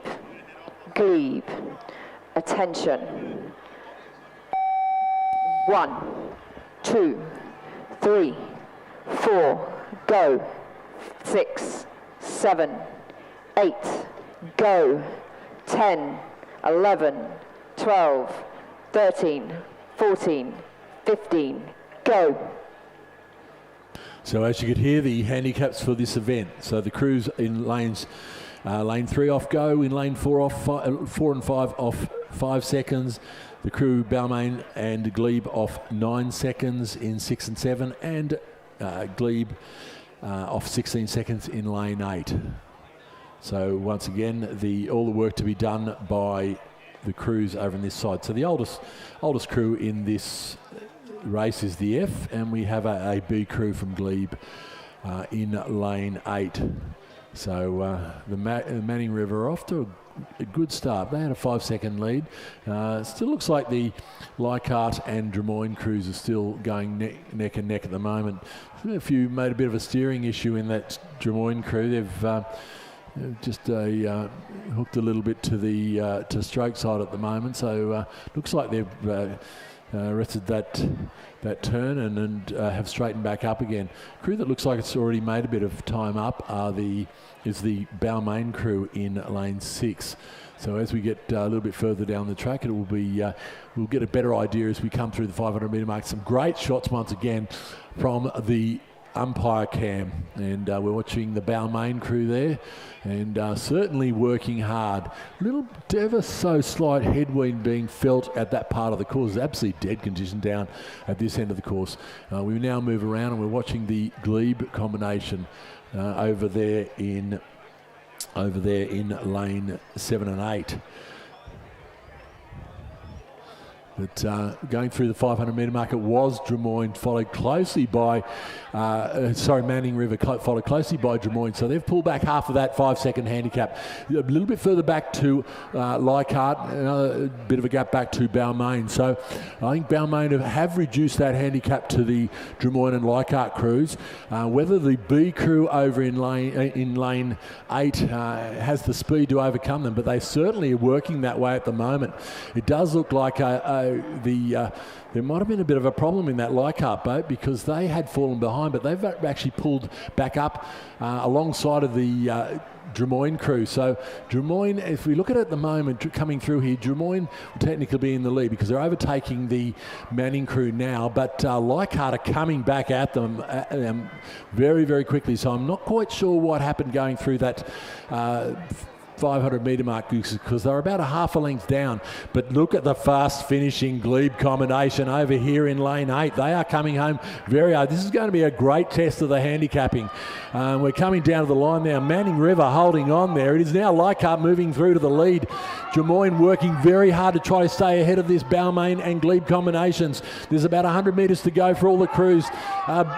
Manning River has just had another burst and have pulled themselves back up into second place. They had probably handed that over to Drummoyne there, but have come back. So Drummoyne may have slowed. They've got to watch out for this fast finishing glebe crew in lane 8. It's going down right down to the wire. It's going to be the Leichhardt going across the line to take first. It will be Manning River followed by Drummoyne. Glebe in fourth. Then the Balmain crew followed by Glebe in lane 7, who will come across the line in 6th position.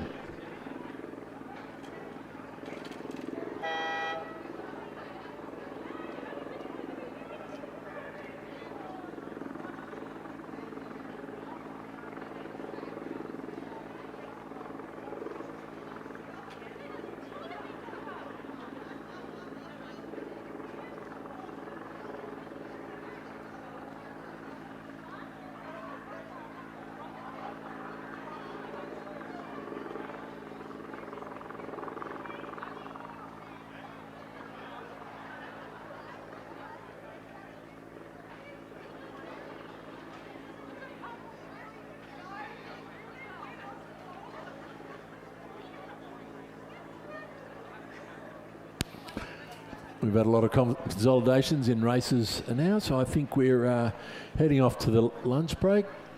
I think the umpires both returning home. I'm just running a little bit of trying to reconcile where we are, but it looks like we are heading off to the lunch break. So it is going to be an extended lunch break. We've got about 2 o'clock is our next scheduled start in the races, and that will be the Heat 1 of the men's A single scull. So that will be at 2 p.m. In the meantime, enjoy your lunch, and we'll be back then.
1.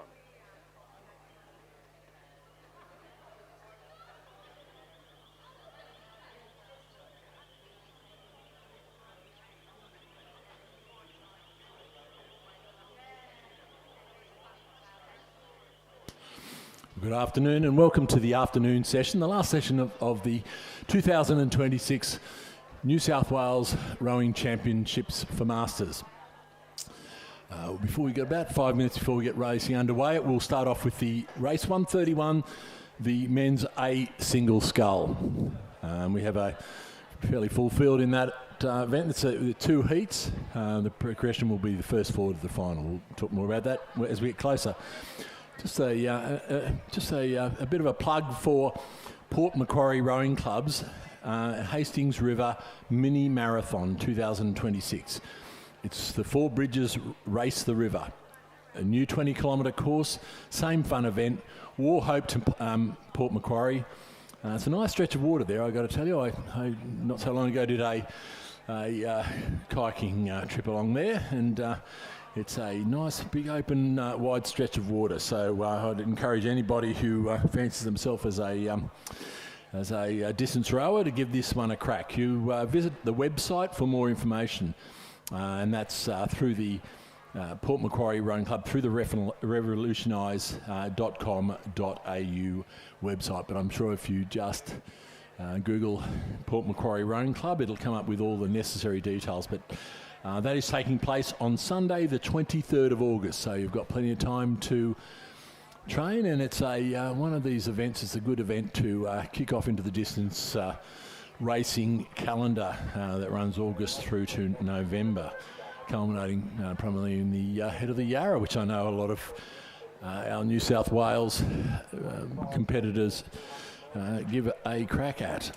So, we've got the scullers coming into line now for the race 131, the men's A single scull. So we'll just do a roll call. In lane 2, St George Rowing Club's Kurt Armstrong, coached by Mark Featherston. In lane 3, Community Rowing Club's Christopher James. Lane 4, Lower Clarence Liam Ryan, coached by Candice Jago. Lane 5, Newcastle Uni Odin McIntosh. In lane 6, Newcastle's Conrad Bond, coached by Peter Bond. Lane 7 is Pine River's Henry Borger, coached by Alan Borger and Catherine Borger. And in lane 8, Lake Macquarie's Nicholas Morgan.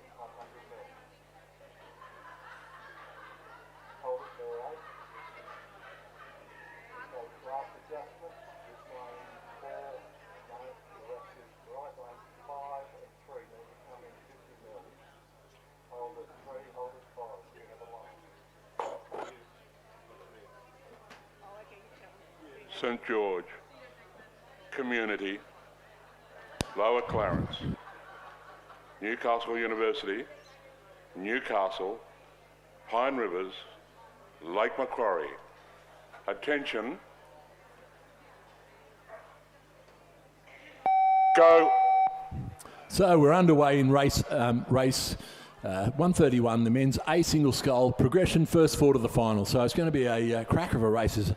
A number of these scullers have raced many times in the A and B events over the last couple of days. So we're looking forward to seeing this race pan out. We've got 2 of these heats, and the next heat is looking also very, very strong. So it's going to, all augurs well for a great final. As you can see, the conditions out there are still very good. We just got the umpires' boats, having had their lunch and refueled for the afternoon, are heading up the other side of the course, being careful not to make too much of a wash for the competitors coming down the other way. Just counting across there, we've got 1, 2, 3, 4, 5, 6, yeah. So all the scullers are there. I'm joined in the commentary this afternoon, just for the next hour or so, with Emma Malka. Emma's is going to be new to coming down the mic. She brings a vitality to talking there, but you're going to have to wait. We'll get through this race first, and then we'll introduce Emma, and she is raring to go, I can assure you.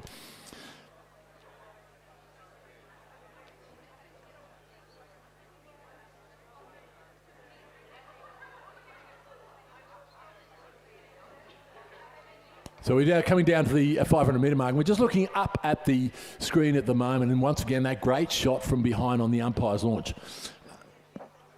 And we can see that sculler there, and I'm guessing that must be the Newcastle Uni and Lower Clarence scullers are out. That's 3 scullers going across the line there, and it is Odin McIntosh, Newcastle Uni sculler in the middle of the field. They're going across with a .32 advantage over Nicholas Morgan, followed by Henry Borgia, Christopher James, Conrad Bond. Nothing in it really. They're about 6 seconds over those first 5 place getters. A little bit of a, I think we might have missed somebody coming through there because there's actually 7 scullers out there. So somewhere along the line we've missed some of the scullers. But good news is they are still upright and racing. And I'm just looking over the other side of the course, and Kurt Armstrong is certainly right up there. So he must have been one that's missed. I'd say Kurt Armstrong in lane 2 is currently in second position behind Odin McIntosh. The scullers over on this side, the Pine Rivers Henry Borgia and Lake Macquarie's Nicholas Morgan, also tracking very well. Once again, the ones that are in danger and have got to worry about where they sit in the field certainly are the Lower Clarence's Liam Ryan. I'd say he's probably the one that may just miss out unless he can bring it home very, very quickly. Still very, very close. Conrad Bond probably a little bit off the pace, as is Community's Christopher James. But still the sculler from Lower Clarence, Liam Ryan, is still up there with a real chance, and it looks like he's just turned it on now and picked up the rate. Nicholas Morgan now has probably just maybe just fallen back from him, but certainly no problem at all. But look at over the other side of the course here, Kurt Armstrong coming home very, very strongly. He's trying to make a statement here. Odin McIntosh just responding and saying, well, hold on, sunshine. I'll just assure you that I've still got a bit left, and he's gone across to take that win behind Kurt Armstrong. It will be Pine Rivers Henry Borgia in third, and it does look like Lake Macquarie's Nicholas Morgan coming across in fourth, just pushing Liam Ryan from Lower Clarence out of the final. Community's Christopher James and Conrad Bond now coming across the line to close out this field.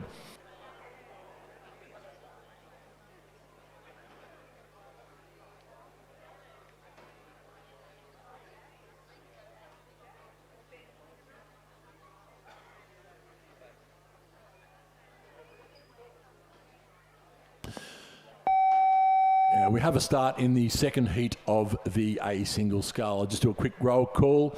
In lane 2, Yarra Yarra's Nick Inglis. In lane 3, Leichhardt's Thomas Hughes. Lane 4, Newcastle's Ben Homer. Lane 5, St George James Hunt. Lane 6 is Melbourne's Gregor O'Neens. Lane 7 is Glebe's Ben Nagappa. And in lane 8, Newcastle's Jack Handley. And I think from some of those earlier A-grade races, we saw there are lots of combinations in here and some very, very hot sculling.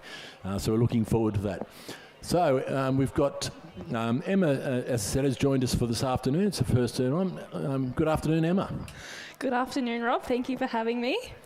Yeah, and so Emma, where do you fit into the rowing picture? So I have rowed for many years. I started at Tara and now I'm at Drummoyne.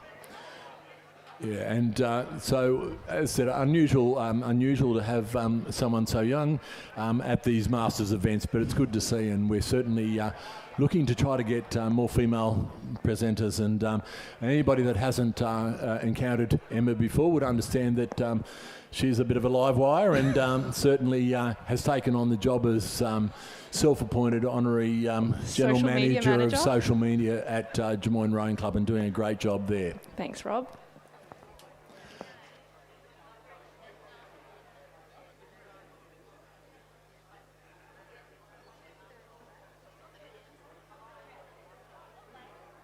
So as we're coming down to the 500 metre mark, I'm just looking across there, and it does look to be Thomas Hugh.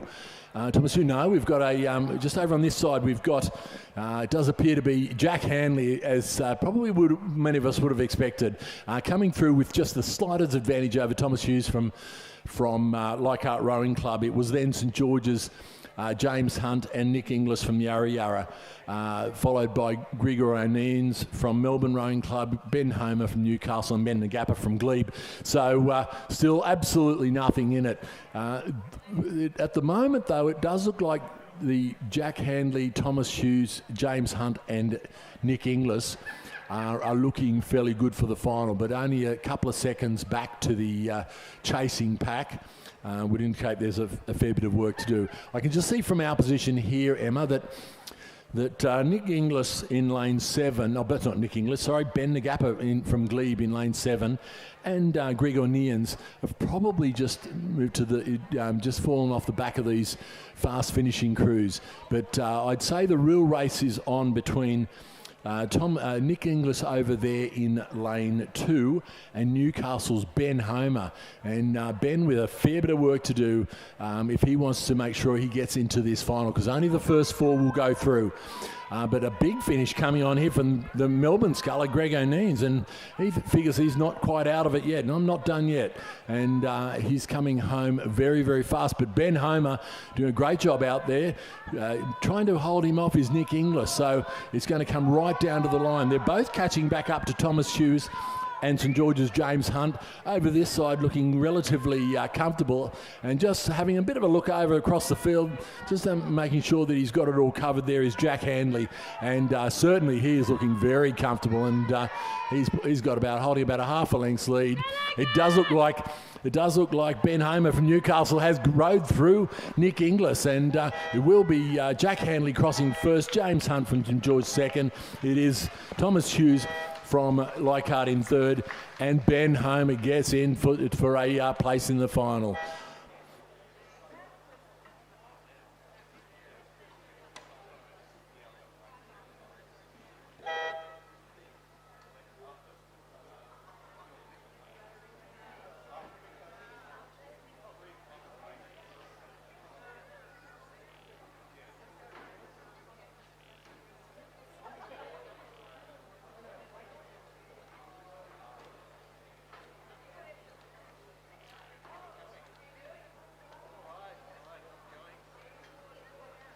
Okay, for our next race, we have the Women's G Double Scull. This is the first heat.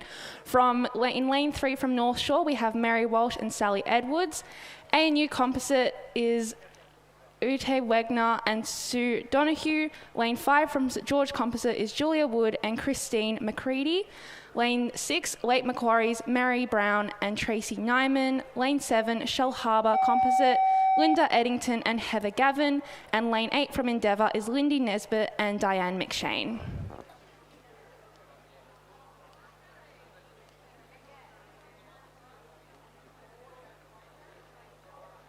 Okay, so the race has just started. Everyone's gotten a fantastic start. They're all just off. Everyone's pretty even at the moment, with some crews peeking through. Yeah. Once again, we have a very experienced and qualified field here, and certainly, some of these combinations I'm looking down, Mary Walsh, Sally Edwards, Julia Wood, Christine McCready, Lindy Nisbet, Diane McShane, and plus the Shoalhaven and ANU composites combinations in Lake Macquarie. So it's a very skilled set of rowers out here at the moment, and I think we can just see the ANU, so we must be looking over at lane 1 and 2. So that's a combination of Ute Wegener and Sue Donoghue. As we pan around there, we can see Lindy Nisbet and Diane McShane over here in lane 8, and they got out to a bit of a flyer. So Lindy, once again, a very experienced rower, and I just saw her in the boat park wrapping boats in plastic, ready for the big trip to Western Australia. And so rowing's not about just getting out on the training, getting out on the water. It's about all that support activities that go with it.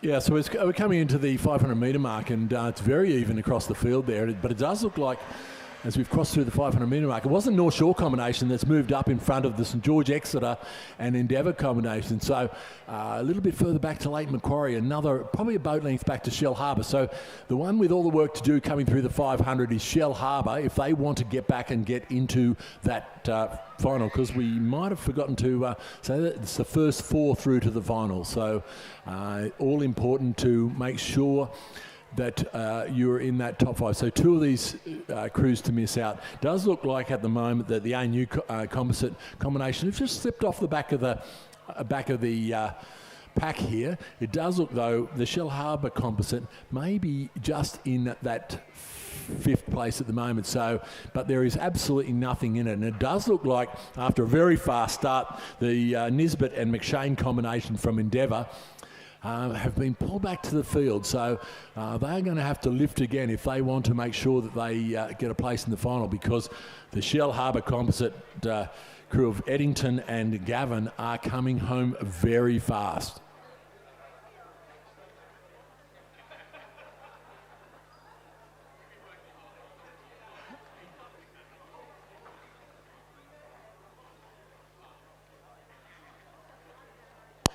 Yeah, we can see the combination of Walsh and Edwards now. Sally Edwards over there in lane 3 have now probably pushed out, I'd say, to about a length's lead over the St George composite of Chrissy McCready, St George Rowing Club, and Julia Wood from Exeter Rowing Club.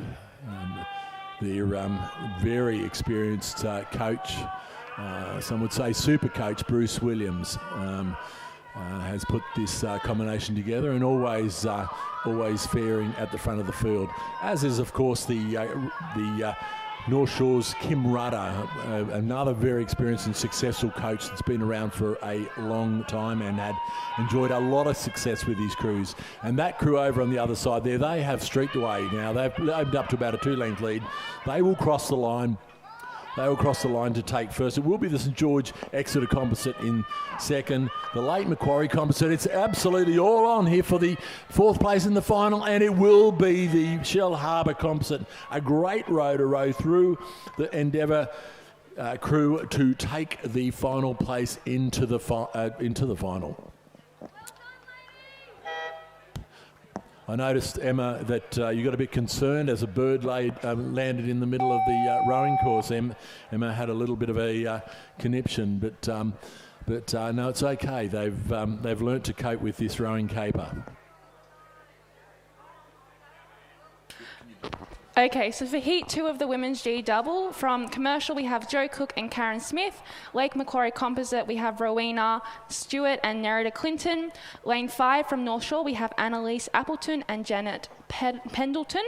From Lane 6 in Newcastle, Susan Kemp and Phoebe Sanders. Endeavour we have Margaret Churton and Diana Trescott.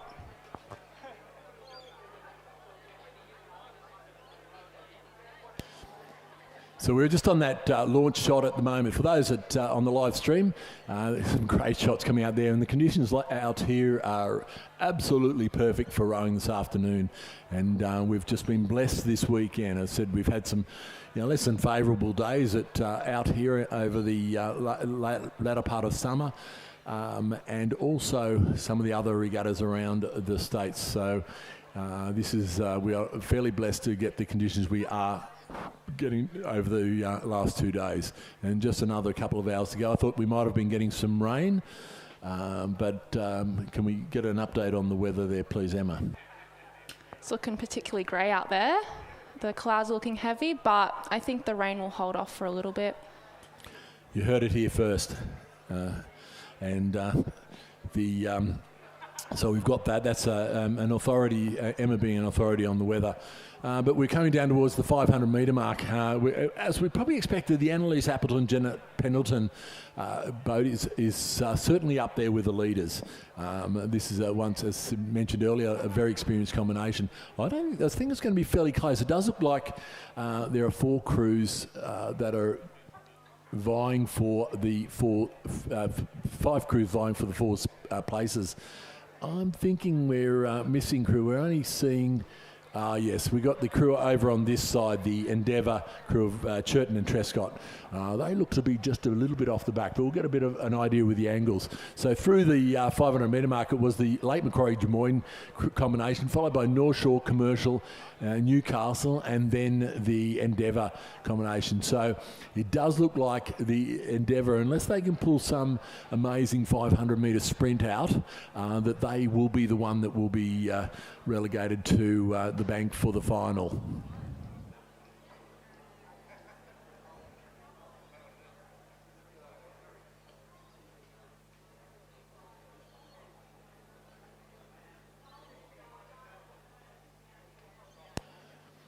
So as we look as they come down into the last 300 metres, so it's a fairly even race, you know. I think that we look across there, that Lake Macquarie Composite, North Shore and Newcastle combinations, and the commercial, Joe Cook and Karen Smith, looking like they are holding their positions and will go to the final. So I think Emma up here is sending out calls. There's a couple of birds out on the course again, and sending out some calls for the safety of those birds. But it's okay, Emma. As I said, we're experiencing this sort of thing.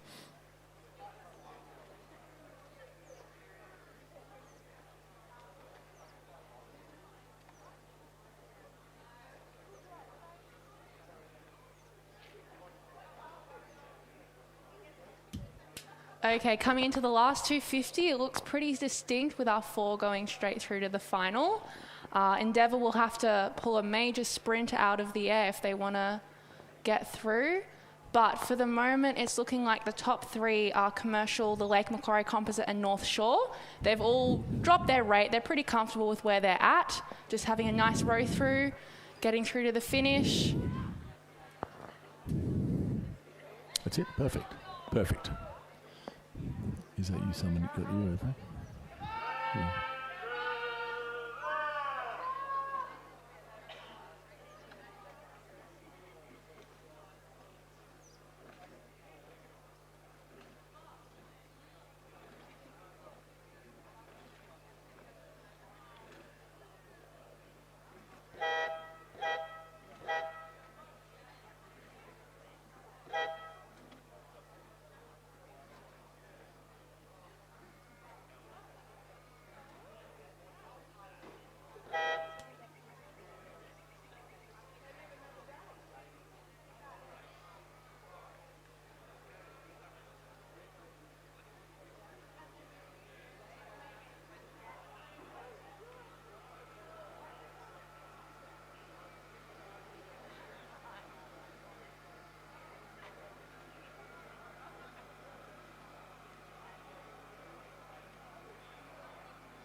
So in your position, Emma, of self-appointed General Manager of Communications for and Social Media for Des Moines Rowing Club, what does that entail? At the moment, a lot of talking about myself. I have a segment called Mic'd Up Malka. So it was a lot of interviewing people with my little microphone on random kitchen utensils. But a bit of social media posting, a lot of collecting photos, just kind of whatever I feel. A lot of deliberation with people, trying to get some members to do some TikToks. They know who they are. Just kind of whatever the vibe is. Yeah, and I think what we've seen is just since we've probably upped at Des Moines Rowing Club, I've noticed from almost an outsider that the interest has peaked with the community around Des Moines, and it's been a great introduction to the club and rowing life, and ultimately it's about not only our promotion of our own clubs, it's also about the promotion of rowing in general. And I think some of the posts that I've done have put a bit of fun into those posts, have meant that we are probably people are noticing those posts that otherwise wouldn't. So good work to you. Thank you very much. It's been great to see a lot of new interest in Drummoyne. We've got a lot of new members, especially a lot of new younger members, which has been really great. We can get some really good combos out and build up quite a strong squad. So I'm really looking forward to seeing what we can do from next season. Perfect. So we've got a bit of a gap now. We're about another 10 minutes to the start of the men's IM8. So we will just once again, just a reminder of bow numbers, getting your bow numbers back after you've finished with them. We don't have a lot of races left this afternoon, and I know a lot of clubs have already started to pack up their trailers. But just have a look around your trailer. Make sure that you've got no bow numbers lying around. If you do have, if you can get somebody to run them back to the tower, that would be much appreciated. And just another reminder for that Four Bridges race, the river, Sunday 23rd of August. Get onto the Port Macquarie Rowing Club website and just check out that event. It looks like a big event. I think it's a bit shorter than the one that they used to run. It's called a mini marathon now, so it's probably a little bit more appealing to the average rower out there. I think 20 kilometres, very doable. But so if you can go and check that out, and also there is those couple of people from Lake Macquarie Rowing Club running around with their very special 2027 calendar. It is the Masters Rowers Uncovered. Lake Macquarie Rowing Club has bared it all, literally. The club's Masters Rowers stripped off for a cause, and they are not sorry. So what has happened is they're looking to raise money. This is a fundraiser. I would suggest that if you haven't been approached, track it down or go onto the Lake Macquarie Rowing Club site and get your copy. Or if you don't want the calendar, just make the donation.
Okay, so coming up next, we've got the men's I to M8.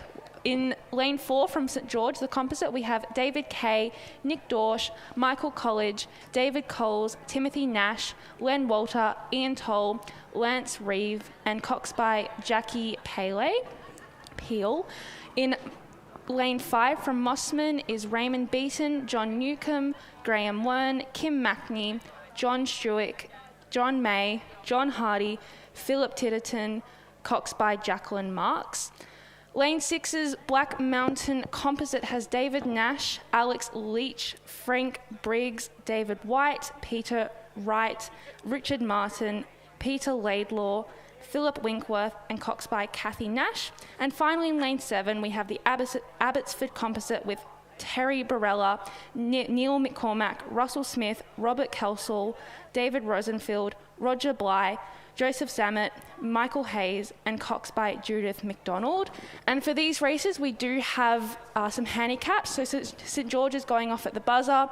Then Lane 5's Mossman is going off at 14 seconds, and Black Mountain and Abbotsford are both off at 28 seconds. And we've got some clashes of priorities here and allegiances. We've got Graham Wern from Des Moines coaching the largely St George, Canberra and Leichhardt composite.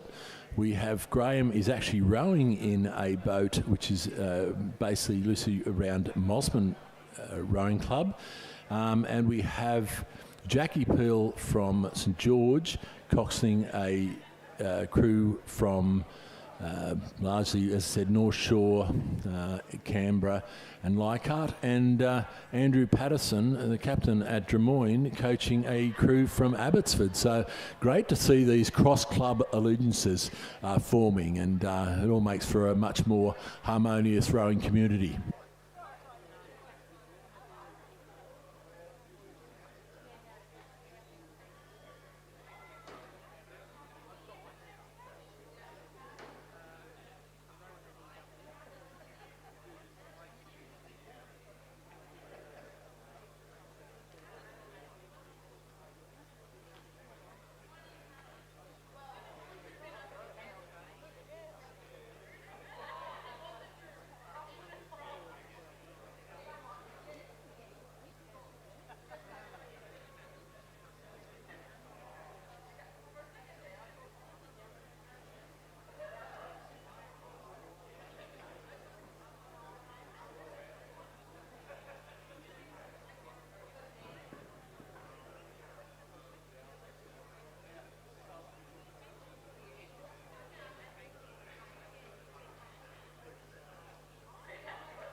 So we're now looking at the starting line. They're just sitting there, rather relaxed look across the start. These are all very experienced rowers here in the IM category. They've been rowing around for a long time, as some of those names that we mentioned earlier, and they're certainly looking pretty casual up there at the moment. A few stretches going on, a bit of a look over. I'm not sure if there's any much banter between the crews, but I'm sure there are. Knowing St. some of George composite. some of these competitors, I'm sure there is. Canberra composite, Leichhardt composite. Attention.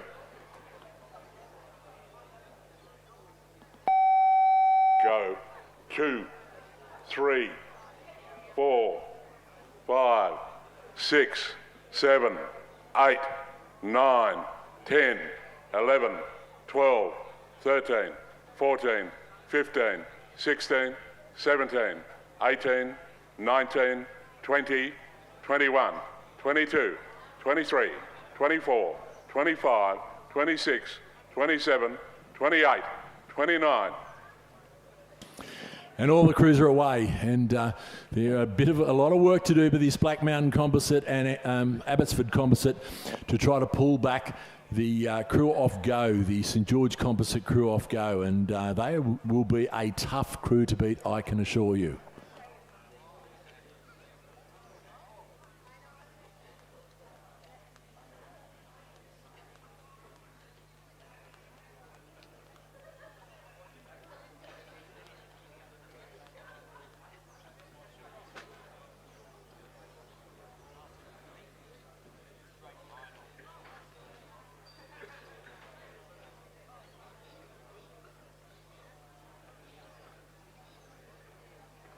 So once again, Emma, conditions out on the course are perfect for rowing. They're pretty flat, pretty spectacular, which is making for some good racing, I think. Emma pointed out earlier that being on the younger side for the being out here at a Masters Regatta, that she realised that she's one of the youngest people out here, and I would suggest that most of the boats out here are older than what Emma is. So it's a sport that covers all ages, and I think we get up to the I and M age groups, and we just get a real appreciation. Mind you, the oldest in these groups are the Ks. But we get a real appreciation of that rowing is a lifetime sport, and the important thing, as we just spoke about a little bit earlier, was getting people to stay in the sport, and it is it's great to see events such as this, with the four eights coming roaring down Sydney International Regatta Centre. Is an absolutely great sight. Through the first 500, we had the Mossman Composite, who have overcome their 14-second handicap, and they've gone through and taken the lead. The Black Mountain Composite has also reduced that handicap dramatically, with only 9 seconds behind the St George Composite. So I'd say they're the real danger at the moment, and I think they'll go through the St George Composite fairly soon. The Abbotsford Composite probably haven't made the same gains on the handicap as they would have hoped, but as we come down, this is going to be a great race to the line, 250 metres, and you can see the difference in the closing speeds as we come towards the grandstand and the finish of this race. That Mossman Composite at the moment, once again, very experienced. A lot of these rowers have done many races and have got a swag of medals over the weekend, and they will know what is required to stay in front of the fast finishing Black Mountain Composite crew. We see the difference in the rating. The Mossman Composite crew just a couple of points lower than what the Black Mountain is, and I think they're just going to run out of course here. They're not going to be much, but they've really bounced the rating up in that Black Mountain crew, and they hand over fist. They are pulling back the Mossman Composite crew, but the line is going to win this race, I'm afraid, and it will be the Mossman Composite of Beaton, Newcomb, Wern, Mackney, Struick, May, Hardy and Titterton, with Cox and Jacqueline Marks coming across to take out the men's I to M 8, followed by Black Mountain Composite. And it will be the St George Composite crossing the line in the next stroke or two to take out third place, and then a little bit further back to the Abbotsford Composite crew.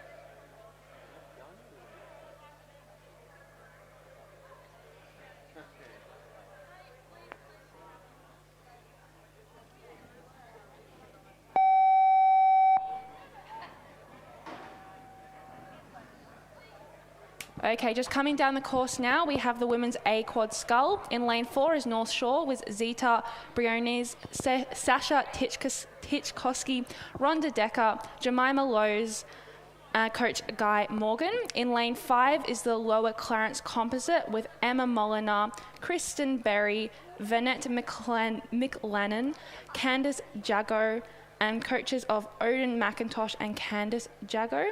And in lane 6 we have Glebe with Elizabeth Lester, Antonia Ruff, Julia Vichkovskia and Catherine Poulter.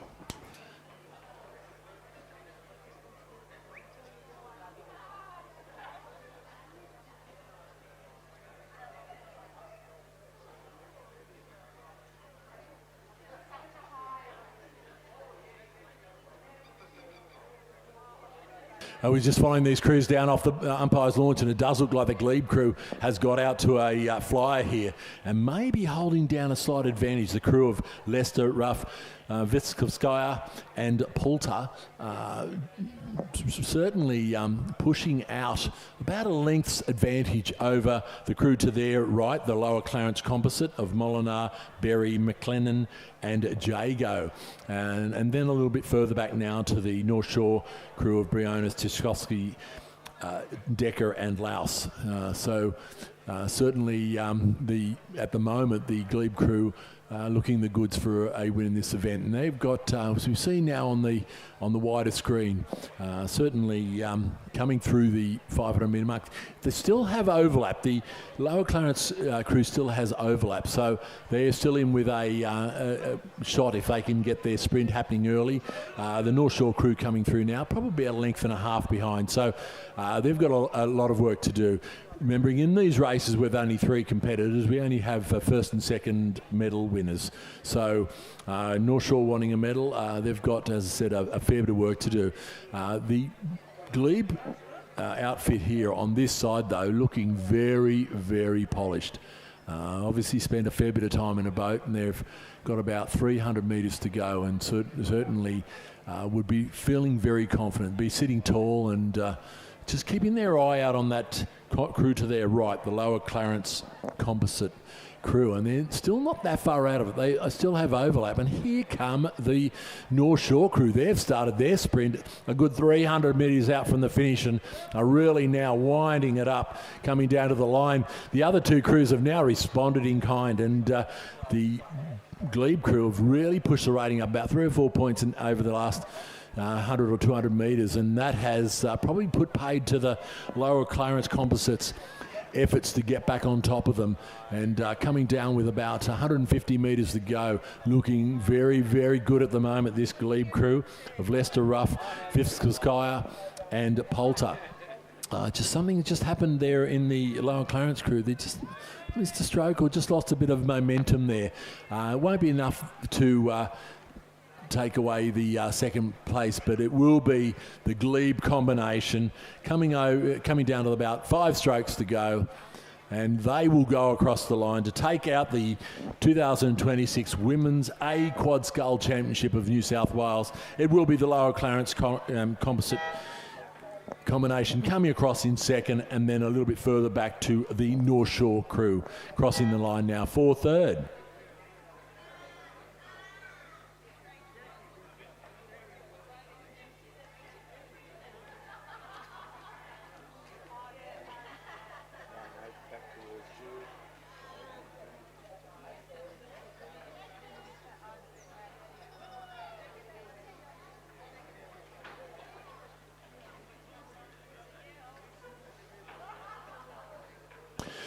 On the start line now, we have race 137, the men's C8.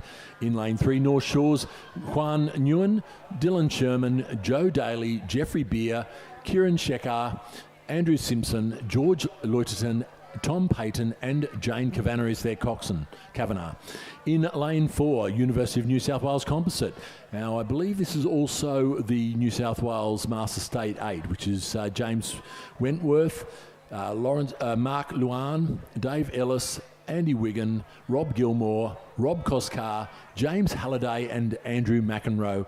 Their coxswain is Wendy Roncolato.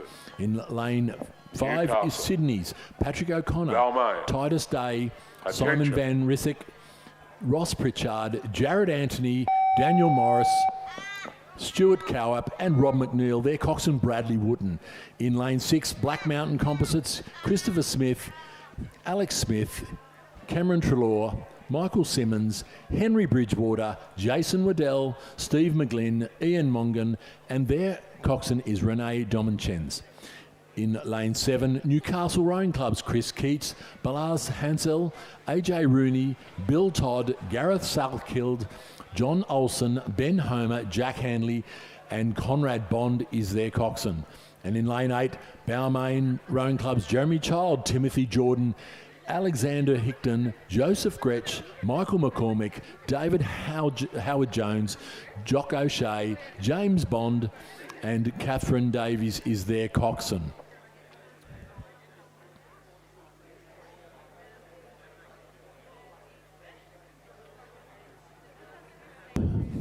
So as we'd expect in the C Grade 8, we're off to an absolute flyer, and that crew, the University of New South Wales Composite, I think their reserve, Mark Luan, is rowing in the boat instead of Terry Bridges, I believe.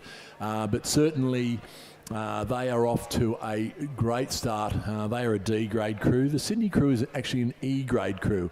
Certainly they are faring very well at the moment as well. Although I know I'm looking up there now, and I may well have overstated that because I don't think Sydney has been a starter.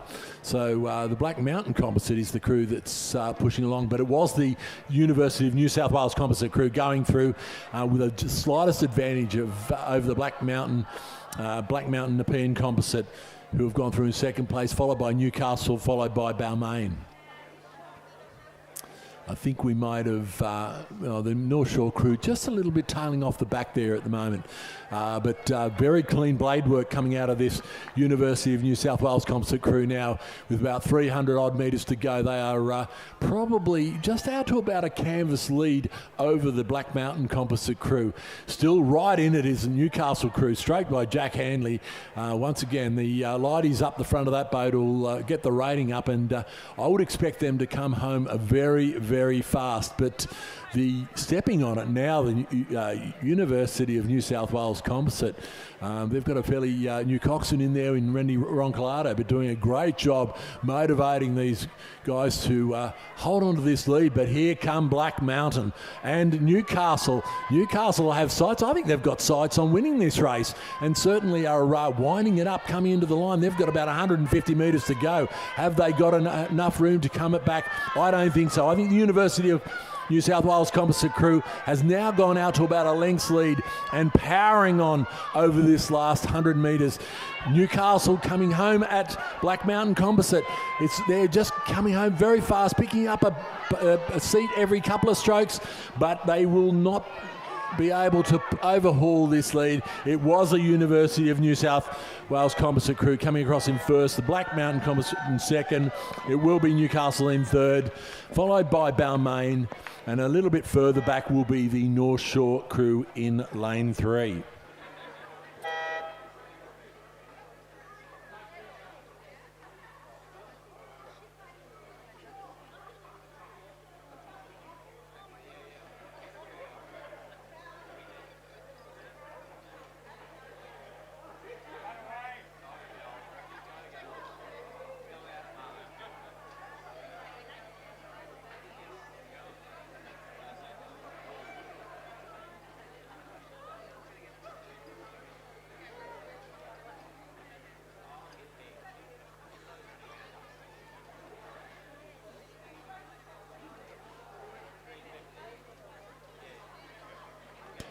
So we now move to race 138, the men's G Coxless 4. In lane 4, we have North Shore's Timothy Sargent, John Gouvenet, Mel Gillespie and Hunter Southwick. In lane 5, Manning Rivers, Graham Nix, Roy Halliday, Rhett Patterson and Nick Johnson. In lane 6, North Shore, Maximilian Ott, Nick Johnson, Eric Luck and Chris Walsh.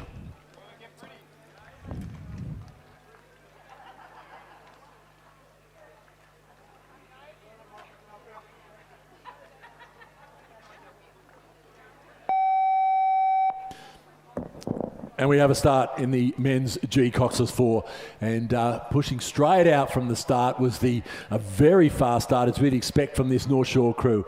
We've got it seen over the years, and I think over this weekend, Eric Luck and Chris Walsh in the pairs particularly have had some great racing. Manning River now, though, have wound into it, and they look like they've actually got the jump on the North Shore crew, who had that very, very, very quick start.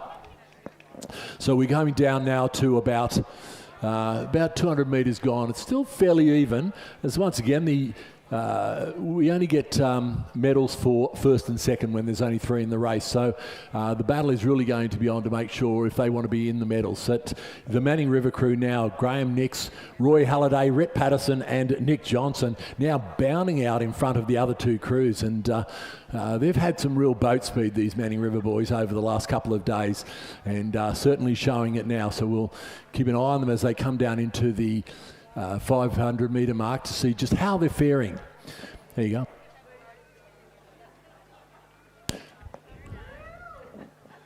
So we've got a bit of a congregation of oars people on the wharf at Pontoon at the moment. Lots of medals being handed out, and certainly some very pleased faces with their performance this afternoon. But we look back up the course though, and no problems at all for this Manning River crew. They have just put the they have put the accelerator down and jumped out, I'd say, to about a length and a half lead over the North Shore crew in lane 6. So that appears to be where the race is. I think the North Shore crew of Sargent, Gouvenet, Gillespie and Southwick have now just tailed off the back of these two. So it looks like the place getters are very much so in this lanes 5 and 6. As I said, we're coming through the 500 metre mark now, and we can clearly see that Manning River crew going through, and they've got, I'd say it's they have got about 2/3 of a length over North Shore, a little bit, 11 seconds further back, so that's about 2.5 lengths back to the second North Shore crew. So at the moment, I don't think they're going to challenge for a medal. The medal is going to be decided up the front here. 2 seconds, is that going to be enough that the advantage the Manning River crew have over North Shore? I'm not so sure. The North Shore crew looking very confident now and just have had a jump on the rating and stepping on it now and coming down towards the 250 metre mark to go. Manning responding in kind. They have pushed up another couple of points. It is going to be a real dogfight to the finish of this race. North Shore coming back at them though, still in with a chance to overtake them, but you know, I think the Graham Nix there in the stroke seat of this Manning River crew is going not a chance and is really pushing it now. About 200 odd metres to go and still holding on to about a length and a half lead. This lead has not gained at all, but it hasn't shrunk a great deal either. I think North Shore, if they've got to do anything, have probably lost their opportunity. Probably just running out of course now.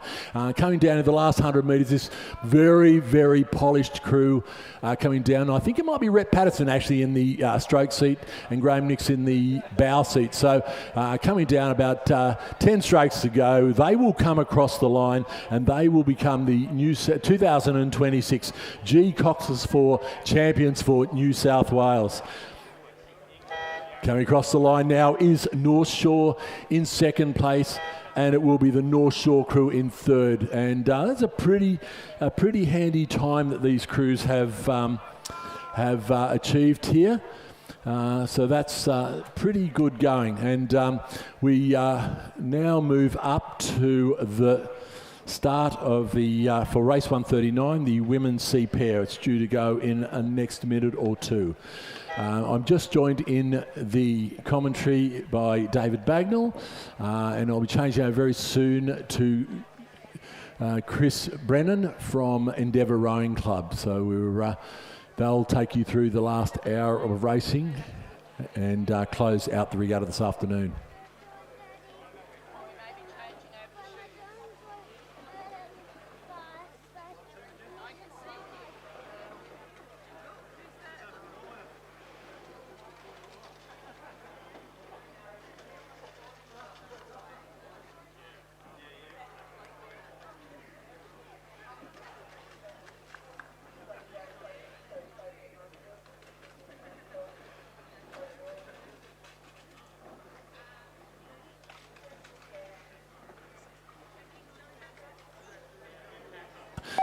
Just moving up to race 139, and it is underway. The women's C pair we have in lane 4, Glebe Rowing Club's Heidi Lindahl and Belindy Rowe, coached by Robin Mackney. Saw Robin down there a little bit earlier, and she's got quite a few crews out there this weekend. In lane 5, North Shore's Alexandra Pinkham and Natasha Khan, coached by Kim Rudder.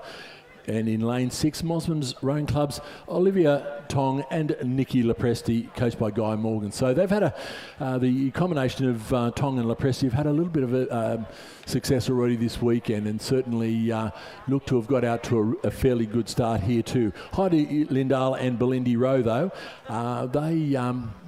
they might be trying to upset this party. And I think they've decided on a race plan that puts them to get out very, very fast. I think they think that's where their best chances are, if they can actually get out in front of the other crews and make the other crews chase. And particularly in a pair, it's a very technically demanding boat. So if you've got to actually getting in a position where a crew's got to chase you. You've got to change your game plan in the middle of the race. It can actually make the racing a bit difficult. The Mossman crew, as we're looking now, has just wandered onto the to the boys and have about a third of a blade over the boys on their stroke side. So that is certainly not going to. They've just hit one there, and that has really upset their momentum. So they need to get back into their lane. You can see the umpire there with his flag out, and so giving them some much needed direction. Of course, the umpire will only direct if something's coming into another lane and there's a chance of impeding another crew. So in this instance, they would have determined that the Mossman crew coming into this lane would have caused some upset water for the North Shore crew, which they would not have otherwise got. So we're coming down to that 500 metre mark, and it is the Glebe combination still holding on to a lead, and it's about 2/3 of a length over Mossman Rowing Club. This is going to be a real sprint for the line. I would suggest they'd be already thinking about their run to the line, even though we're still about 400 metres out from the finish. It does look like the Mossman crew have regained their composure somewhat and have looked like they may come back up to the Glebe crew over there in lane 4. So about 300 metres to go. Glebe still holding down and looking very, very clean in their stroke, but Mossman coming back with every stroke. Probably ruining the fact that they went over those boys and caused a bit of a disruption in their flow. But they certainly now, we can see, we can visibly see them lifting their racing and starting their sprint to the line, and Glebe will have to react. They might be looking 300 metres out. We're not quite ready yet, but if they go now, it's going to be too late, with Mossman coming home very, very quickly. And I'd say from where we are, I'd say they're almost level pegging now, coming from a length down, and certainly overrating the Glebe combination at the moment by a point or two. So Glebe probably, as I said, are the ones now with all the work to do if they want to save this race, a race that they were dominated coming through the 500 metre mark. And I'd say from where we sit now, the Mossman crew has in fact drawn level with the Glebe crew, and with about 150 metres to go, it is going to be a run to the line. Looking very tight in that Glebe boat now. They've probably spent a lot of bickies up the front end of this race, and it's actually coming out. It's the proverbial bucket going out of the back of that boat now, and it looks like they are really working overly.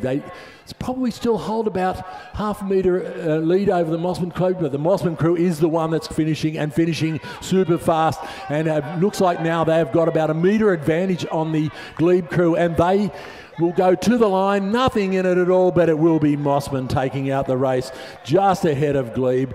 North Shore crew just following up in the 3rd position.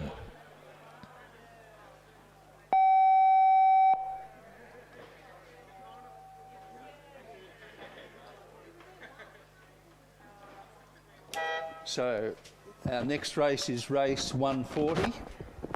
It's the men's F pair. In lane 3 we've got Newcastle. In lane 4 we've got St George. In lane 5 Shoalhaven.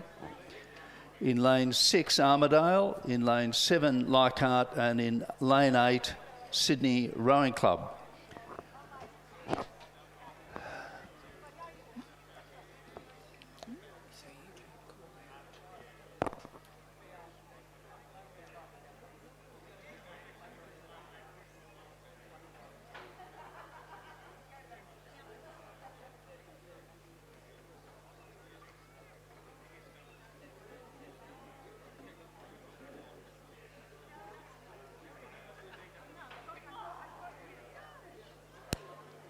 Okay, so in these races, in that Newcastle crew, in lane 3 we have Wayne Demar and James Smetham.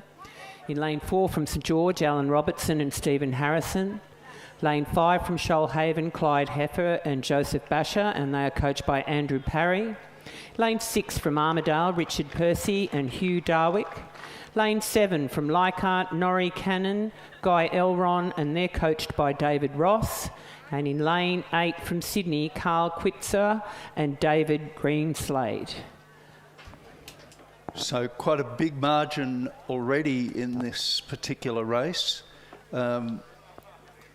we've got coming up to the 500 metre mark, and I think it's probably the Shoalhaven crew. Let's have a look. And St George, it was St George through first, so that's Robertson and Harrison, and then Sydney Rowing Club, Quitsow and Greenslade, then Armidale, Percy and Dowick,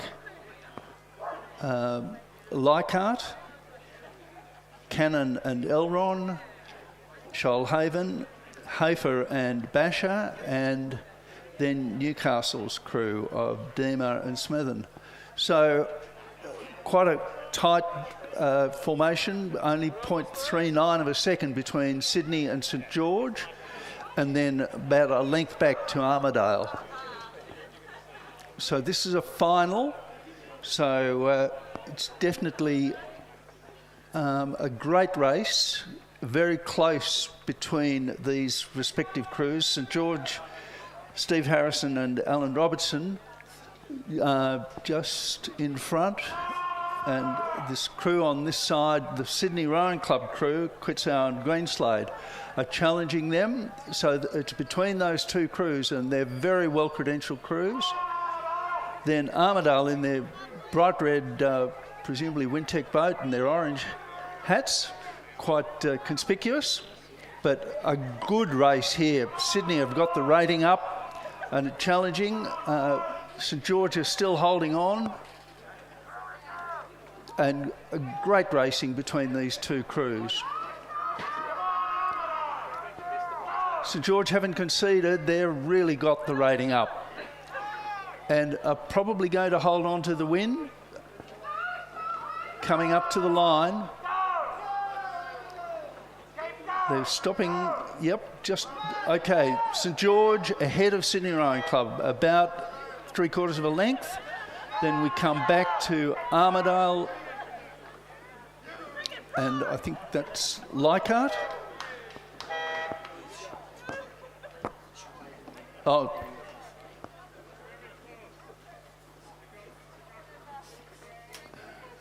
Then we come back to Shoalhaven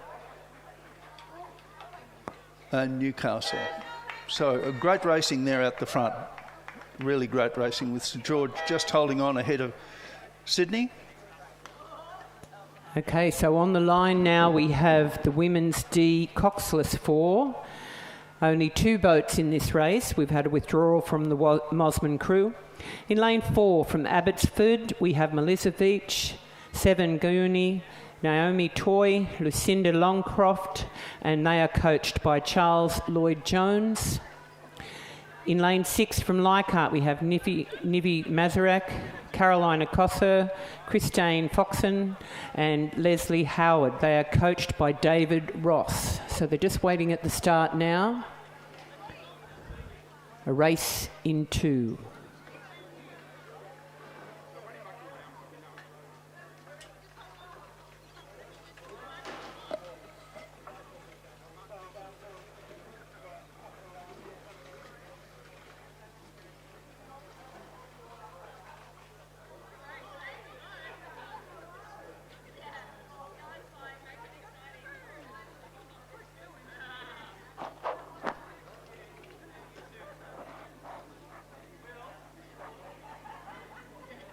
Abbotsford, Leichhardt, attention.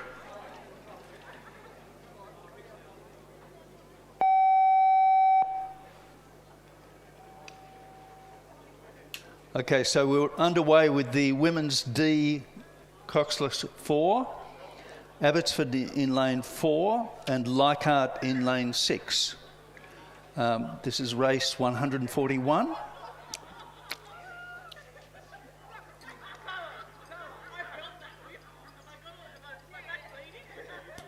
The Abbotsford crew having a bit of difficulty there in their lane ropes, so they're working their way out of that now, which gives the opportunity to the Leichhardt crew to take advantage and get a great lead, which is what they have done.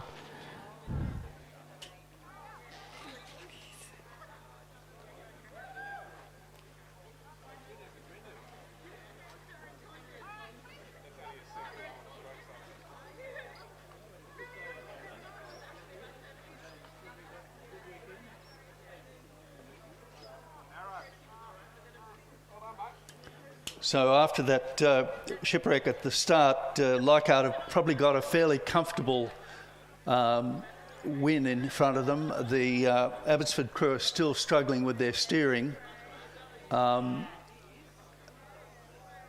Coxless fours can be very problematic, and it's an experienced crew and an experienced steerer is a huge advantage for these crews, and we can see a very tidy looking Leichhardt crew have taken full advantage of the steering difficulties that Abbotsford had. If you're only used to Cox boats, the transition to a Coxless one is really quite a skill. And I think possibly they caught the buoy line, and it can be a bit immovable if you, or actually hooks onto a buoy or a buoy line. And so there's a real skill in a Coxless 4, which is not a boat that some people have any experience of steering. And an experienced steering person really makes a huge difference, as we're seeing in this particular race. And I think it's very difficult if you are caught up, David, in the lane ropes and your start isn't what you wanted it to be. You're then floundering a little bit and playing catch-up and trying to rush to get yourselves back on track, and then that's not good for your race plan either.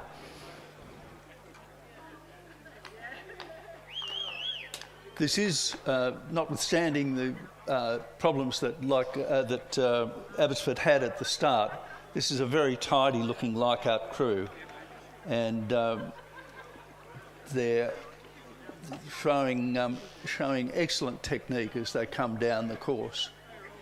So this will be a fairly comfortable win, I would suggest, for the Leichhardt crew.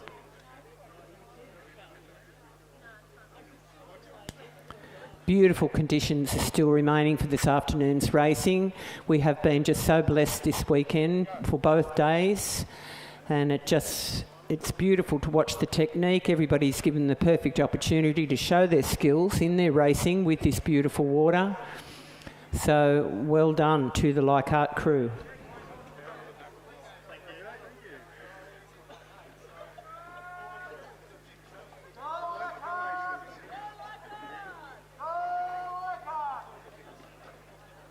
There's some great support being given to the Leichhardt crew as they come towards the finish line. Maybe some support for the Abbotsford ladies as well. They've worked very hard to get down the course.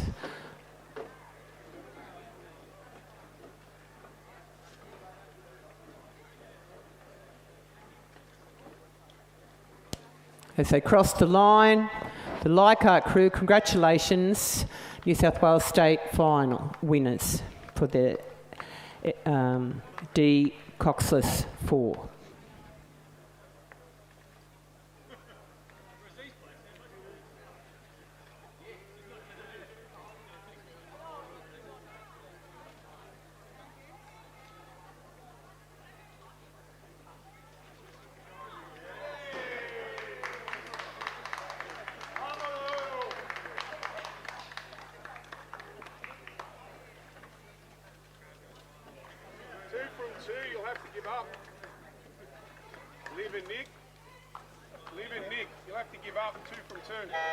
Okay, Give up undefeated. Abbotsford finished the women's D4. The next race is race 142, the women's H to M quad scull.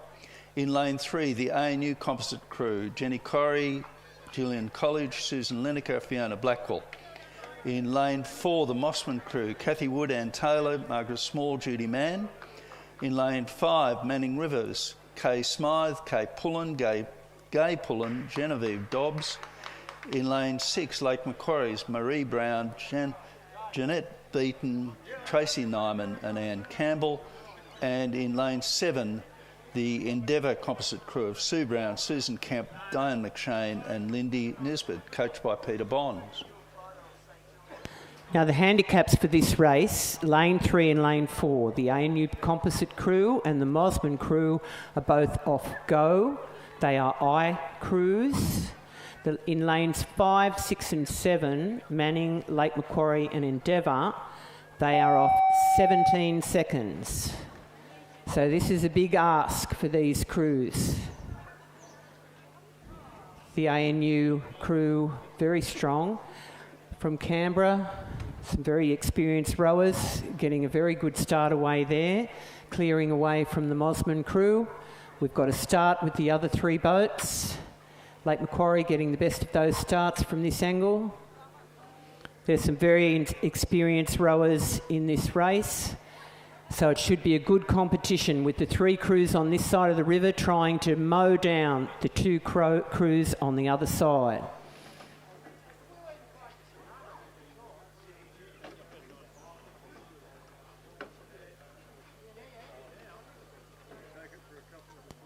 So the Lake Macquarie crew still tending to pull away from the other 2 crews, with the Endeavour Composite moving up to catch them.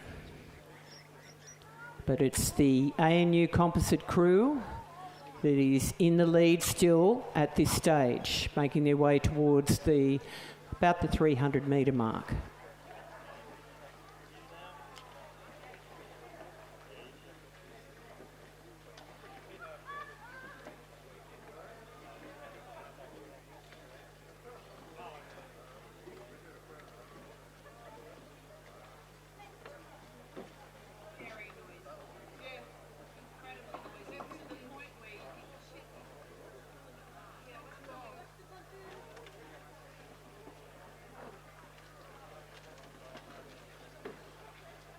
Okay, so here they come, the ANU Composite crew working their way towards that 500 metre mark. The other crews are catching them. So it's the 2 crews, the Endeavour Composite and Lake Macquarie crews having a real battle there through the middle. But the other 2 crews that started off go are still ahead of them. So it's going to be a very fast last 500. The ANU Canberra crew have just passed in first position over the 500 metres. And now it is the Mosman crew. But here comes Endeavour Composite, which is a composite between 2 Newcastle rowers and 2 Endeavour rowers. In 4th position is the Lake Macquarie crew, followed by Manning. So it's going to be a very, very interesting second 500 metres. Not much between the 4 boats behind the ANU Composite crew. The ANU crew have actually held most of the 17-second start that they had off the start. So it's a bit unlikely that these other crews, I think they might have caught a couple of seconds, but not anywhere near the 17 seconds that they will need to row down this Canberra ANU Composite crew. It is difficult racing under these not composite conditions, these handicap conditions, because some of the handicaps are very large. And particularly after 2 days of racing, lots of events, to try and have that and sustain that speed at the end of the race can be very, very difficult. So the ANU Composite crew are taking full advantage of their 17-second start. But it is the composite crew from Endeavour who are really throwing down the challenge against the Mosman crew. So they're coming right through down there in lane 7 and working towards the line. Let's see how far they can go. They've only got a little bit to go before they get into second position. You can hear that famous Peter Bond Endeavour call. So they're just in the process of trying to overtake that Mosman crew. The Lake Macquarie crew are in 4th position with the Manning crew holding on to that 5th place. So they've got to work very hard, the composite crew, but it will be the ANU crew that is just about to pass that line. So first place goes to the I age group. There's a real challenge on here, and now the Endeavour Composite crew has worked their way into second position and will cross the line in silver medal performance, and the Mosman crew sustaining that lead into 3rd and bronze position. Well done to the Lake Macquarie crew, with Jeanette Beaton in that crew, 82 years of age. Well done, Jeanette. And the Manning crew, just about to cross the line there in 5th position. Well done, ladies. And the ANU Canberra Rowing Club composite crew managed to win by 13 seconds, which is in most of that handicap. The other crews only caught up about 4 seconds, which, given that they've got a couple of 80-year-olds in the Canberra crew, very impressive win to that ANU Canberra Rowing Club composite crew. Okay.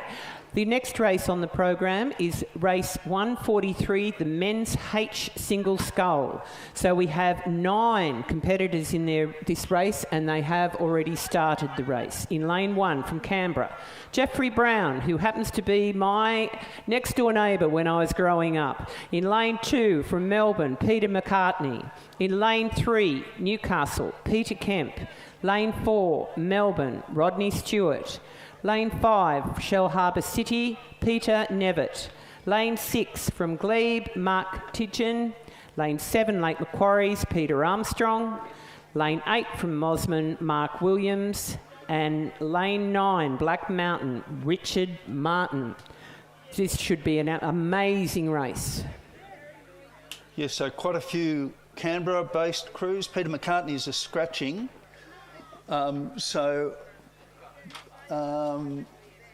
Peter is actually Canberra-based but is rowing for Melbourne. But let's go through Jeff Brown over in lane 1. Then we go to Peter Kemp, Rodney Stewart of Melbourne, who was in a quad that won a couple of days ago, a day or so ago.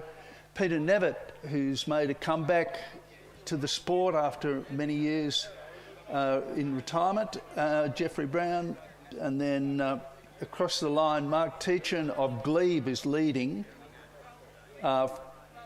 from Richard Martin of the ACT, so of in Black Mountain colours. And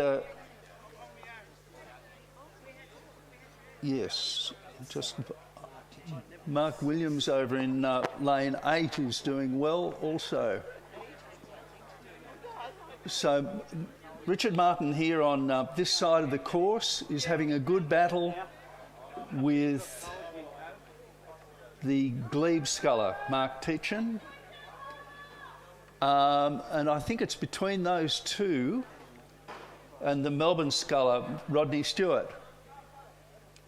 With Shell Harbour City, Peter Nevitt on the comeback trail, not too far off the pace. But Richard Martin on this side of the course is doing particularly well, very determined sculler, and he's having a great battle with Mark Teachin. Both of these clubs have been very strong through this particular regatta. Very close between the Black Mountain sculler and the Glebe sculler. I think Teachin might be in front.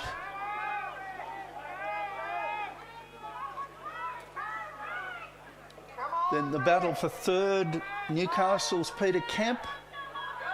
Canberra's Jeffrey Brown. Coming back to Peter Nevitt in the yellow of Shell Harbour City. But it's a win to Glebe's Mark Teachin. Second will be Richard Martin. Third will be Melbourne's Rodney Stewart. Fourth will be Jeffrey Brown. Fifth will be Shell Harbour City's Peter Nevitt.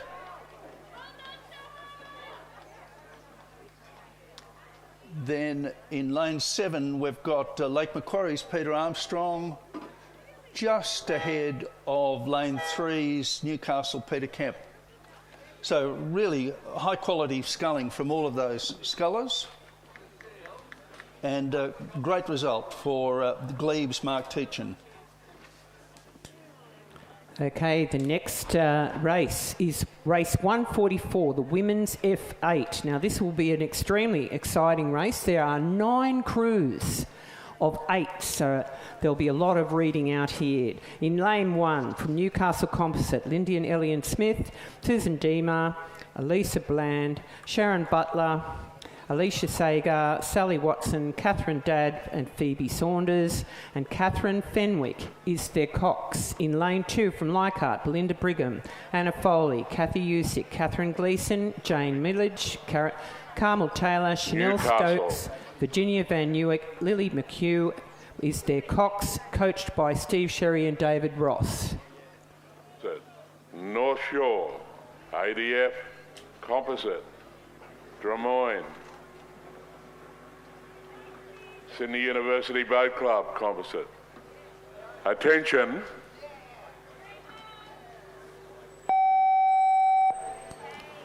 Okay, off and away. In lane 3, we have Glebe, Katie Elias, Melissa Clancy, Catherine Maxwell, Carmel Miles, Jenny McEwen, Jilly Hanna, Camille Rains-Grillo, Sarah Norris and Susan Berry is their cox. They are coached by Mark McEwen. In lane 4 from North Shore, Wendy Zammett, Linda Munns, Karen Sammett, Catherine Sainty, Mary Walsh, Sally Edwards, Jo Hodgkinson, Julie Wass, Peggy McBride is their cox. They are coached by Kim Rudder. Lane 5, the ANU Composite, Sue Edwards, Jane Ferguson-Palmer, Amanda Cavill, Katrina Whiteley, Rhonda Decker, Heidi Pullen, Elaine Bissica, Sue Donahue, and their cox is Jackie Peel. Lane 6, the North Shore crew, Susan Walter, Susan Wayne and Ruth Gibson, Louise McCoach, Rachel Lash, Nicola Kennedy, Renee Venerables, Nikki Blackwell, and their cox is Jane Kavanagh. They are also coached by Kim Rudder. Lane 7, from Black Mountain Composite, Fiona Martin, Leslie Hodson, Lorraine Champness, Colleen Chapman, Yvonne Poles, Virginia Hayward, Tracy Fenwick, Kerry Hughes, and they're coxed by Kathy Nash. Lane 8 from Des Moines, Esther Tucker, Sky Smith, Yasmin Finnegan, Lydia Milanovic, Anne Potter, Leonie Collins, Katrina Shannon, Julie Lau and Julie Ann Huang as their cox. Now this is not clear. In lane 8 we have the Sydney University Composite. No.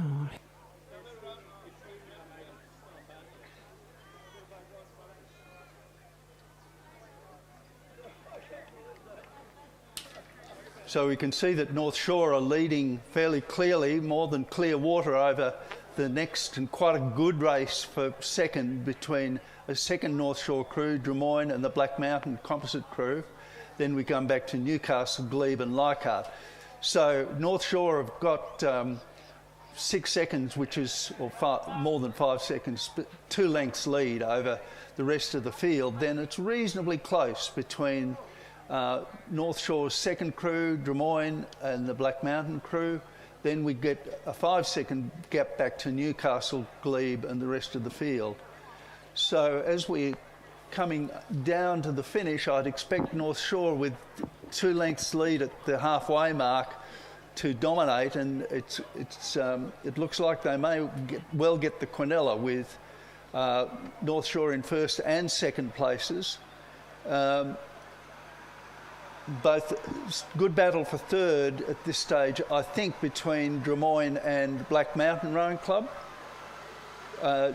Black Mountain may be just in front of Des Moines, but it's possible that Black Mountain are actually rowing through the second of the North Shore crews, but the leading North Shore crew is looking very good out in front. Still 2 to 3 lengths in front of the field. Black Mountain, I think, are ahead of Des Moines, but I'm not sure. It's very close between the number 2 North Shore crew, Des Moines and Black Mountain. Definite win to North Shore's number 1 crew. It looks like North Shore's number 2 crew may well be holding on to their second place. A great battle for third between Black Mountain and Des Moines. So coming up to the line, that's a win to North Shore. North Shore will grab the second. At this stage, Black Mountain are just ahead of Des Moines. So Black Mountain just ahead of Des Moines for third place. Then we come back to the Newcastle Composite crew, Glebe, Sydney Uni, Leichhardt and the composite crew. So excellent result for North Shore where they came first and second. Amazing depth in a Masters club to have 2 8s coming first and second in the F8 group.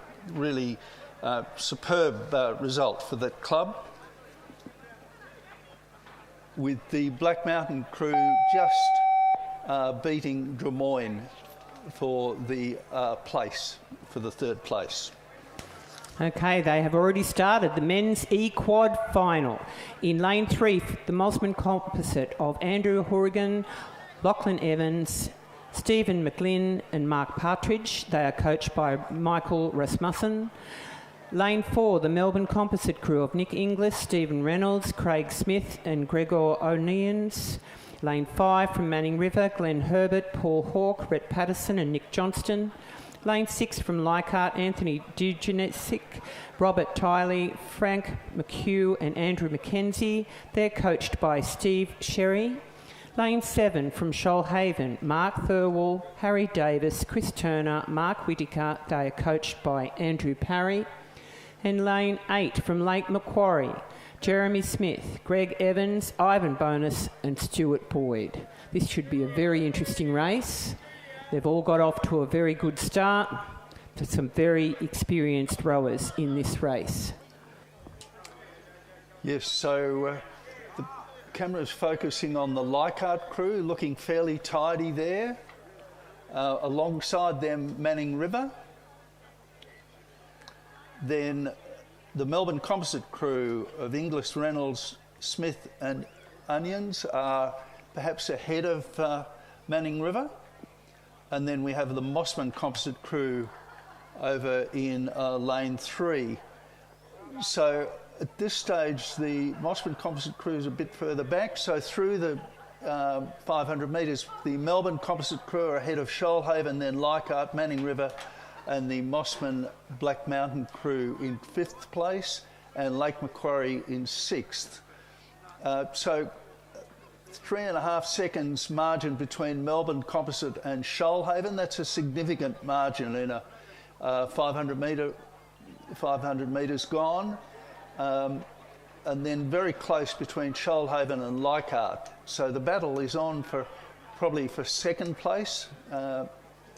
4 seconds is quite a margin in a quad to row down. So I would never cut Manning boys out. They're very strong and they have a big comeback in the second 500, the boys from Manning. So it'll be interesting if they can take it up to those other crews. Anyway, look, the Melbourne composite crew, the Yarra Melbourne composite crew, have had a good regatta. I seem to recall they did very well yesterday in perhaps an older age group, but a good win coming up, I think, for the Melbourne composite crew.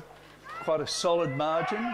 Good battle between Leichhardt, Shoalhaven and the Mossman composite crew for 2nd and 3rd, but it's at this stage, Leichhardt and the Shoalhaven crew battling it out for 2nd, but a good win to Melbourne composite. Leichhardt just ahead of the Shoalhaven crew.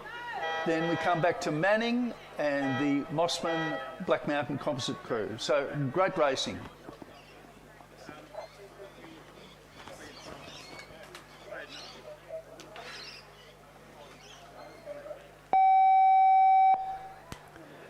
And the Lake Macquarie crew just finishing across the line then. Well done, boys.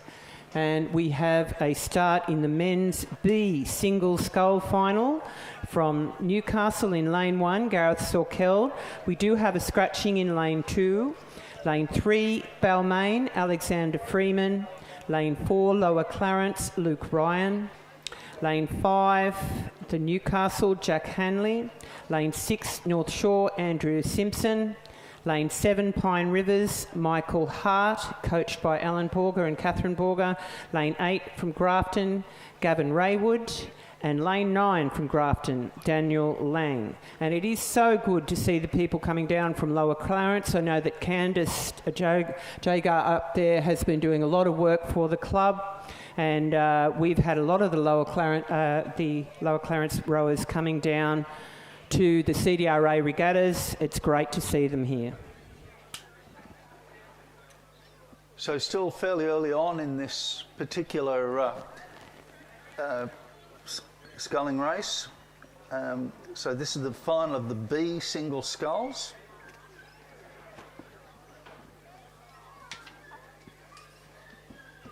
We'll get a bit of a form guide through the halfway mark.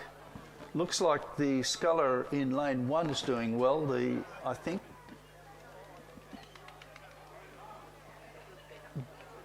so.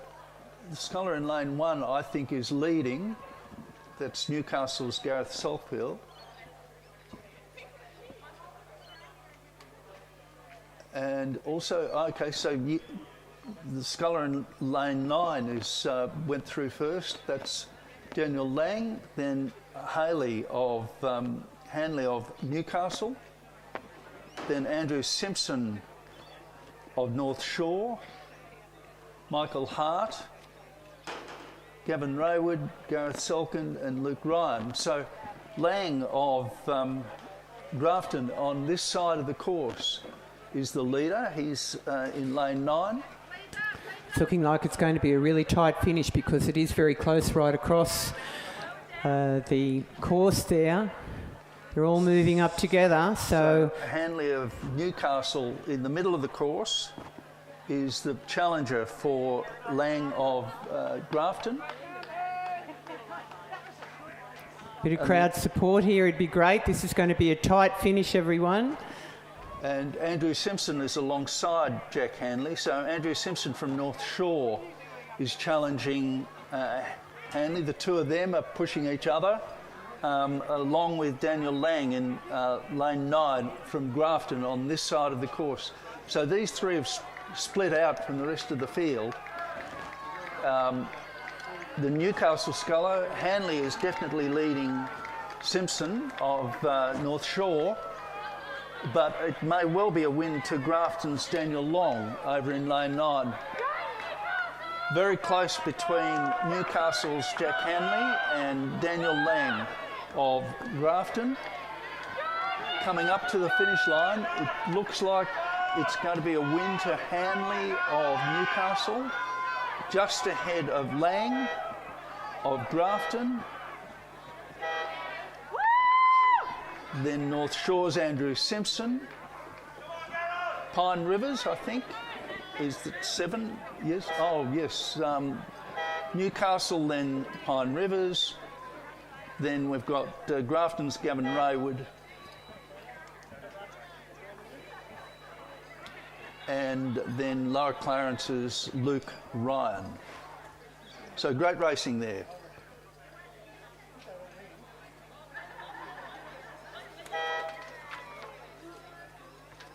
The Balmain sculler of Alexander Freeman just making his way through to the line.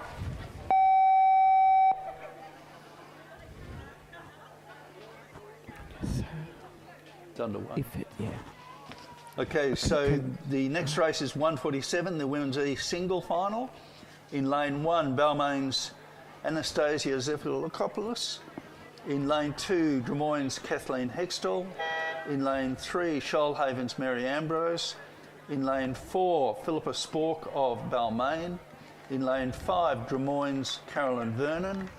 In lane 6, Balmain's Anya Weaver. In lane 7, Jules Bosco of Newcastle Uni. In lane 8, North Shore's Sasha Tukovsky.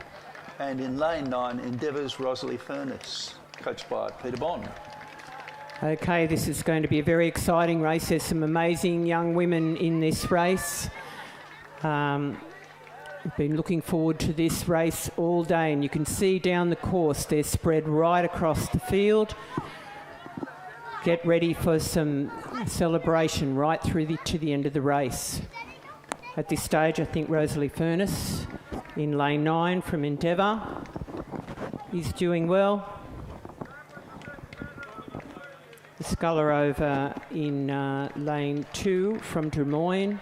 Kathleen Hextel also showing promise there, but it's very tight across the middle of the field. Again, we've got absolutely beautiful conditions.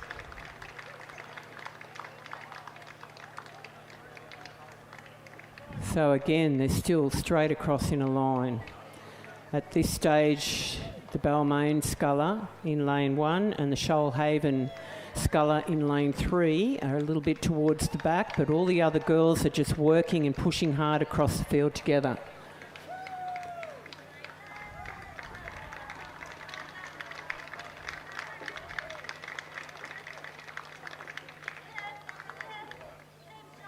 You can see the rower Sasha Tiskashki has come across the line first in the 500 metre area, followed by Kathleen Hextel from Des Moines, Rosalie Ferner from Endeavour, and Anja Weaver, Jules Bosco in 5th, Carolyn Vernon, Philippa Spork.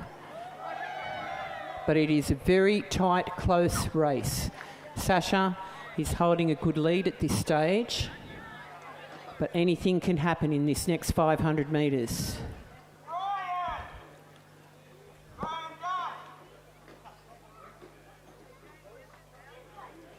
The North Shore rower of Sasha Tisteski, coached by Guy Morgan, still holding that lead. Rosalie Furness from Endeavour in lane 9 is right next to her there, just creeping up. On the other side of the river, we have the Des Moines rower, Kathleen Hextel, is really pushing out in front, I think at this stage, really challenging Sasha. So there is a race off here for first place at this stage between Kathleen and Sasha. The Des Moines sculler and the North Shore sculler, with the Endeavour sculler working hard on this side in lane 9.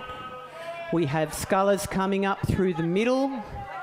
The Des Moines Carolyn Vernon is rowing very well, as is Anja Weaver from Balmain. But it is the North Shore rower of Sasha Tiskashki really pushing through, but Kathleen Hextel over in lane 2 also driving towards the line. The Balmain sculler of Anja Weaver working through in the middle. Rosalie Furness from Endeavour in lane 9. It's going to be very close. Can you write them down for me? But it's Kathleen Hextel, lane 2, working towards the line. Sasha, too close to call. Perhaps Sasha, then Kathleen in the bronze position. Rosalie Furness from Endeavour, the Balmain sculler, followed by the Newcastle Uni sculler, followed by Carolyn Vernon from Des Moines. The Balmain sculler over on the other side, Philippa Spork in the next position. Well done, ladies. Very tight to call. I think between Sasha from North Shore and Kathleen Hextel from Des Moines, it's virtually a photo finish.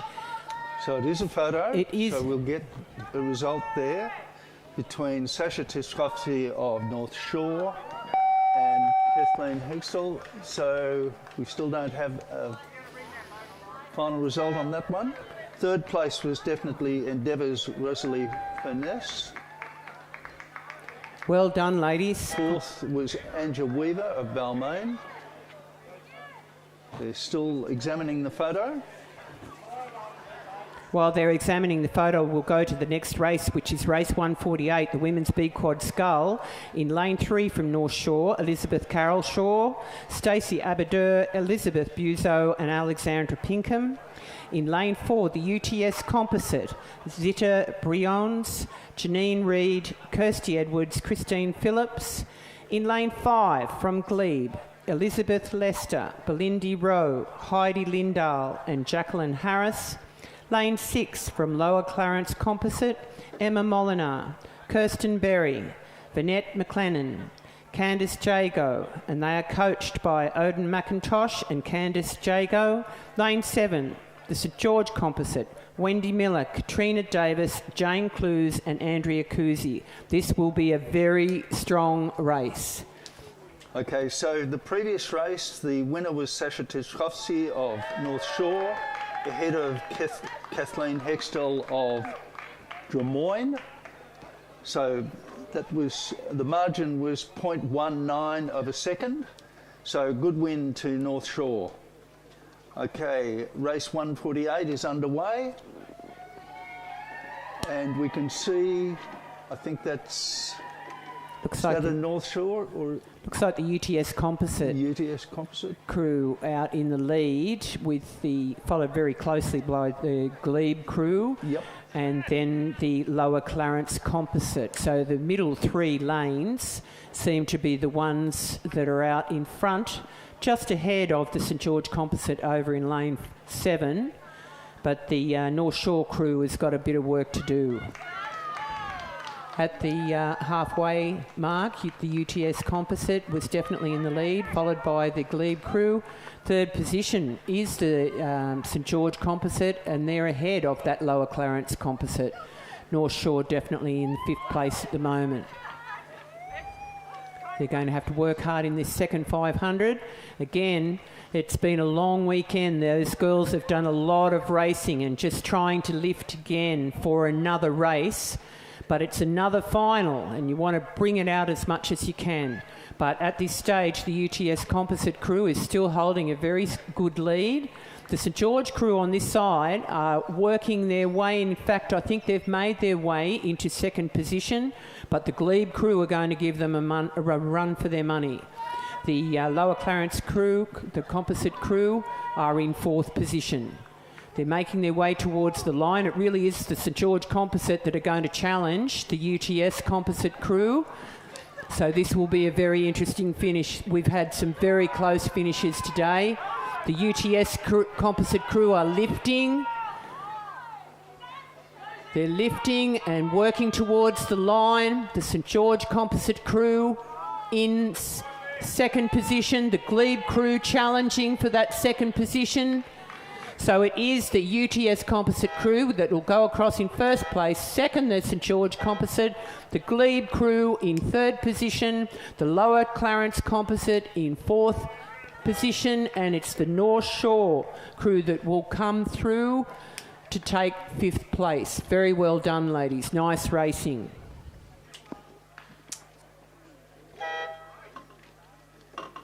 Next race is race 149, the men's D double, and they're on the starting line. We'll just let the starters get them away.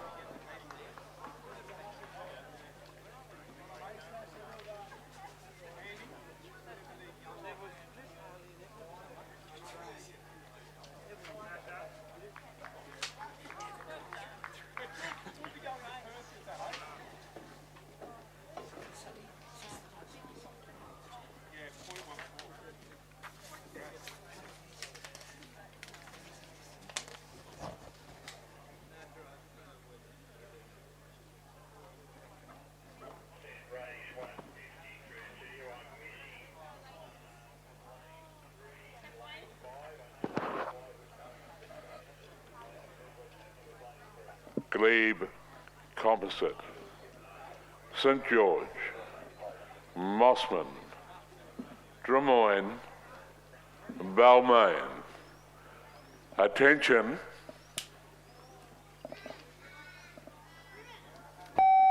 Okay, they're underway in the men's D double scull. Glebe Composite, Brad Smith and Andy Wigan. St George, Cromwell Oliver and Christopher Jones. Mossmans and Alexander Deutsch and Magnus Butlin. Drummoyne's David Ellis and Nicholas Brown, and Balmain's Michael McCormack and James Bond.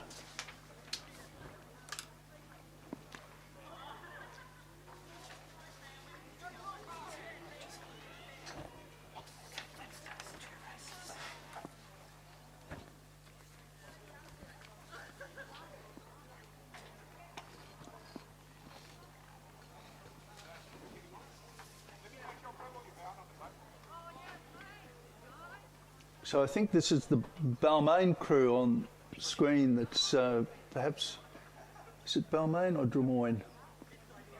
The yellow oars of Drummoyne, I think. So fairly close between the remaining crews.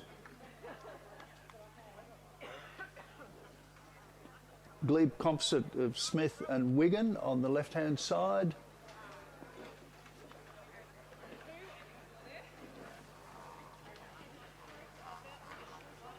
So I think only the Drummoyne crews dropped back a little bit. We'll see at the, okay, so.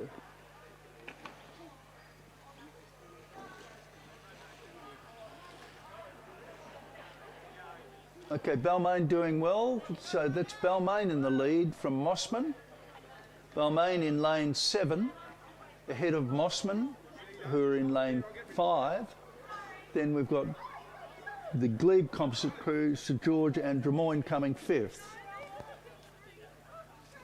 So Balmain are on lane 7, closest to the bank.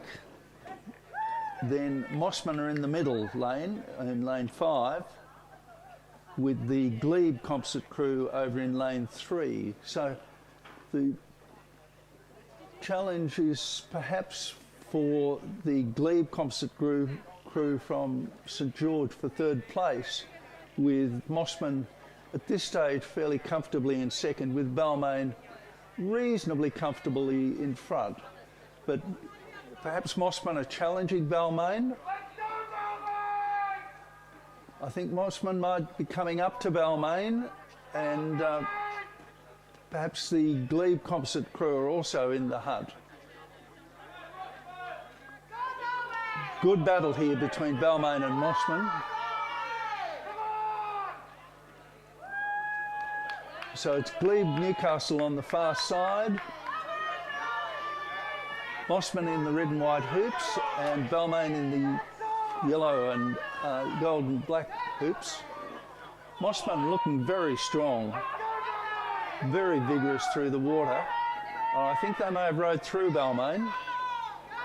And Glebe Composite are also looking very strong, but I think Mossman are going to grab this one. So coming up to the line, it's Mossman, good battle for 2nd and 3rd. Just to Glebe Composite ahead of Balmain, according to my reading of it. Then we come back to St George and Drummoyne. But really good row from the Mossman crew to row through the rest of the field, and in the end a reasonably comfortable win. They've called for a photo between Glebe and Balmain, with St George in 4th and Drummoyne in 5th. Congratulations to those double sculls. So we have the last 2 races of the day coming up. Sitting on the start line is the men's A single scull. In lane 2 from Lake Macquarie, Nicholas Morgan. Lane 3, Leichhardt, Thomas Hughes. Lane 4, St George, Kurt Armstrong, coached by Mark Featherstone. Lane 5, Newcastle, Jack Hanley. Lane 6, Newcastle Uni, Odin McIntosh. Lane 7, St George, James Hunt, also coached by Mark Featherstone. Lane 8, Pine Rivers, Henry Borger, coached by Alan Borger and Catherine Borger. Lane 9 from Newcastle, Ben Home. This should be a very exciting race. Newcastle University, St George, Pine Rivers, Newcastle. Attention. Okay, just the result from the previous race, the men's D double scull. First was Mossman, we saw that fairly clearly, and second were Glebe Composite, Glebe Newcastle Composite, just ahead of Balmain in 3rd place. Margin between those crews, 0.26 of a second. Okay, so we've got the men's A single final. So this went through heats, so we'd expect to be fairly tight racing between the various scullers. Usually, if all scullers have gone to their potential, then we'd expect the best scullers to be in the middle lanes. They're usually the heat winners. of these races. But again, very close racing at this stage. You can see them stretch out across the course. It is very close at this stage. They'll be exhausted again. They've just had that heat not that long ago, and there was some tight battles there, so this should be a great finish for this race.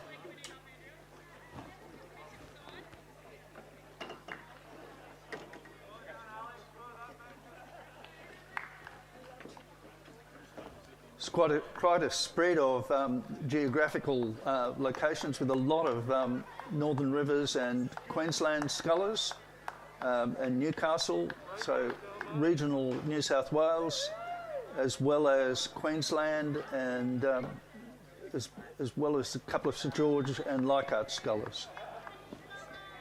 So coming through the halfway mark, Thomas Hughes is leading by 2 seconds from James Hunt, Odin McIntosh, Kurt Armstrong, Nicholas Morgan, Jack Hanley, Ben Homer and Henry Borger.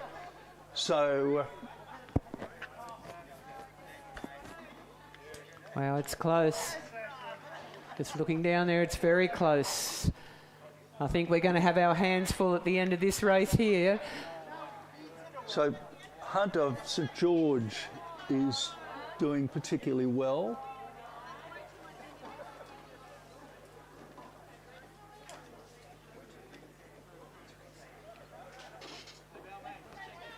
With the Leichhardt sculler, Thomas Hughes in contention.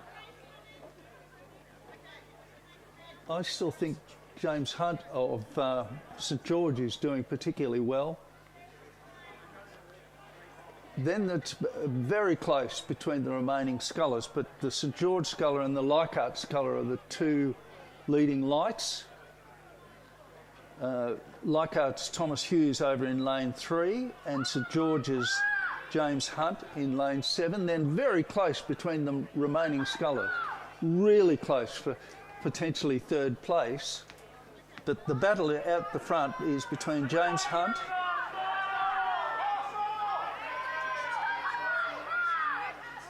and Thomas Hughes of Leichhardt. Very close between these two scullers.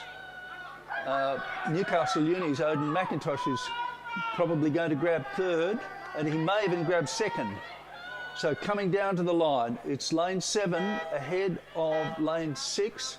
So that's St George ahead of Newcastle Uni, with Leichhardt's Thomas Hughes fading to third. Across the line, Henry Borger of Queensland. I'm not sure that's correct. Oh, okay, there's a photo between Borger and Armstrong. Borger came home very strongly. Okay. Okay, we do have a start in the last race of the day. This is the women's G double scull. In lane 2 from Newcastle, Sue Kemp and Phoebe Sanders. Lane 3 from Lake Macquarie, Marie Brown and Tracy Nyman. Lane 4, Lake Mac Composite, Rowena Stewart and Nerida Clinton. Lane 5 from North Shore, Mary Walsh and Sally Edwards. Lane 6 from Commercial, Joe Cook and Karen Smith. Lane 7, the St George Composite crew of Julia Wood and Christine McCready. Lane 8, North Shore, Annalise Appleton and Jeanette Pendleton. Lane 9, Shell Harbour City Composite, Linda Edlington and Heather Gavin. And this is a top field of racing. There's some very strong and very experienced girls in this race, and it will be on.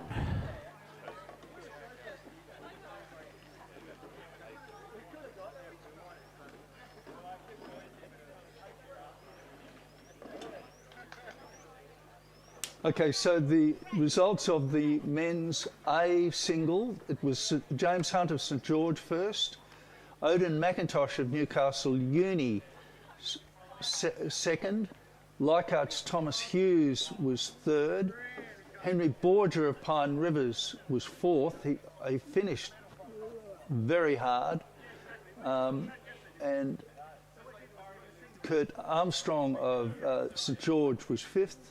Ben Homer was 6th, Jack Hanley of Newcastle was 7th, and Nick Morgan of Lake Macquarie was 8th.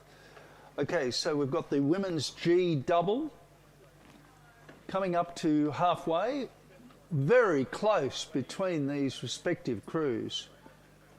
So we've got some great racing. The North Shore crew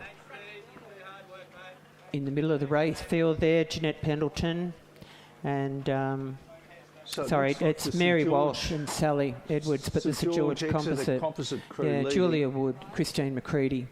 So North Shore followed then the commercial, then the North Shore, Lake Macquarie Drummoyne crew, Lake Macquarie Marie and Tracy, and then the Shell Harbour City Shoalhaven. So there is some very tight racing there. It seems to me that the crew, the Shell Harbour City crew, back a little bit there as the Annalise Appleton and Jeanette Pendleton on this side. That's definitely the St George composite of Julia Wood and Christine McCready. Close to them is the North Shore Mary Walsh, Sally Edwards crew from lane 5. So those two crews are the ones vying for first at the moment, with the commercial crew, Joe Cook and Karen Smith, working hard in between them. The crews on the far side of the course, back a little bit from there, the Newcastle, Lake Macquarie and Lake Macquarie composite crews. But it's definitely the North Shore Mary Walsh, Sally Edwards crew and the St George composite crew who are really working hard. So I think St George composite are still in front, but a good challenge coming from Mary Walsh and Sally Edwards of North Shore. Those look to be the potential first and second, with St George holding on at this stage, St George composite. With the commercial crew holding third position, but the other North Shore crew of Annalise Appleton and Jeanette Pendleton really pushing towards to overtake the commercial crew for that third position. But it is the St George crew, the St George composite, that are in the lead in this race. But the North Shore crew are giving, this has happened all day today, this battle between St George and North Shore. But it is the lane 7 crew of St George that will take out the win in this last race of the day, followed by the North Shore crew in lane 5. The commercial crew has actually held on for third position. The North Shore crew of Annalise and Jeanette Pendleton in 4th. It is the composite crew of Nerida and Rowena in 5th position, followed by Tracy and Marie in 6th. The Shell Harbour crew 7th and the Newcastle crew in 8th position. Well done, ladies, for that racing. Congratulations to everyone today. It's been an amazing day to follow up from yesterday's amazing day. We really appreciate you coming and racing here at Cirque, our best place to race in Australia, that I would have to say.